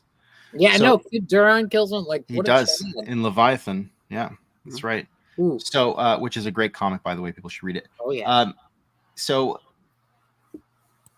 Ajunta Paul is having doubts and beset by guilt, and he is gifted. He's presented, and he can't turn it down because then if he does, they're gonna know the jig is up. But like he's presented with the Sword of Shahar, an ancient double-bladed weapon said to have been fashioned in some remote time by the sons of the gods, and he is presented with this gift by Darth Dreadwar. And when he takes it, the sword basically speaks to him, like whispers to him. Sorry, Al, you look like you want to say something. This is amazing. This is awesome. This is perfect. I was going to bring this up a few minutes ago. I'm going to just wait till we actually get to it. This is the best part of Supernatural. This is what we were talking about earlier. You get just a little taste of Ajunta Paul in KOTOR 1. And his characterization is like, man, the dark side was a real bad idea. I don't know why I did that. And he's like, don't go down the same path I did, kid. And if you're careful, you can bring him back. Yeah. From the dark, which is amazing, which is my favorite part of the whole game. Getting to see him pre-death, getting to see him pre-Sith Lord, and he has doubts all the way back then, and it was the sword, because he tells you in the game, watch out with the sword, it'll corrupt you. Yeah. I think he says that almost directly. It'll corrupt you. Yeah, the sword he hears in his mind. I am that which grips the heart in fright, hearkens night and silences the light. And it's like I'm okay with like cursed items and stuff like that. Like the reality is like Ula Keldroma turned to the dark side because he was given Sith poison. So yeah, like this is also, the same that poem universe is from the game. Yeah, that's the clue you get to find the sword. That sword is what pushes Ajunta Paul over the edge, right? Like he's already given into his anger, so he's already predisposed to it. He's already on that path, but this is basically what like cements him as a dark Jedi. And we're also told that Quar Danner, Darth Dreadwar, starts an affair with Sorza Sin, and he confers on her the star charts leading to the worlds of the Sith. So that's likely how they get to Korriban later on, I assume. See. He says, you are set apart from the others, for you will be a vassal queen under our rule, or even greater if one of us should fall. And she knows that he's kind of playing all sides because he has something in mind. And we learn now what that thing is, because we're introduced to a character from the planet Ambria, who at this time isn't like an irradiated, blasted wasteland like we see in the Tales of the Jedi, Knights of the Old Republic by Tom Veitch, right? Like Ambria has these like Hysis creatures on it, and it's basically like a we're told it has it's a dark side planet, essentially, like imbued by the dark side, right? And I know that there's this concept out there that like we talk about like the Force sort of coming within, but there's still like the idea that just something really, really bad happens there. It can imprint psychometric energy on the place itself, like the dark side cave in Dagobah or Ambria, right? Let me see if I can find a picture of Ambria. Yeah, there's like this dark side lake, and it's just disgusting. Here. Or like other planets like Nathema, and like Malachor 5. Those are just like permanently stained by the dark side that happened there. Dark Empire Sourcebook, yeah, by West End Games. So this is oh look, there's Vima House Mama, and there's Nomi, and this is Thawne's house because Thawne lives on Ambria, right? He's vibing there. Tales of the Jedi, he's definitely vibing there, letting his students ride on him like got Osweiler. Anyways, I love that guy. Great reveal. Yeah, a Vultan. And then I've always thought of Thawne as like Vima's grandpa, you know, because like especially how they greet each other and like in Redemption, he's like, "Oh, are you too old to hug hug old Thawne?" And I'm like, "Oh." I just love how Thawne gives Nomi his lightsaber. It's like, what are you doing with a lightsaber, Thawne? Yeah, holds it in his mouth. I always like the idea. I think I've mentioned this previously, but like Yoda and Palpatine never had lightsaber, or didn't have lightsabers because like they were so beyond that. But clearly they did, because in Episode 3 they fought each other with lightsabers. I always hear that so much, and I get it, like the idea of it that kids came up with in their minds and they're watching the movies or whatever. But like, it definitely why wouldn't it was like I like when I watch, because they've so surpassed that they don't need like a physical weapon anymore. Also, Darth Sidious straight up says just no, it's not though, but it's because in Return of the Jedi, Darth Sidious is given the lightsaber. He says, "Ah, yes, a weapon of the Jedi, and your Jedi weapon." So yeah, he like disavows it. Yeah, he already doesn't. No, but he electrocutes people. It's easier than fighting them like, at that age. All right. So I think by the time Return of the Jedi rolls around, Palpatine is past. But it doesn't mean they wouldn't have one. It just means that they don't need it. And so is Yoda, I would argue. Yeah, but like I feel like in a time of war, then they did use it, and like, and I think the Force can only do so much. They don't like to, especially in the light side, they don't like to abuse it. That's the whole thing that Mara yells at him about in Visions of the Future. Yeah, and it's it's a thing that constant Jedi talk about, like don't overuse it, like don't abuse it, like it's not a tool, it's not something. And that was what Kuar Danar said to them in his speech. He was like, "Oh, like the Jedi like today are afraid that you're going to be overexposed and overuse the Force." You know. Well, in that case, shouldn't Sidious like that should be his whole is like I don't need it because I have the Force.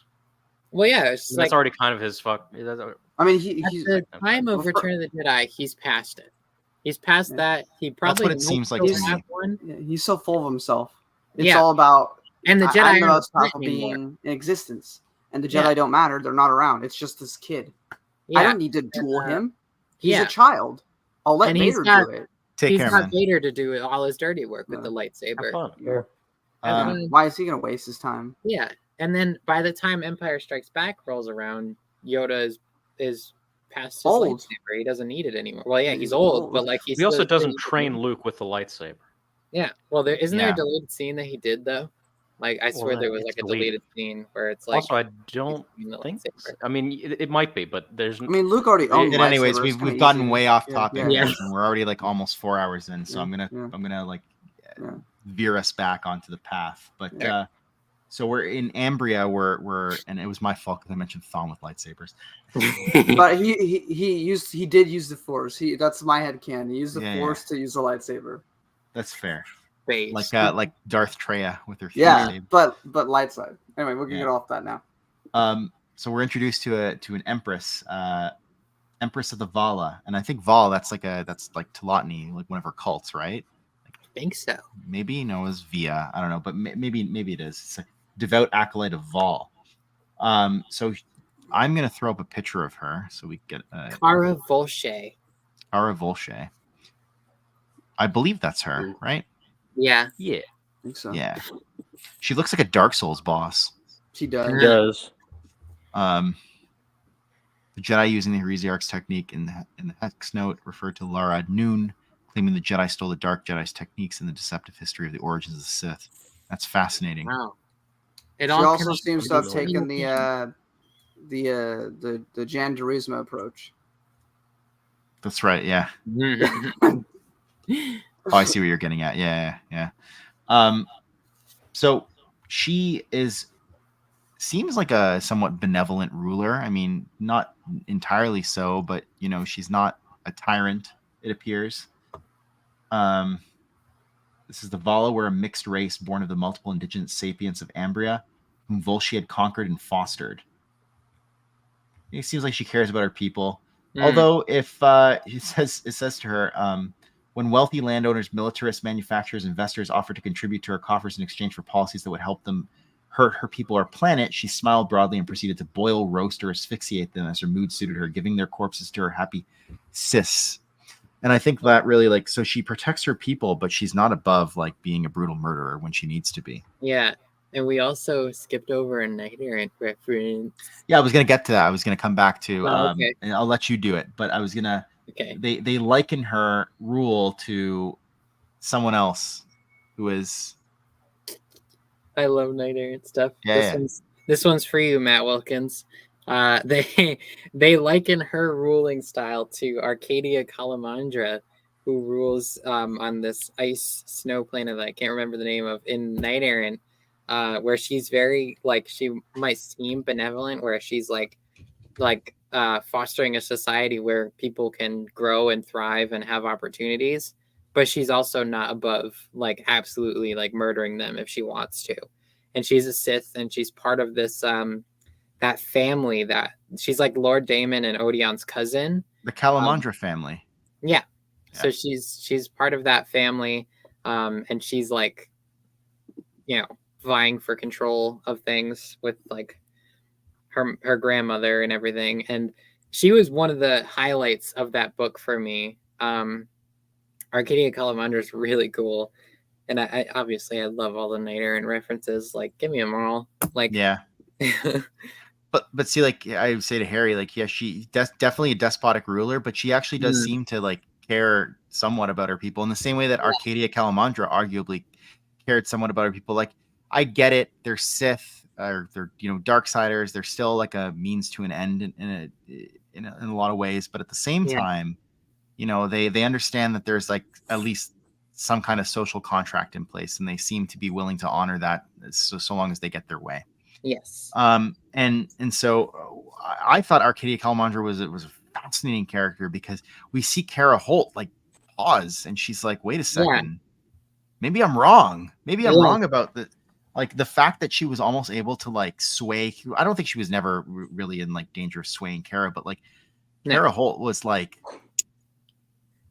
to re-examine some things, right? Especially after coming from Lord Daemon's territory or the twins, And then she comes across this woman and she's almost benevolent, and she's what the hell? Yeah, the people in Lord Odeon's territory or Lord Daemon's territory are fodder. They're absolutely just fodder. And then it's I remember Kara's just waiting for some trap to be sprung, and she's oh well, is this where you're gonna kill me or something? And she's no, it's so confusing to her, and it's it makes her stop and think, and you're just what the hell?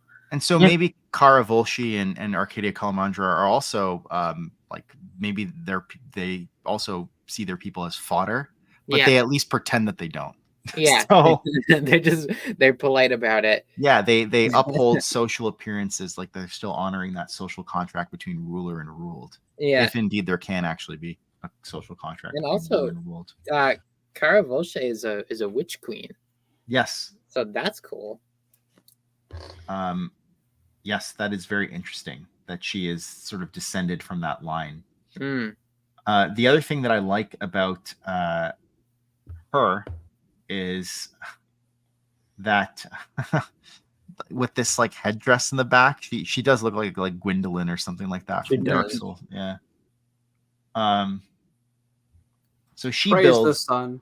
Praise the sun. That's right. Praise the sun.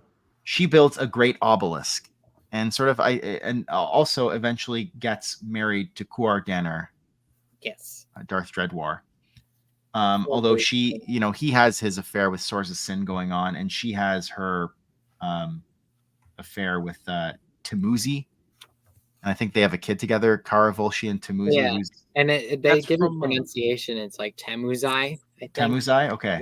That's from the Droids cartoon, I'm pretty sure. Or at least Tamuzan is. It was like pronounced the same or something. Ooh.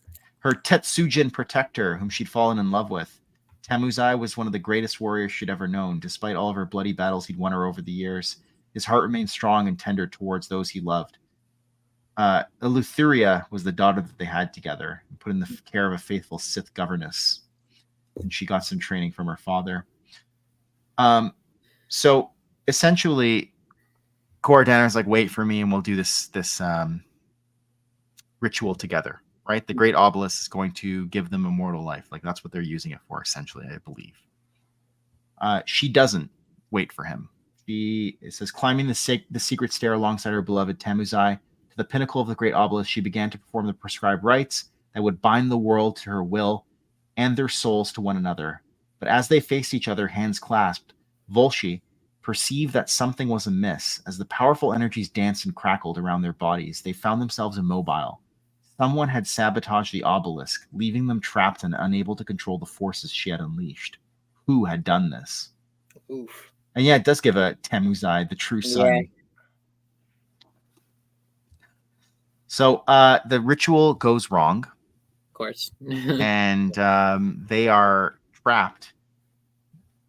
But even worse, it says, save for the Sis, all living beings on Ambria were either permeated with the dark side or devoured by the spell gone awry.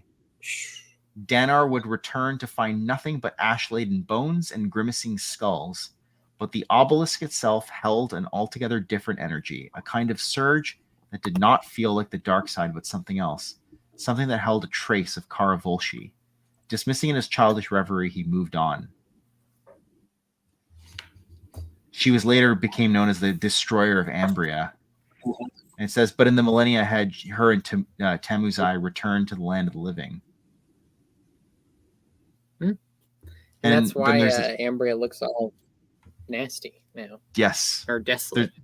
There's this interesting footnote 200. It says, the Vala suspicions were not without merit, as Sith apotheosis was something the Jedi would interfere with, as with the Wall of Light rite, which Kyle Katarn used to stop Jarek's ascension. Wow.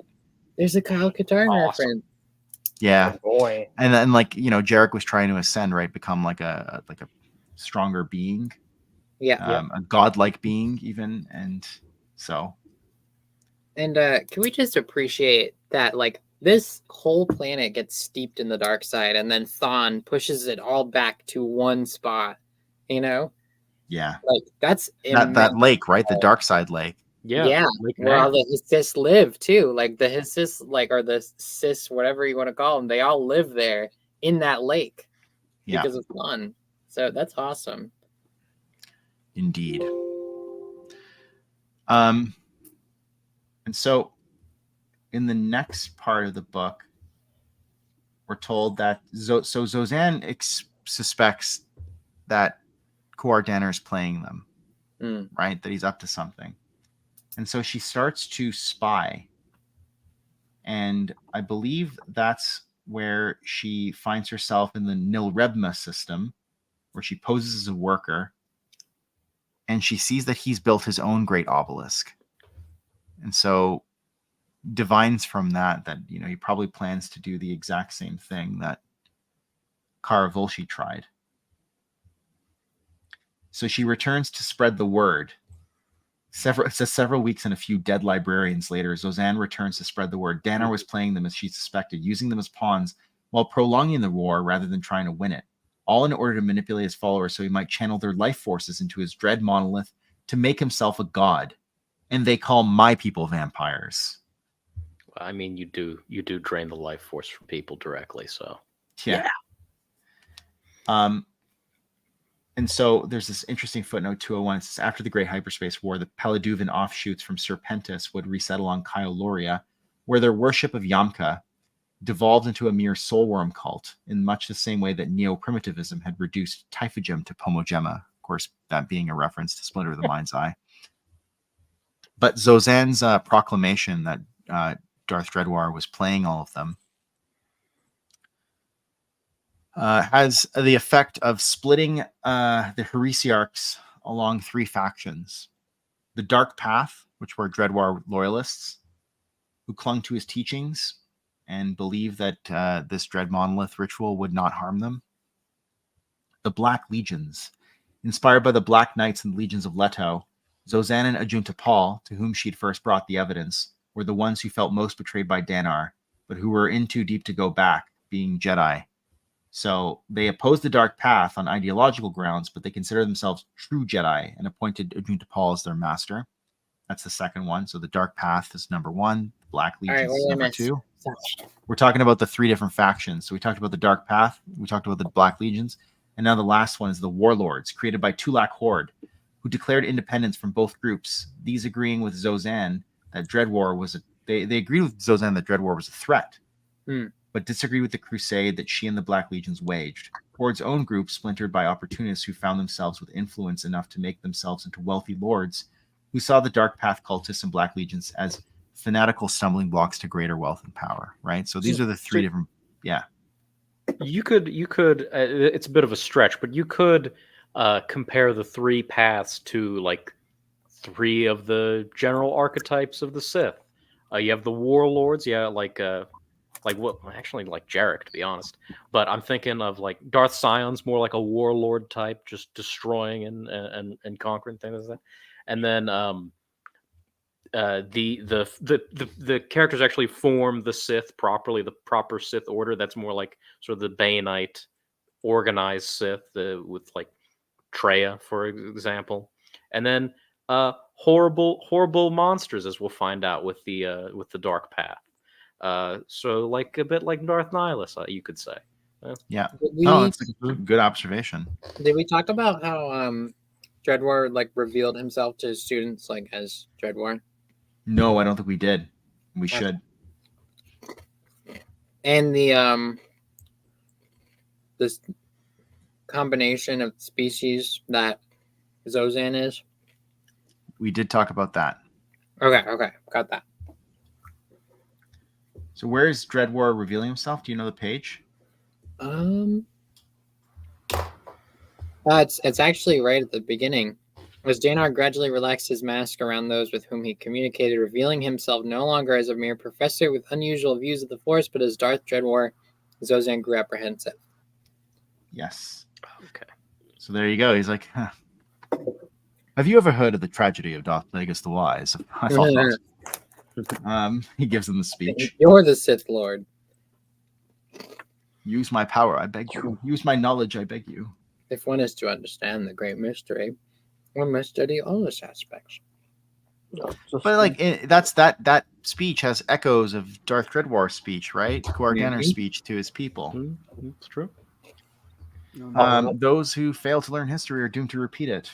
So there's this interesting line here about how the heresiarchs were uplifted by sections of the media and activist groups in civilized worlds as mythic icons of utilitarian philosophy, championing the many over the few, just as their power saw them as elevated as magicians and gods on Aboriginal frontiers. So it's like they're really having an impact on society, right? Like even more, I would say, than Zendor had, because this is like a group of people. Like this is like really like this is a schism, because it's not just the Jedi, it's the Republic too, and like there's a battle going along ideological lines here. So then we get to the Dread Monolith, and we're told that Darth Dreadwar has recovered the Starforge above Abo. It says his loyalists learned to forge droid armies and fleets to complement their genetic monstrosities, but Ajunta Paul had gotten wind of the secret weapon, allowing the Black Legions time to counter it. So here we have, look, I have a Starforge shirt on. Ah, perfect. Awesome. Yeah. Wow. And that, I think, makes sense that Ajuntapal would know about the Starforge because he alludes to it in KOTOR, right?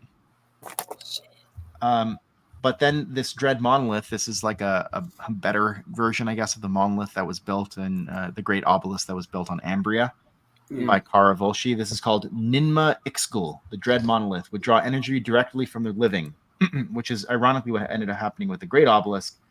Thus, he fueled the Black War conflict between the Heresiarchs and made himself into a target. Zozan tells people about this Nil Ribma, where it is. And it's his plan for them to know because he wants to draw them all to him so that he can enact the ritual. Yeah. A bit like good buddy Vitiate, right? That's right. I was just thinking that. Except Vitiate used his own people for it. Yeah. True. I was going to say Nihilus again, but Nihilus didn't do that on purpose. At least we don't think. Yeah, that was always the thing with those two, is that like Nihilus is just like hunger, just like no plan, no like really goal, just outside of eating. So it's like just eat. Power unrestrained, but just very small goals. That's like me on the stream. Whereas Valkorian's like the same thing, but has a full brain to use. Yeah. So, and so he's I was just gonna say he built this Dread Monolith using mining, getting like lower caste Sith to mine Silex of Nil Ribma 10. So Silex, it seems to be like sentient, almost like the crystals, the sills in Planet Twilight, right? We're told that it kind of cuts away. It's like to Dathka Grouch, Dreadwar delegated the task of mystical protection. Encouraged by his master's achievement with Ninma Ixgul, Grouch sought the perfect Silex stone from which to construct a special object. In a subterranean laboratory, he placed the Bibelot in Athenor and used the Krimpfrum ritual.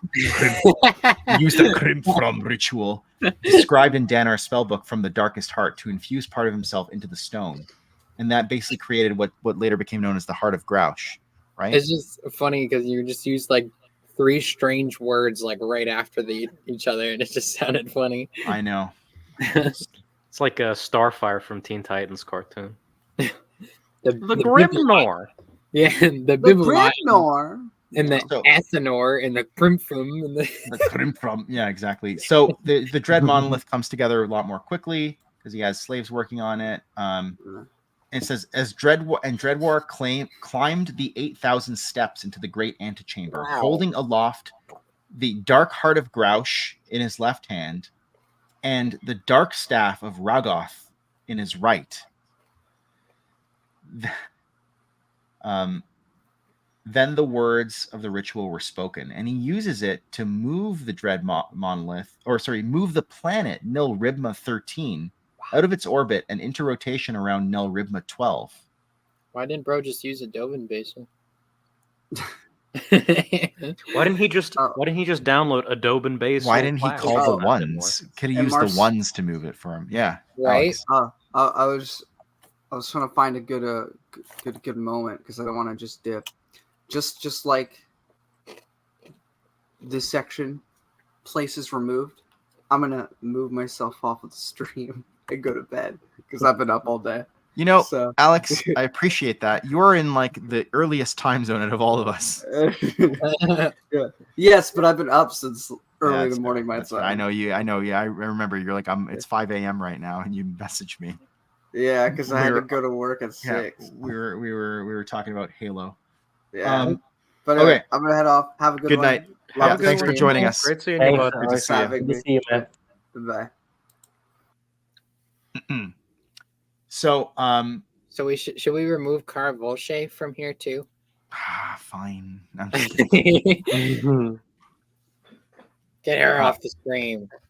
I honestly didn't even remember that she was still up there.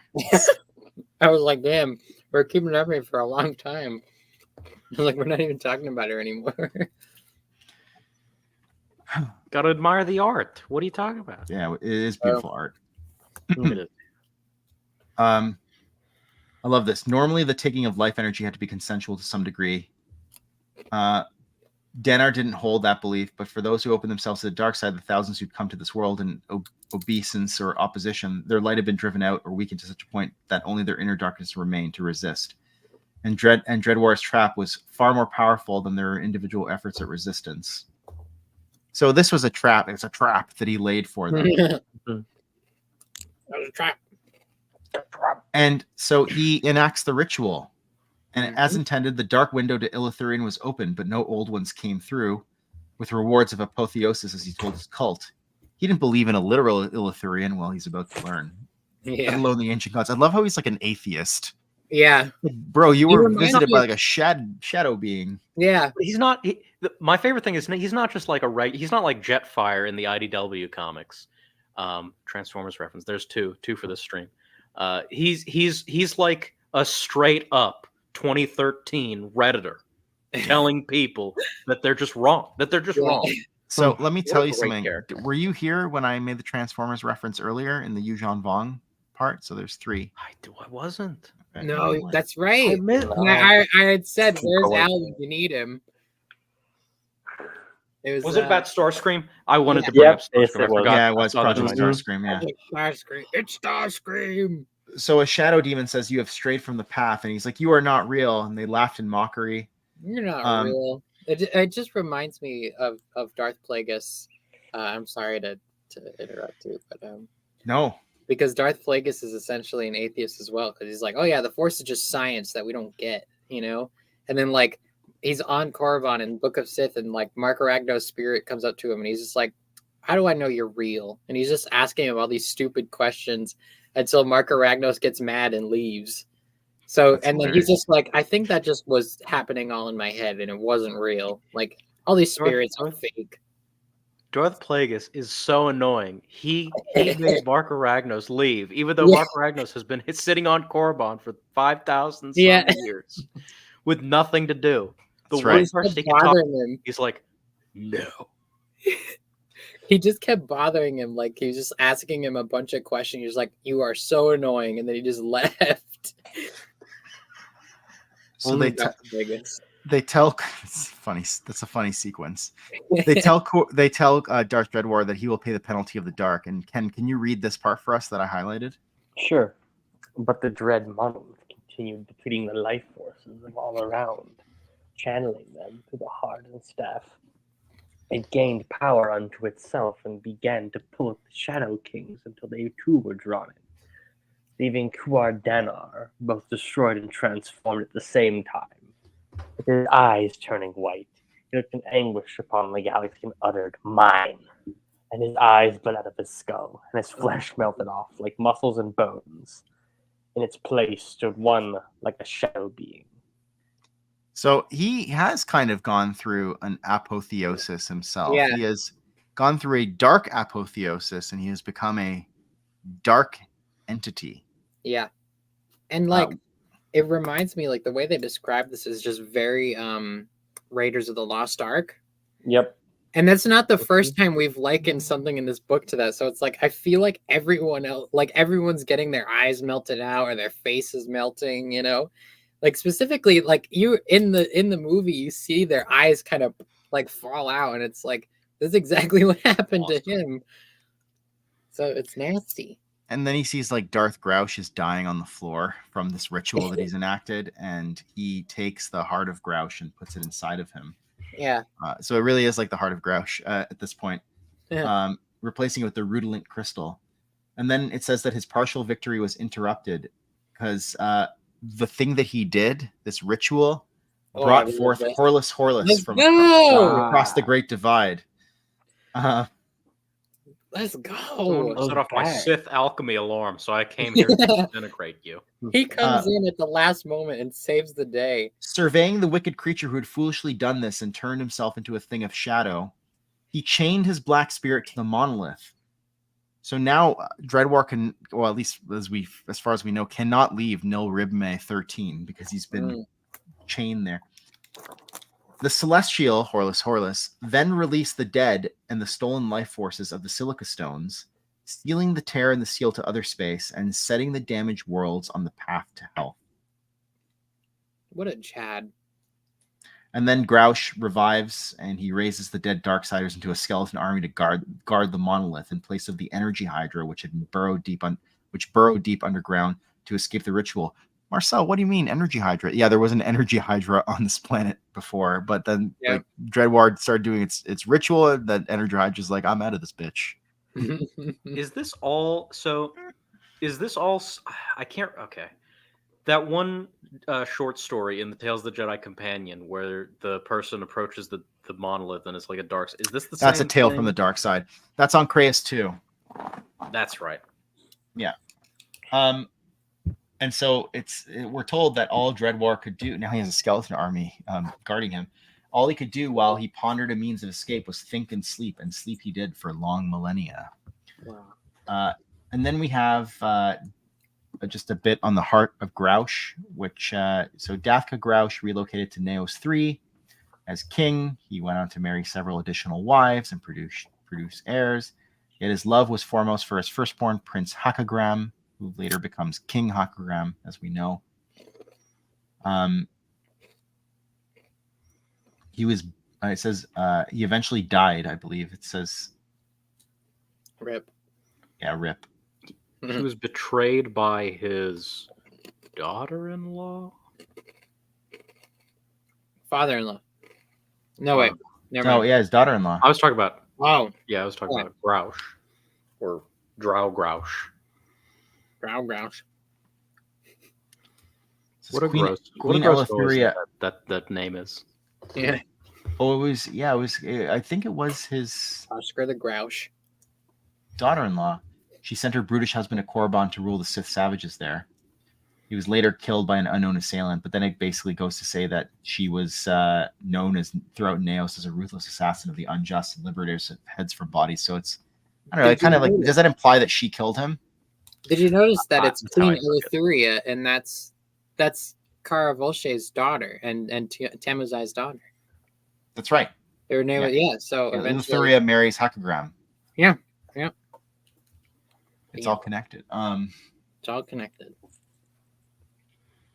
And so it says Source's sin grappled with Dathka Grouch's embittered spirit in the crystal that because part of him was in that crystal, and she was overcame him, but found the accursed heart of Grouch troublesome and returned it to its tomb, where it stayed for uncounted centuries until a year before the Battle of Yavin.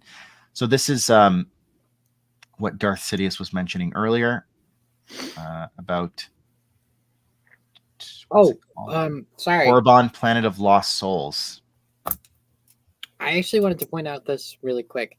We kind of skipped over it, but Grouch's heirs bring about the red-skinned Twi'leks, and obviously that's Darth Talon, and then also Darth Talon's not mentioned, but anyways, yeah. No, but at the bottom it says in footnote 201, there's they mention Dark Jedi Allura, and that's a Jedi Academy character, and she's she's like Tavion's right hand, and she's got a really annoying boss battle on the second to last mission, and she's just really annoying in general. But I just thought that was cool. I was like, oh, Allura, and I was like, I killed her 20 times. Kill her 20 more. But then there's even a better reference right after that. Yeah. So we talk about the Korriban, Planet of Lost Souls, and there's basically this ship called Ginny's Virtue, which is forced to land on Korriban. This is like a Wizards of the Coast adventure. And Naz Felyud was a pirate and a treasure seeker. During a game of Sabak, Vima Debota prophesied that he would go to Korriban and find a great treasure. So, 5 years later, he goes to Korriban, and in the Valley of Golg, he fell into a crypt. No pauper's grave, but this was a tomb of 14 Sith wizards, including that of Dathka Grouch. In the lightless grotto within the king's partly open sarcophagus, Felyud found the Dark Lord's treasures, a sword, amulet, holocron, and most curious of all, a ruby-like heart. Ooh. Unaware of what it housed, the corrupt pirate took it, and it in turn took him. So it, possessed him essentially, right? Now housed in Felyud's body, not great things happened. But Grouch had not poured all of his spirit into Felyud. So basically, what happened was think one of his shipmates, Laroon. Yes. Yes. Laroon, it says first mate Babnod Laroon and the crew fought off the hordes of the ghastly dead. And Laroon blows up the Ginny's virtue, destroying most of the lost ones with it. Then she leaves to find Felyud, but she discovers very quickly that something else has inhabited its body. She rips the heart of Grouch out of him. R.I.P. Iron Man. And I'm just kidding. And runs off. But Grouch, he still retains some of him. This is a cool part here. Wanting first to ensure that the host was compatible, and the part of him that still inhabited the crystal called out to the surviving lost ones. Days pass as Laroon evaded her pursuers across the hostile land. This sounds like a harrowing adventure to go through. Yeah. Sounds like a sweet adventure. Without the heart, Felyud recovered enough to gain back his wits, but the part of Grouch's spirit that remained in him would never let the pirate rest or die until he recovered it. It says, so she hides the heart of Grouch. From the ruins of the temple of Corman Lao, Lord Cronal comes, track down the heart of Grouch. Yeah. Lord Shadowspawn himself, Black Hole, Cronal. Mm-hmm. He's like the Peter Lorre of the no, not Peter Lorre. That's not what I wanted to say. Who Peter Sellers of the expanded universe. This guy's just everywhere. He's everybody.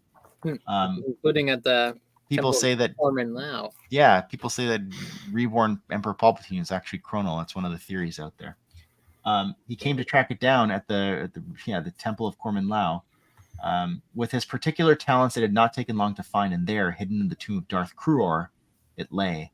Back at its lair, Cronal dominated the shattered spirit of Grouch, commanding its secrets, and so Lord Black Hole learned of Dreadwar and the Silex and many things. I guess my question is that did like Luror, the first mate, did she like go to like Temple of Corman Lao on this planet? I think it was like Val Talu, and like hide it in the tomb of Darth Kruor. I'm just curious how like it's never really explained clearly in the narrative how she takes the heart and then it gets into the tomb of Darth Kruor. And so I was confused about that a bit. Anyhow, moving on. Corman Lao's like the temple was like the whole planet. The whole planet. The entire planet is one big temple. So one big temple. But Cronal's he's a man of many means, and so it's no surprise that he found it. Now we get like just a very interesting, like weird kind of like out of the. It just seemed like so, like weirdly placed. Yeah, this section.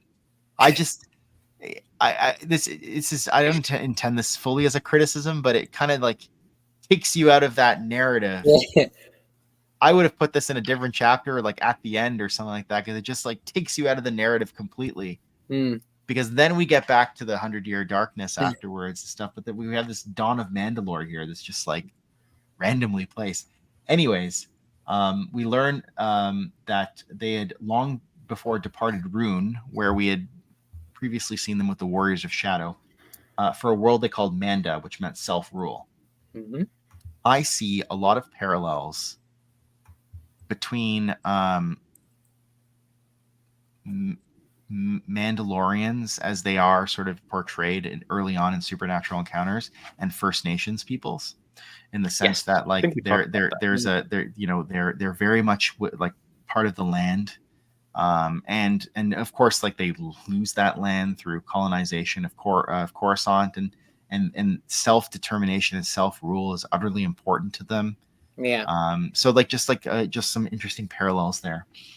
Oh my God, Franklin, 95-minute wait for Indiana Jones is not worth it. No, it's not worth it. Get out of that line. Go ride Star Tours. Well, I think he's not. He's in like Japan or something. So I don't know what they have. What part of what I was reading? I don't. Cool. In any event, very jealous. So we're told that when the unrest, I guess this is why it's here, but I just thought it was kind of like it just took me out of that. The Oh, did narrative Snipe about Slice yesterday? Okay.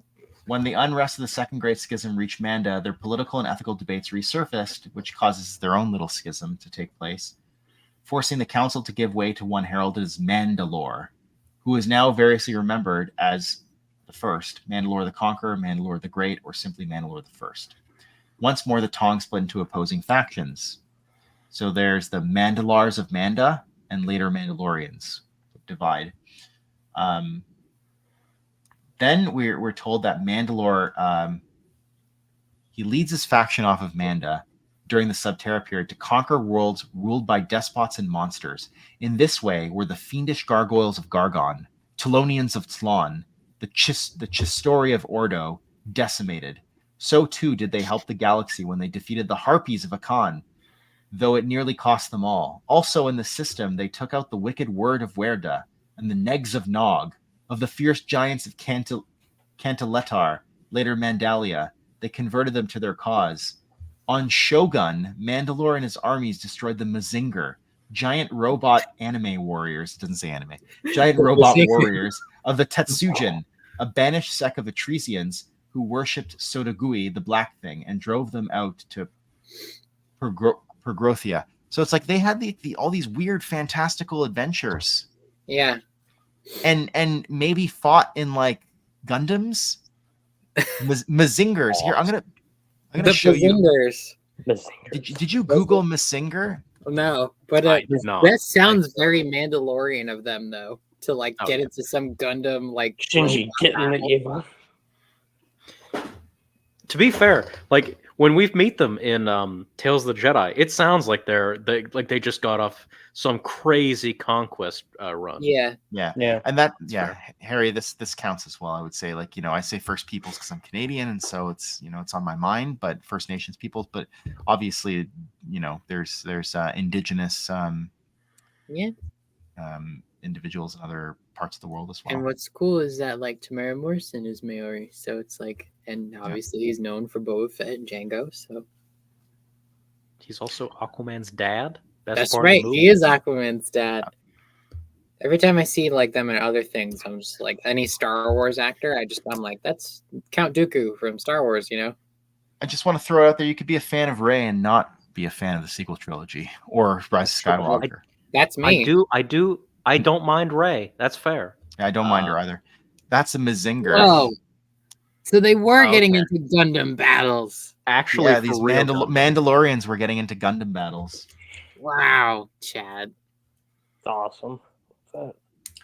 Ken, I feel like that would be like right up your alley for some reason. I love Gundam, bro. Yeah. And like you could make stories out of this. Like we've said that so many times during this book. So it's like there's these like crazy like things that are mentioned that you could make whole stories out of. Like a story about Mandalorians and like Gundam robot battles would be sick. Honestly, that would be. And they have their Basilisk war robots later on. Sorry, can I cut you off? Yeah. No, you're good. You're good.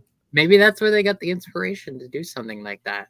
Gundam was inspired by Star Wars, so I wouldn't put it past them to bounce off each other. The Bazingers. Here, I'm gonna talk. Also, Gona guy based Devilman. Another comic of his is really good. I'm gonna ask Ken to read us a couple paragraphs here. Sure. Do that. These always. You highlight 2 paragraphs, yeah. Okay.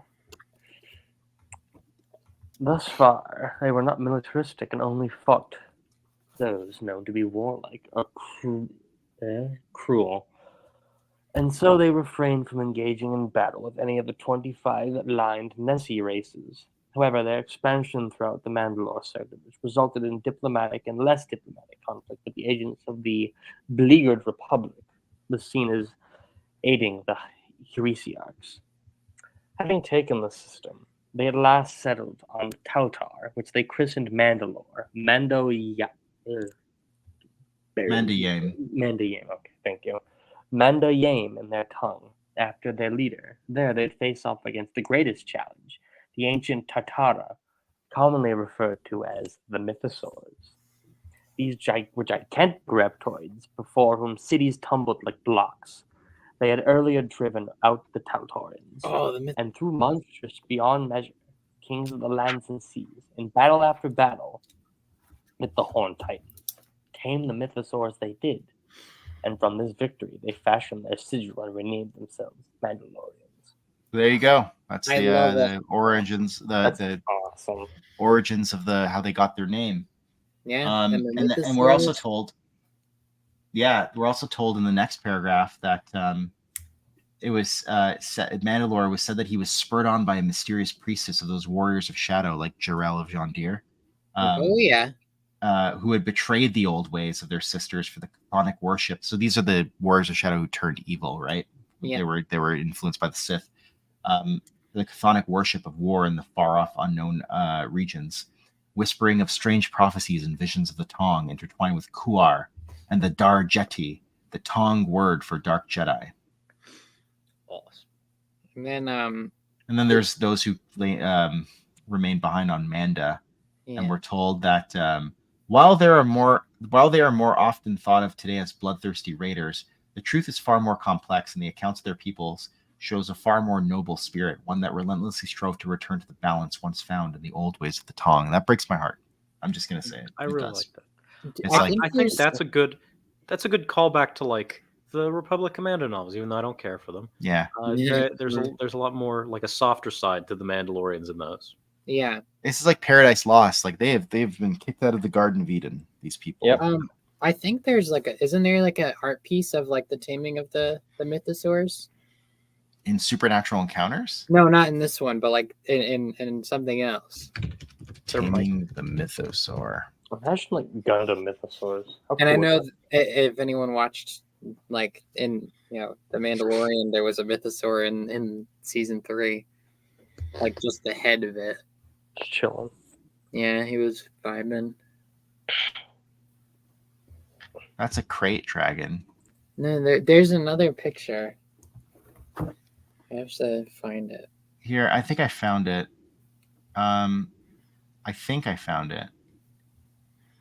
But it's kind of small.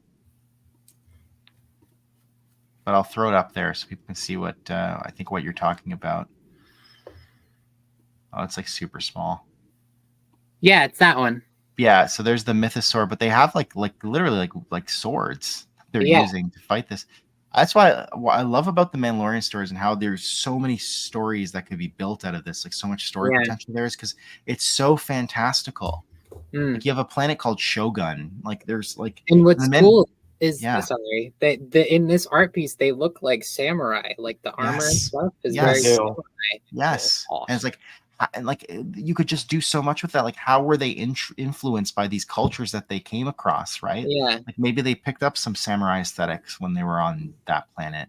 Maybe they carried that forward with them, right?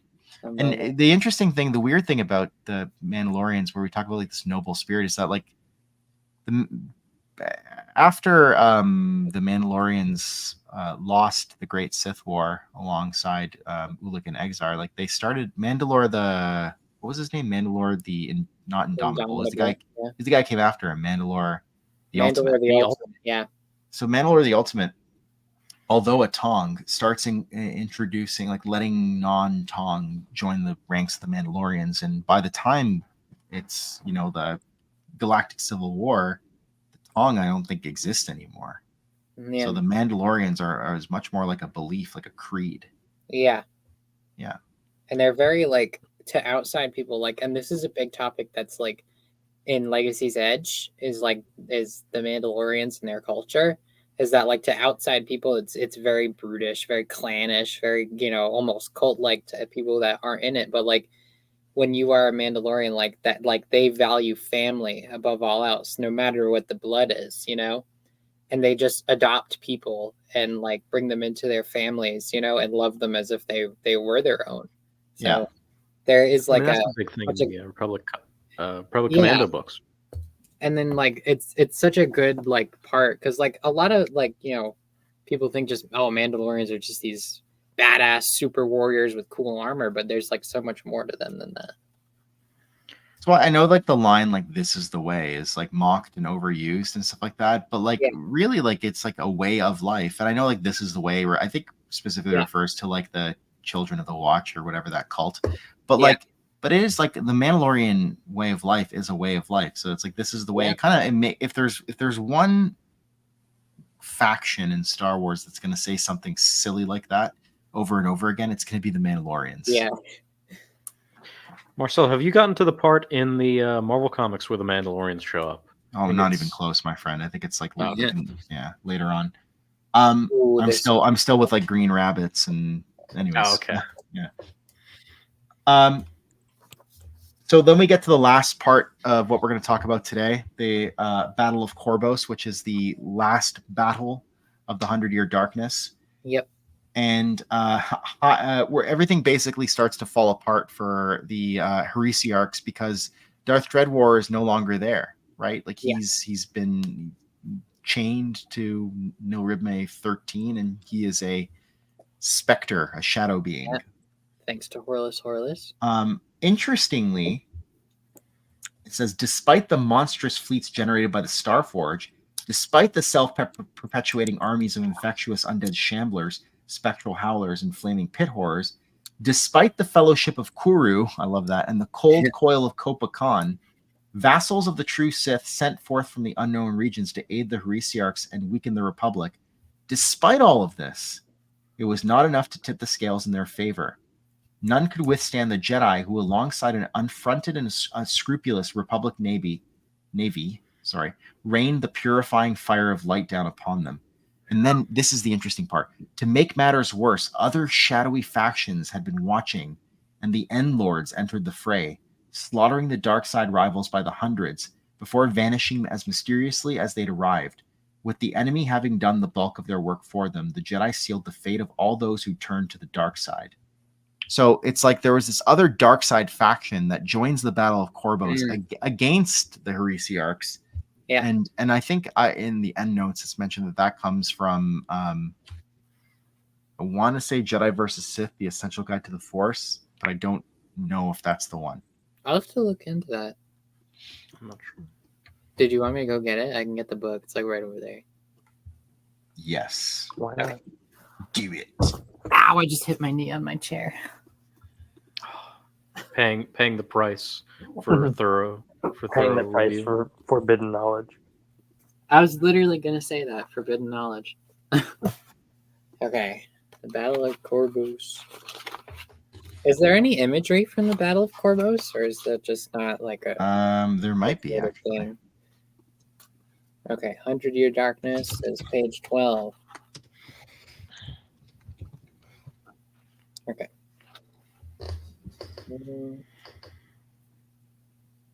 The Jedi all but vanquished these dark Jedi and their monsters who made their last stand on the mining world of Corvus. The Dark Jedi. Okay, well, that's different. All right, hold on. Long before the Great Hyperspace War delivered the Sith to the Jedi, time and again did the Jedi, divided by the light side and the dark side of the Force, cross lightsabers amongst themselves. One of these great schisms occurred approximately 7,000 years ago when a group of Dark Jedi discovered that they could use the Force to transform creatures into mutant warriors, mounts, and spirit-devouring leviathans. The war that followed lasted more than a century, left many worlds ravaged in its wake, and became known as the 100-Year Darkness. No, I'm not seeing anything. Okay. Maybe I was mistaken. It might have been in another source book. It might have been like the Essential Atlas or something like that. This is the Battle of Corvus. Look, based light. Look at that continuity of the lightsabers with the cords attached to the power packs. Awesome. Yeah. So good. Yeah. So cool. Chaos Man, thanks for joining us. Speaking of fellowship, I like how Dreadwar is essentially a Sith Lord Nazgul. That's exactly correct. Cool. A Sith Lord who lives in his robes like Darth Nihilus. I think it is very cool, personally.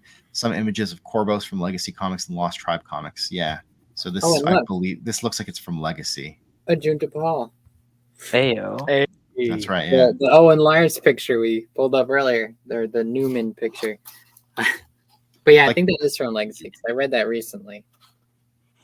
And so, wearied by a century of campaigning and single-handedly besting more than a dozen Jedi on the field that day, High General Ajunta Paul could only laugh maniacally as the final hammer blow fell. The 100-Year Darkness was over.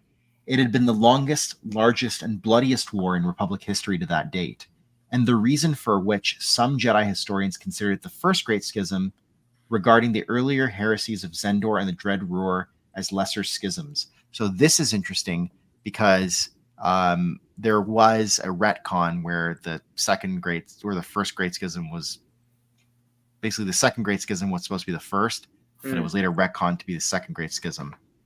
And so this explains why that might have been the case internally, because it was the first Great Schism was nowhere near as devastating as the second. It was a bit like there are historians who now consider the 7 Years' War to be the first sort of prelude to the World Wars, like World War Zero. But most other historians just don't label it like that. That doesn't make any sense. Yeah. So this is what we have here. Now to finish it off, I'm going to share my screen again. I don't know why. There's also a really cool endnote or footnote here that I'm really excited about. That's exactly why I'm going to share my screen so we can look at that. We also have the identities of all 12 of the exiles here. And that's what we're going to look at. In the end, 12 survivors surrendered. 3 were Dread War loyalists. Sorza Sin, we knew that because she was his mistress. Orton Sella and Remulus Drapa, the last surviving admiral. 2 were leaders of rank, Zozan and Ajunta Paul of the Black Legions. Under them were Bovanda, Brutica, and the brothers Onter, who had stolen the Caligulus armors and Hendaean death masks of Adis and Zendor from Dreadwar's stronghold in Atascopolis. Tulak Horde and Karnus Moor were rival warlords. Former Jedi Shadow Randon Hrell was unknown to the rest.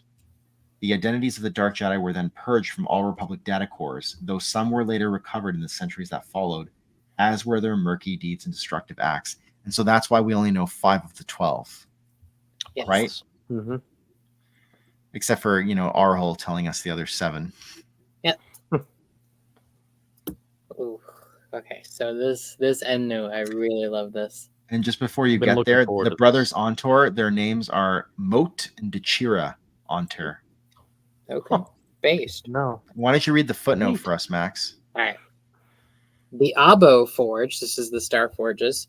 The Abo Forge was later rediscovered by Darth Revan, and so that's the Star Forge we see in KOTOR, and that's the one on my shirt. Yeah, and that's the one that could make ships and droids and things. The forge above Tulpa lay abandoned for millennia, but when the Sith sorcerer Rasper was released over 2 decades after the Battle of Endor, he had Elder Ruthic reactivate it. I'm not sure what this is a reference to, but it sounds cool. Yeah. And I believe it's from the Unknown Regions source book. Okay, so there's a Star Forge out there. And then this one I really love. The forge above the Ganinga Gap remains in use by the true Sith to this day, lifting stars and nebulae and turning the unknown regions into a cosmic playground.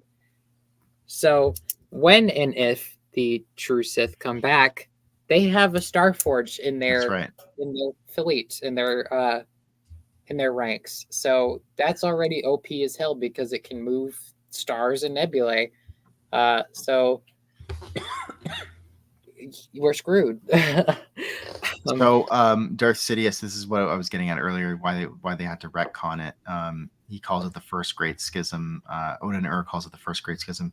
So what we can infer from this, I'm just joking, but what we can infer from this is that as much as Magnano Alex is a Zendor apologist, Odin is a Zendor denier. He's like, no, that wasn't a schism. This is the real schism. This is the First Great Schism.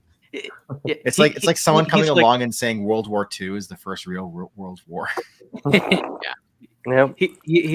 He's like, all those people that died in the First World War, that don't count. That doesn't count. It's all fake. You got to have tanks from the start. If you don't have tanks from the start, that don't count. Static warfare? That's not warfare. Okay, so we are now at the halfway mark of all the content we're going to cover tonight. I'm just kidding. I'm kidding. So we are now done covering all the content. We're done. Chapter 75. I think we made a fair accounting of it. Maybe not a good accounting, but a fair accounting at the very least. Let's get some final thoughts in here. Great. final. Thank you. I like your enthusiasm. Uh, Al, let's start no, with we you. did excellent. I agree with Max I on concur. our Yeah. quality. I concur on all fronts. We did adequately. I produced the longest Yoda impression I've ever done, and I did not die. That you were was great, such Al. Don't sweat it. It was Such a joy magnificent. to That was listen to. that was a It highlight for truly me. was.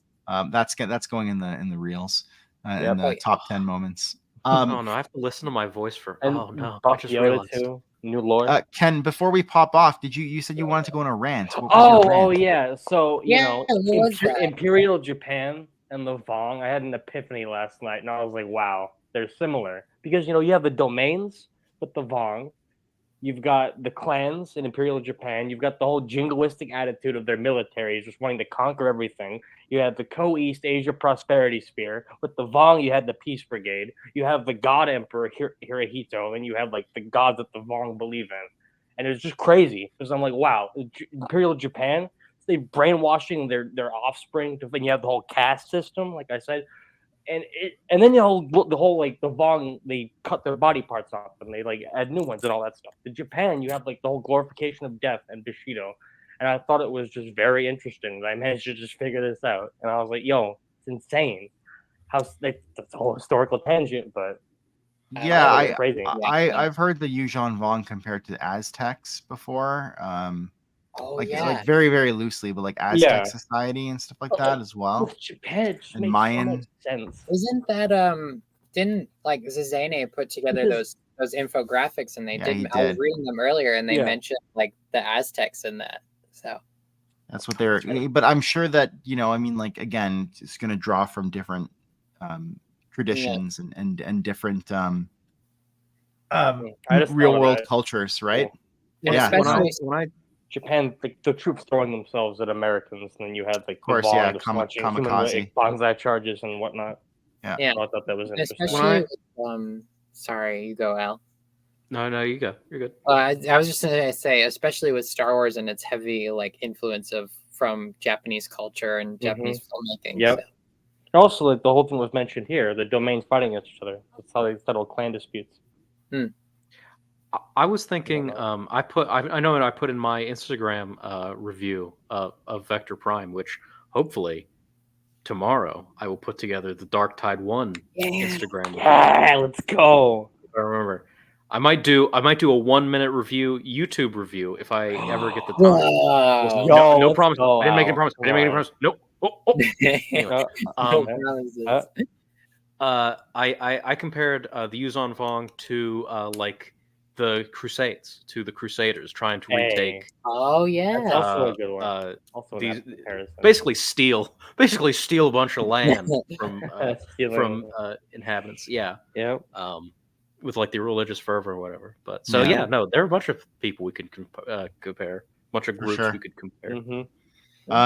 I will just reiterate how much I love the Goblin Horde of Alsaken. I thought that was just a fantastic thing. And now, Al, your rendition of that little gnome-like creature will live in my head forever. These last 3 chapters were really great. I approve of all of the exile stuff. I thought it fit really well. I will be perfectly candid in saying I was very worried about Darth Dreadwar and because I'd heard some stuff beforehand and stuff like that, but I was worried about like how he would fit into what we know as an already existing narrative, but I think he fits seamlessly in that, with Kuar Danner already being a part of that narrative to a large extent. And I think Joe and his editors did just an amazing job of in the last book stream we talked about fixing SWOTOR, and in this stream fixing all of these disparate mentions of the Sith. Hello. Did you just interrupt me? Did you just interrupt me to say hello to Matt? He can wait. Okay. Wow. Sorry. Wow. That's wow. it. You're That's going it. in the Sarlacc too. See, right into the Sarlacc. Just kidding. She's back. Hello, Matt. Good to see you. But yeah. Anyways, that was all I wanted to say on it. Those were my thoughts. Matt, you joined us now at the end. We're done. Anyone else have any final thoughts before we I before we do. pop off? So these 3 chapters we read were excellent. Like hands down excellent. Some of my favorite in this book. The stuff with the exiles and Darth Dreador are fascinating, and learning the identity of all of the exiles and the mystery surrounding Zenoma Sakat and what it actually is, and how the Vong are and how they exist, outside of the Force and things. It's all fascinating, and I love this kind of stuff, and I live for it. And then the Goblin Horde of Alsakan was so much fun to read and so much fun to talk about, because it's such a big topic. Is like, what is Yoda's species? What does he come from? And we still don't know. Even in this book that seems to reveal all the secrets, it doesn't reveal that one, which is good. Yeah. But he's a will. He's a will. Yeah. I'm just kidding. There's a will. There's a way. But we had so much fun talking about it, Yeah. with Broda and Al's amazing impression and everything, and the big Yodas, and there's Tom Selleck. But yeah, these chapters are amazing, and I'm very much looking forward to the next ones. And again, thank you to the chat, because you guys are as much super literary encounters as we are. That's right. And in fact, even more so in some cases. So, and also, I just want to say quickly that I started a literature course in college today, and everything we talked about, Supernatural Encounters, Joe Bongiorno, the editors, and this discussion, this book club, have exponentially prepared me beyond belief for my classes that I'm in this semester. Because I'm like, I talk about this stuff on a weekly basis with my friends, and just for fun. And now I can apply it to my education and do even better in class, and it's so much fun, because I learned a lot of terms that we talked about from this book, and a lot of the esoteric nature of some literature, and the metatextual stuff, and all this good stuff that we talk about, prose and theme, and themes of a certain story that that applies to the real world. It's just, I was sitting in class today, I was like, I already know all this stuff, because I already talk about it all the time. I suppose now is the time to reveal to you that I am a Dark Lord of the Sith, and that I am like Kuar Danner. I was just trying to induct you all into this book club is really just a gateway to the dark side. Good grades too. And good grades. Yeah, but I would also just like to say thank you to Joe, and to all the editors, and to you guys, and everyone in the comments that helped me be prepared for college and to do even better than I was gonna. You could thank me by swearing fealty to me and coming to visit the obelisk that I just built in my backyard. Bet. Yeah, knew it. Yeah, exactly. Okay, well, with that, we're gonna say unless anyone else has any final thoughts. No, we're okay. We're gonna say our goodbyes. And it's almost 1 a.m. here, so we are gonna get our choobies out of here, and we will see you next week with more super literary encounters.